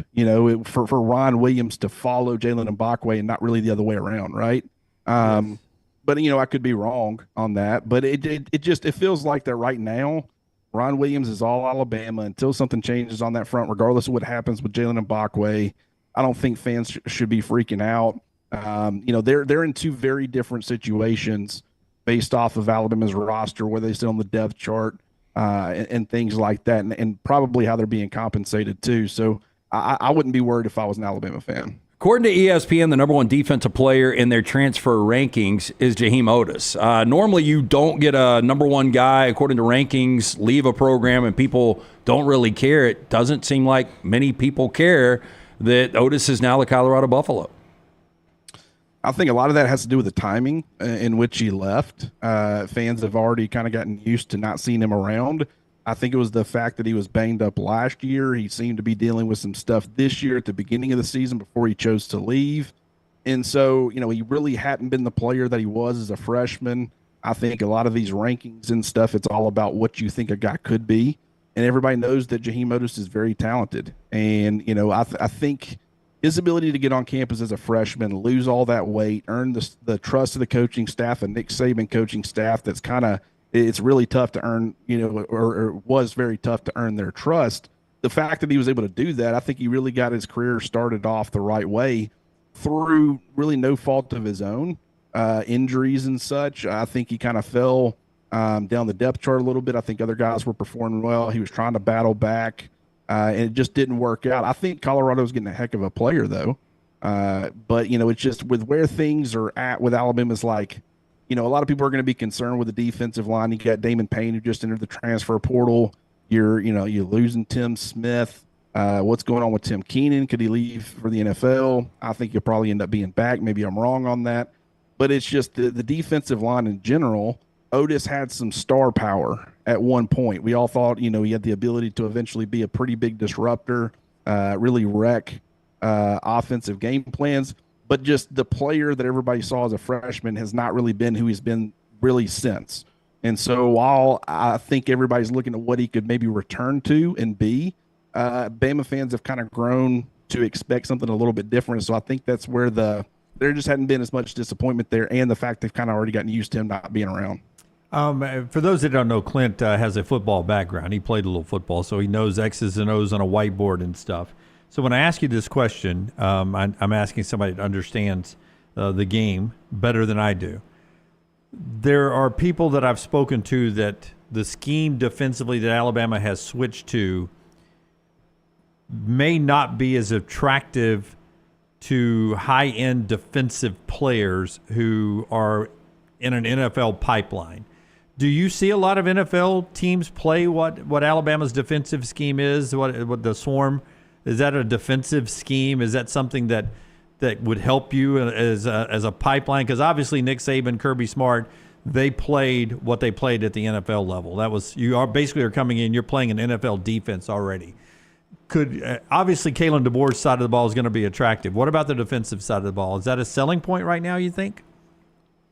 I think it's really fun for certain positions. I think that vision-oriented defense is actually, if you're a defensive back, that's a pretty desirable way to play the game. You kind of get to roam, kind of do, some backyard football type of stuff, let your instincts and everything take over. You still got to be disciplined and all that. I'm not saying it's just free roaming, but there are some free roaming principles to it. I think the wolf position is what's really interesting. You don't see that just a ton on the NFL level. The standard 4-2-5 defense, you're seeing that all over the NFL. The days of you might go against a certain offense on a given Sunday, and you might be in a base 4-3 package or a 3-4, but that 4-2-5 with that nickel corner, that's kind of what you're looking at in most situations on the NFL level. Maybe the fact that you don't really stray from that too much. You don't have, Kane Wommack really doesn't have a dime package that he consistently goes to. You did see him in certain situations play some different looks, some 4-3 unders, some 3-4 looks and all that stuff. But for the most part, it's just that 4-2-5 base, the same personnel, and they just kind of try to make it work that way. But that wolf position playing off the ball like it does, I think from a gap responsibility standpoint, you get some inconsistency. Your defense really has to be able to trust each other and understand the gap responsibility and who's going to be where. And with the wolf kind of really never having done that before, I think there was some transition And so it's tough for me to say, looking at the product right now, okay, this is what it's going to be, because I think as guys get more comfortable, you'll see more sound defense being played consistently. But I will say I didn't see enough improvement on that front over the course of this season to think that that's going to be something that you can continue to do. Now, you can do 90% of what he does, maybe just change that aspect of it a little bit. But I think that's probably the biggest difference between what he does compared to what a lot of other people do, is that wolf and playing that shallow off-ball linebacker role, trying to confuse the defense, do different things. And it just it can work and it can cause some problems. But I think it also, you can cause some self-inflicted problems that makes life on yourself a little bit more difficult than it needs to be, especially against certain offenses. And so, I does he stick with that? I've heard that he probably will. Should he? That's my biggest question mark right now for him. All right, do this. Go follow Clint on social media at Clint R. Lamb, and go to Cover Crimson, the Cover Crimson YouTube channel. A lot of great content there, including Bama and Bourbon with Lance and Aaron, Clint, Mick Gillespie, Mike Johnson, Chris Marler, Stacey Blackwell. They all do a really, really good job there. And CoverCrimson.com is the website, CoverCrimson.com. Again, celebrate 2025 with $25 off your annual there at CoverCrimson.com. Thank you for the time, Clint. Good to see you. Absolutely. Good talking to you, fellas. All right, buddy. Take care. Clint with us on the JohnstonRVCenter.com hotline with the latest transfer portal from Tuscaloosa. Yeah, and our show being brought to you in part today by our buddy Dr. B. He's got LT's hair looking really good for this holiday season here. Yeah, Dr. B is the man. Again, we started to thin out. We started this platform years ago. Dr. Beckinsale and his staff, the ones I called, went in, saw them. Since that moment, I have more than doubled in thickness.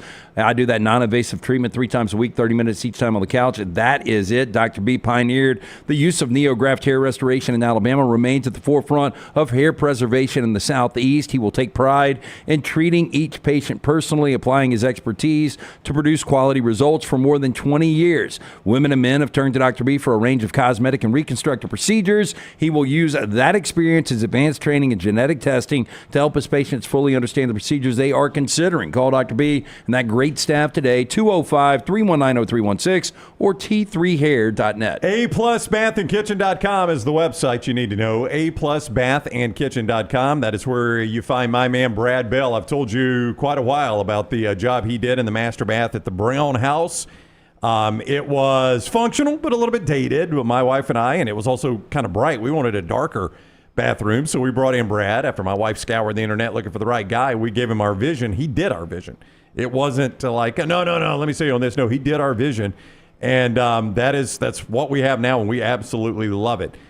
You could see more of what he's done, some before and afters, A+bathandkitchen.com, A+bathandkitchen.com, or give him a call, 205-422-1758. That is 205-422-1758. He specializes in master bath, kitchen, and master bedroom closets. Not to say it's all he does, but it's his specialty.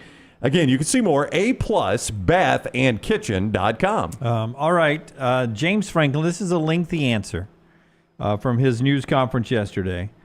Talking about Bo Pribula, the backup quarterback who is transferring out. We've talked a lot about the portal today. It angers all of you. It really angers people when you talk about losing your QB2 before a playoff game. Here's James Franklin. We talked last week. Had no intentions of leaving, but we got problems in college football, and I can give you my word. Bo Pribula did not want to leave our program, and he did not want to leave our program until the end of the season.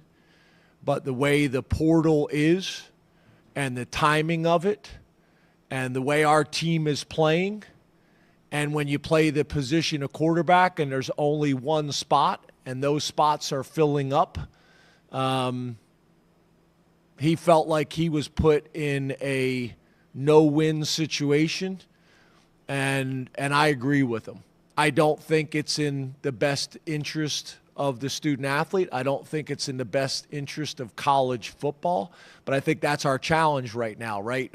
Who is really running college football and making the best decisions for the student athletes and for our sport as a whole? Bo should not be put in this position. There's just a lot of things that don't really make sense. And I know there's been a lot of discussions about, maybe a commissioner of college football, but I think it's pretty obvious we need that. We need somebody running college football. We need somebody that is not biased based on a conference, and that is out of the financial impacts of it as well. Because if you're just making the decisions which are in the best interest of the student athletes in college football, then I think you can do it. But if you're biased by a specific conference, or if you're impacted by making all your decisions based on revenue and earnings, then we're never going to get to a good place. So, I'm concerned for college football right now in general, to be honest with you. And I think a lot of people are. That's James Franklin there on losing his quarterback. We didn't think anybody in the playoffs would ever leave. He's a QB too.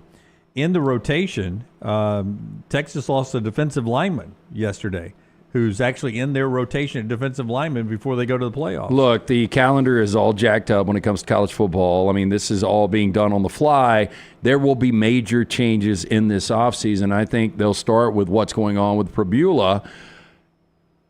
I get what he's saying. I agree. It's a tough spot for everyone, but Bo Prabula wanted to leave because he left. That's right. He just didn't want to leave then. Right. I mean, to bring this point. Yeah, he was going to leave. He was going to leave. Yeah. But he wants to leave after the season. Yeah, and there should be a special exemption. Are there not powers out there that can make logical decisions and say, hey, look, we're going to figure out this exemption. You can stay with your team because this is about the athletes, it's about the programs, it's about putting on a really good show. And we think Penn State, as one of the participants in this college football playoff, should be at full force. So we're going to figure this exemption out after the season. I mean, it seems kind of common sense. I agree 100% with you. There's a 3-day window after your team is done, even if the portal has closed, but there's no spots left. That's right. You assume people wait on you at that point. Who's going to wait on Bo Prabula, right? And Franklin used the common call from college football. We need a commissioner of college football. He said that in there. And then he gave a lot of things that we don't need that guy to be, but we need a commissioner of college football. So I ask you guys, give me a great commissioner of college football. Well, not one that fits James because Franklin. You were going to say who? Greg Sankey. And you would say who? There are a lot of people who say Nick Saban. A lot of people say Greg Sankey. Yeah, I don't think I don't know if you want to go with Sankey with the affiliation with the SEC, which is exactly what James Franklin was saying. Yeah. And is there anybody? Yeah, I would not go Greg Sankey. And I mean, Nick Saban would face the same thing. I mean, do you think Big Ten fans are going to look at Nick Saban, who coached the vast majority of his career in the Southeastern Conference, and say, "Oh yeah, he's not going to favor the Southern teams. Yeah, he's going to look out for the Big Ten too." Now, I actually think Nick Saban probably would, but I could also see how an Ohio State fan would look at that and say, but this guy's a lifer in the SEC. But if you're an ACC person or a Big 12 person or a Group of 5 person, I could see why you'd be concerned with, say, Greg Sankey. But if you're the Big 10 problems are SEC problems, and SEC problems are Big 10 problems. But my point is, anybody you're going to find that you would all be comfortable with as a commissioner of college football is going to have a background with a conference or a school. You're not going to be able to avoid that. The last thing we want is a complete outsider that has never done anything in college football, has never coached, has never played, has never been a commissioner or an athletics director, and you drag this person in and say, now go run the sport that you've got no attachment to. We're going to pay you a bunch of money, so you're in it for the money. Truthfully, that's what's happened most of the time with the person running the NCAA. That's right. They've never been a coach. They've never really been a player at a high level, and a bunch of other eggheads have made decisions that's got us where we are. Now, I would then say, I guess Paul Tagliabue and Roger Goodell never strapped it on, did they? That's I was actually going to bring up. You've got to have a really business-savvy guy in this situation. I'm sure you can find a guy that was affiliated that played college football that is a CEO of a major company right now.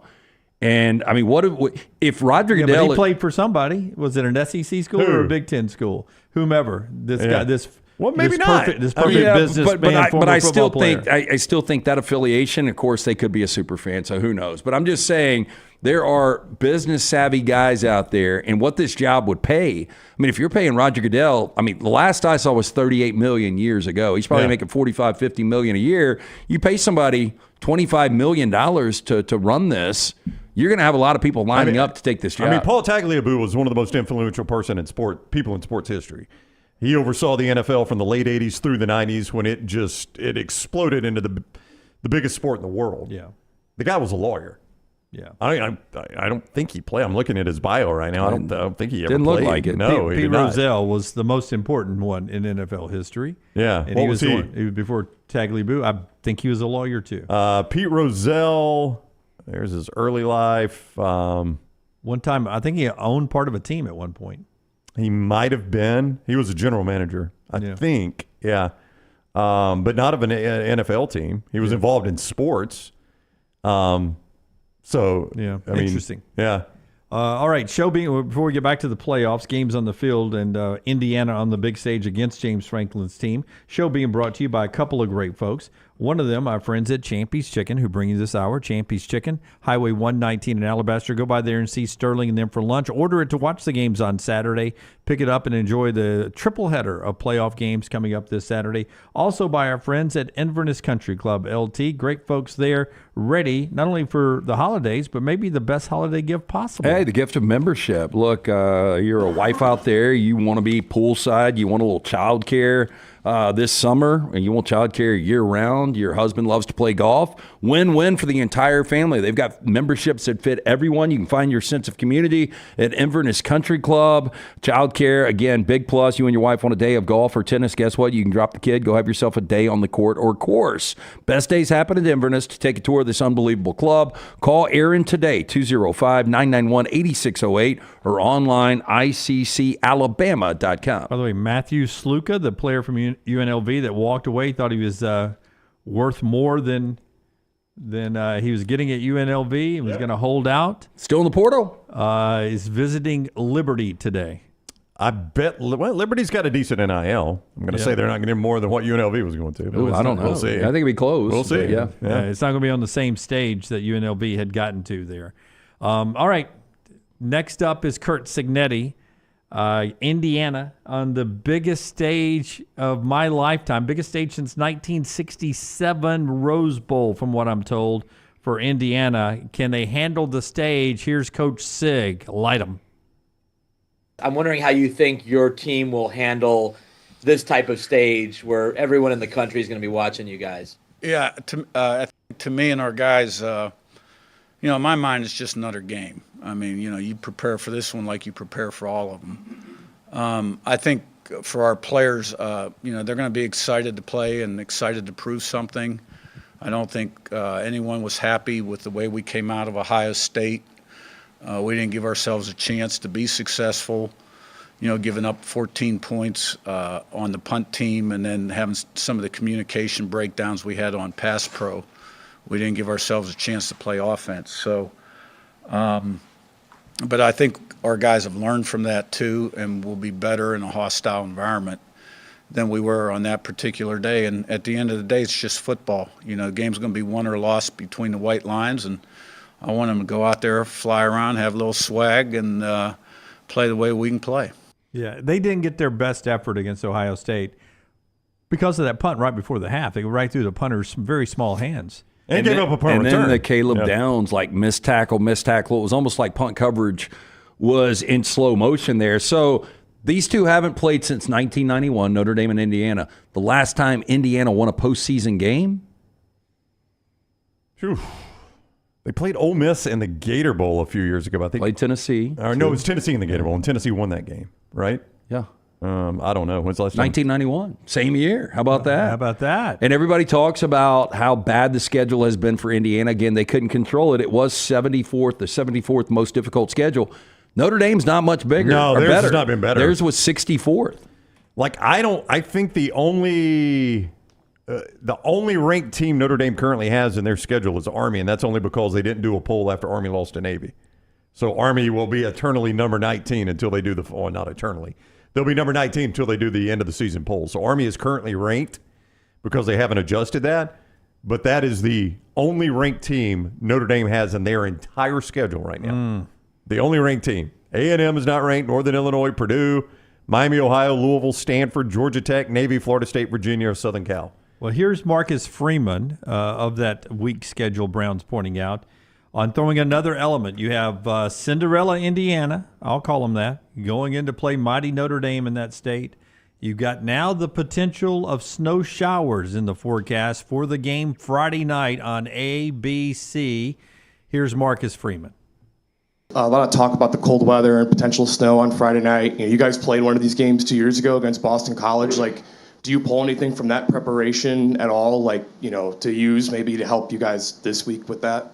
No, we practice in it just so our guys understand, coaches understand what they need to wear to stay warm. You'll hear me say all the time, there's no cold, tough guys, all right? If you don't want to wear sleeves, don't wear sleeves, but don't be on the sideline shivering either, Make sure you're warm, and whatever it takes to be warm, let's make sure we're prepared. So in order to do that, coaches too, we got to practice outside. You got to practice in the elements so you know how to prepare for it on game day. So you don't recommend wearing no shirt during warm-ups like Florida State 6 years ago? If they're not cold, you wear what you want to wear. Just make sure you're warm. So do we make too much of this snow? Yeah, I think we are. This cold weather? Well, Indiana's got the same weather that Notre Dame has. If you flicked on Indiana, Michigan State last year and it was a snowstorm, you'd be like, okay, they're used to playing in this. The only one I could really see weather bothering would be SMU. And they're already at a big enough deficit. I don't know that weather is going to impact the outcome of this game. They're just playing Penn State, who's probably a better team. I wonder if you looked at the two deep, Brown. How many Penn State players or Notre Dame players are from the South? Or from Southern region? Because we know where the recruits are, right? Yeah. California, Texas, Florida, Georgia. I bet more on Notre Dame's roster than Indiana. Yeah, right, because they don't have the 4 or 5 stars. Right. Yeah, but I bet there's even the northern Big Ten schools who are used to it are riddled with Southern guys. Yeah. And you know what? One of the most experienced quarterbacks in football is Curtis Rourke. And we saw him on Tuesday and Wednesday nights for the Ohio Bobcats playing on sheets of ice. That's right. Yeah, some of the crappiest weather. Yeah, so to me, Riley Leonard's the better quarterback. By the way, in stadiums that didn't really have big high sides or anything, so the wind was whirling. He was throwing in bad wind. I don't think there's any condition that's going to fluster him. Riley Leonard, more talented quarterback, but the guy that might be more prepared to play in these conditions is probably Curtis Rourke. I will continue to point out, we found out when TV discussions were happening with NBC and CBS and Fox that a lot of these Big Ten schools had always, behind the scenes, had the handshake agreement, we're not playing November night games. So they don't want to be out in this either. Just keep that in mind. They had always had these agreements.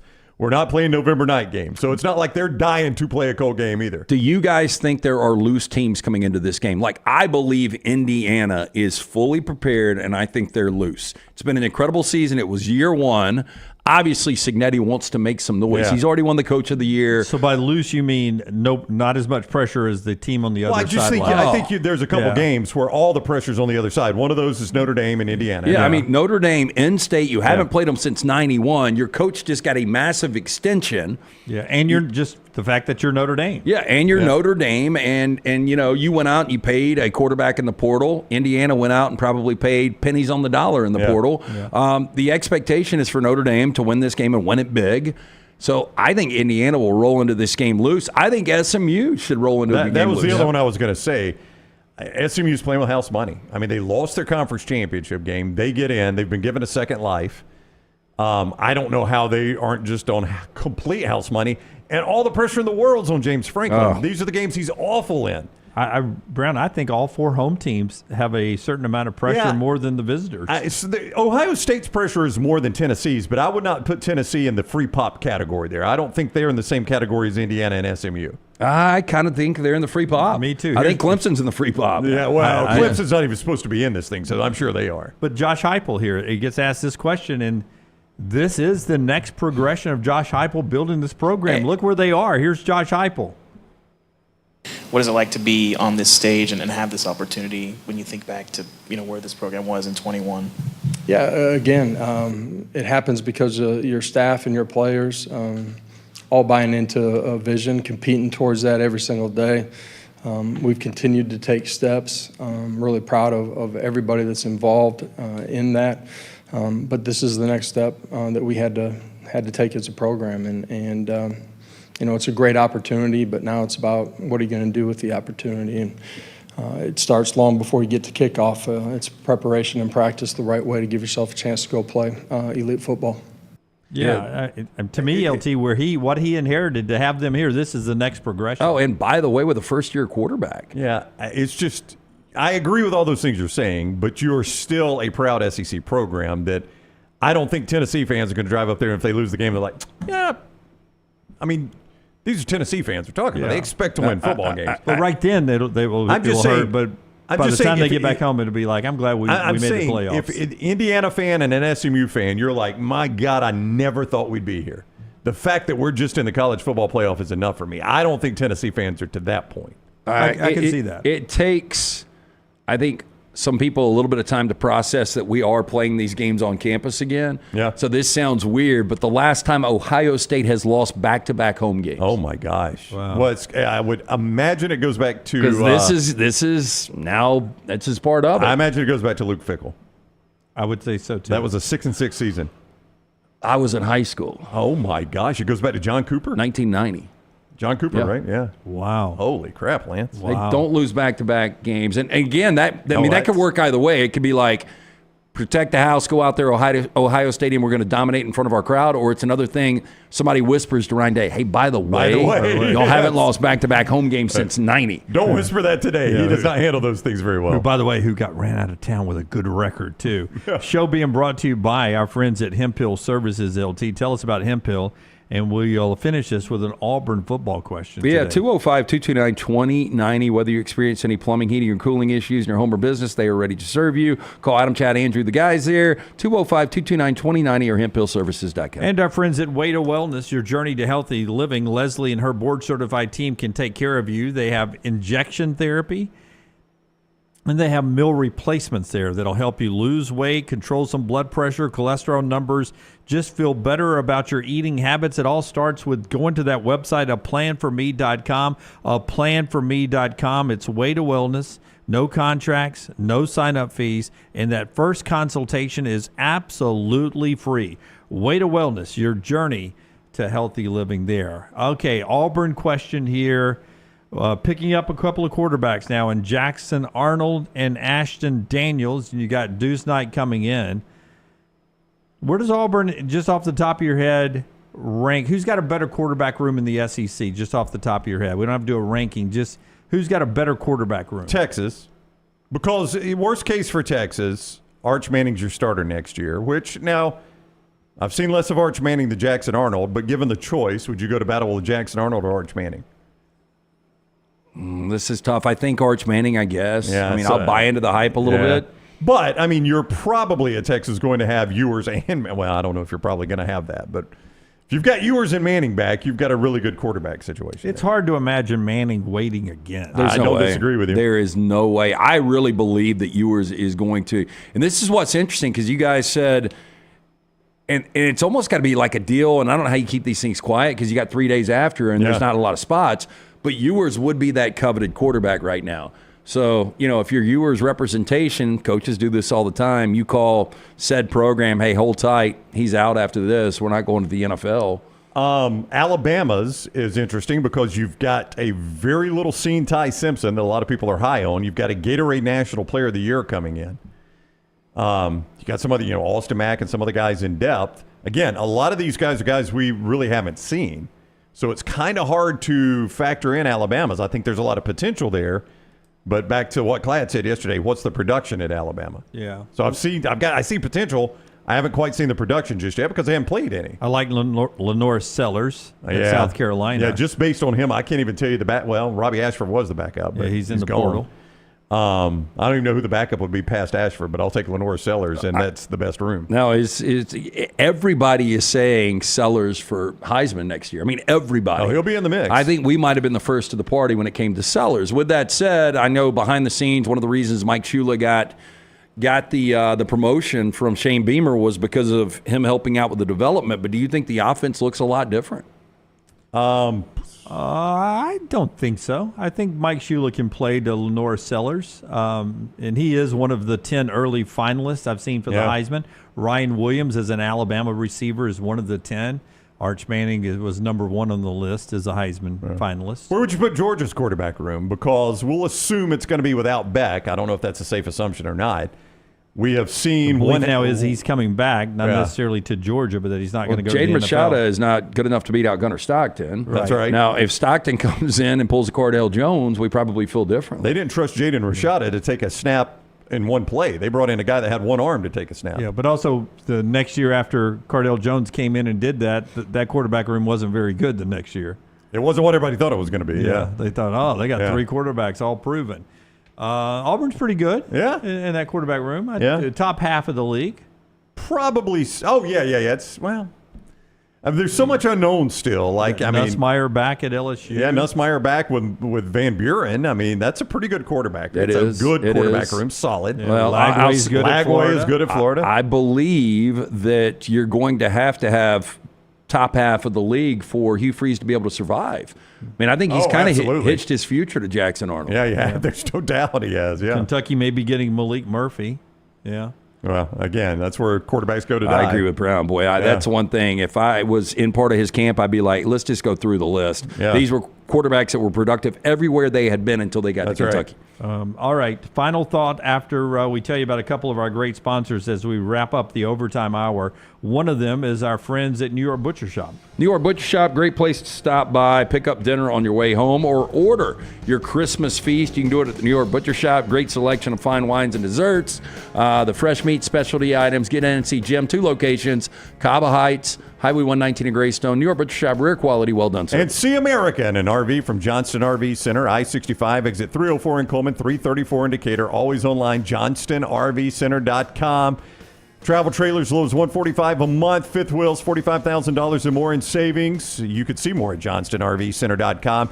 And see more about that RV warranty forever. Make sure you're covered with a lifetime warranty on anything that is new or qualifying pre-owned. johnstonrvcenter.com. Real quickly, 15-second answer. Alan Bowman and DJ Uiagalelei both declare for the NFL draft. No, thank you. Neither one gets drafted. Yeah.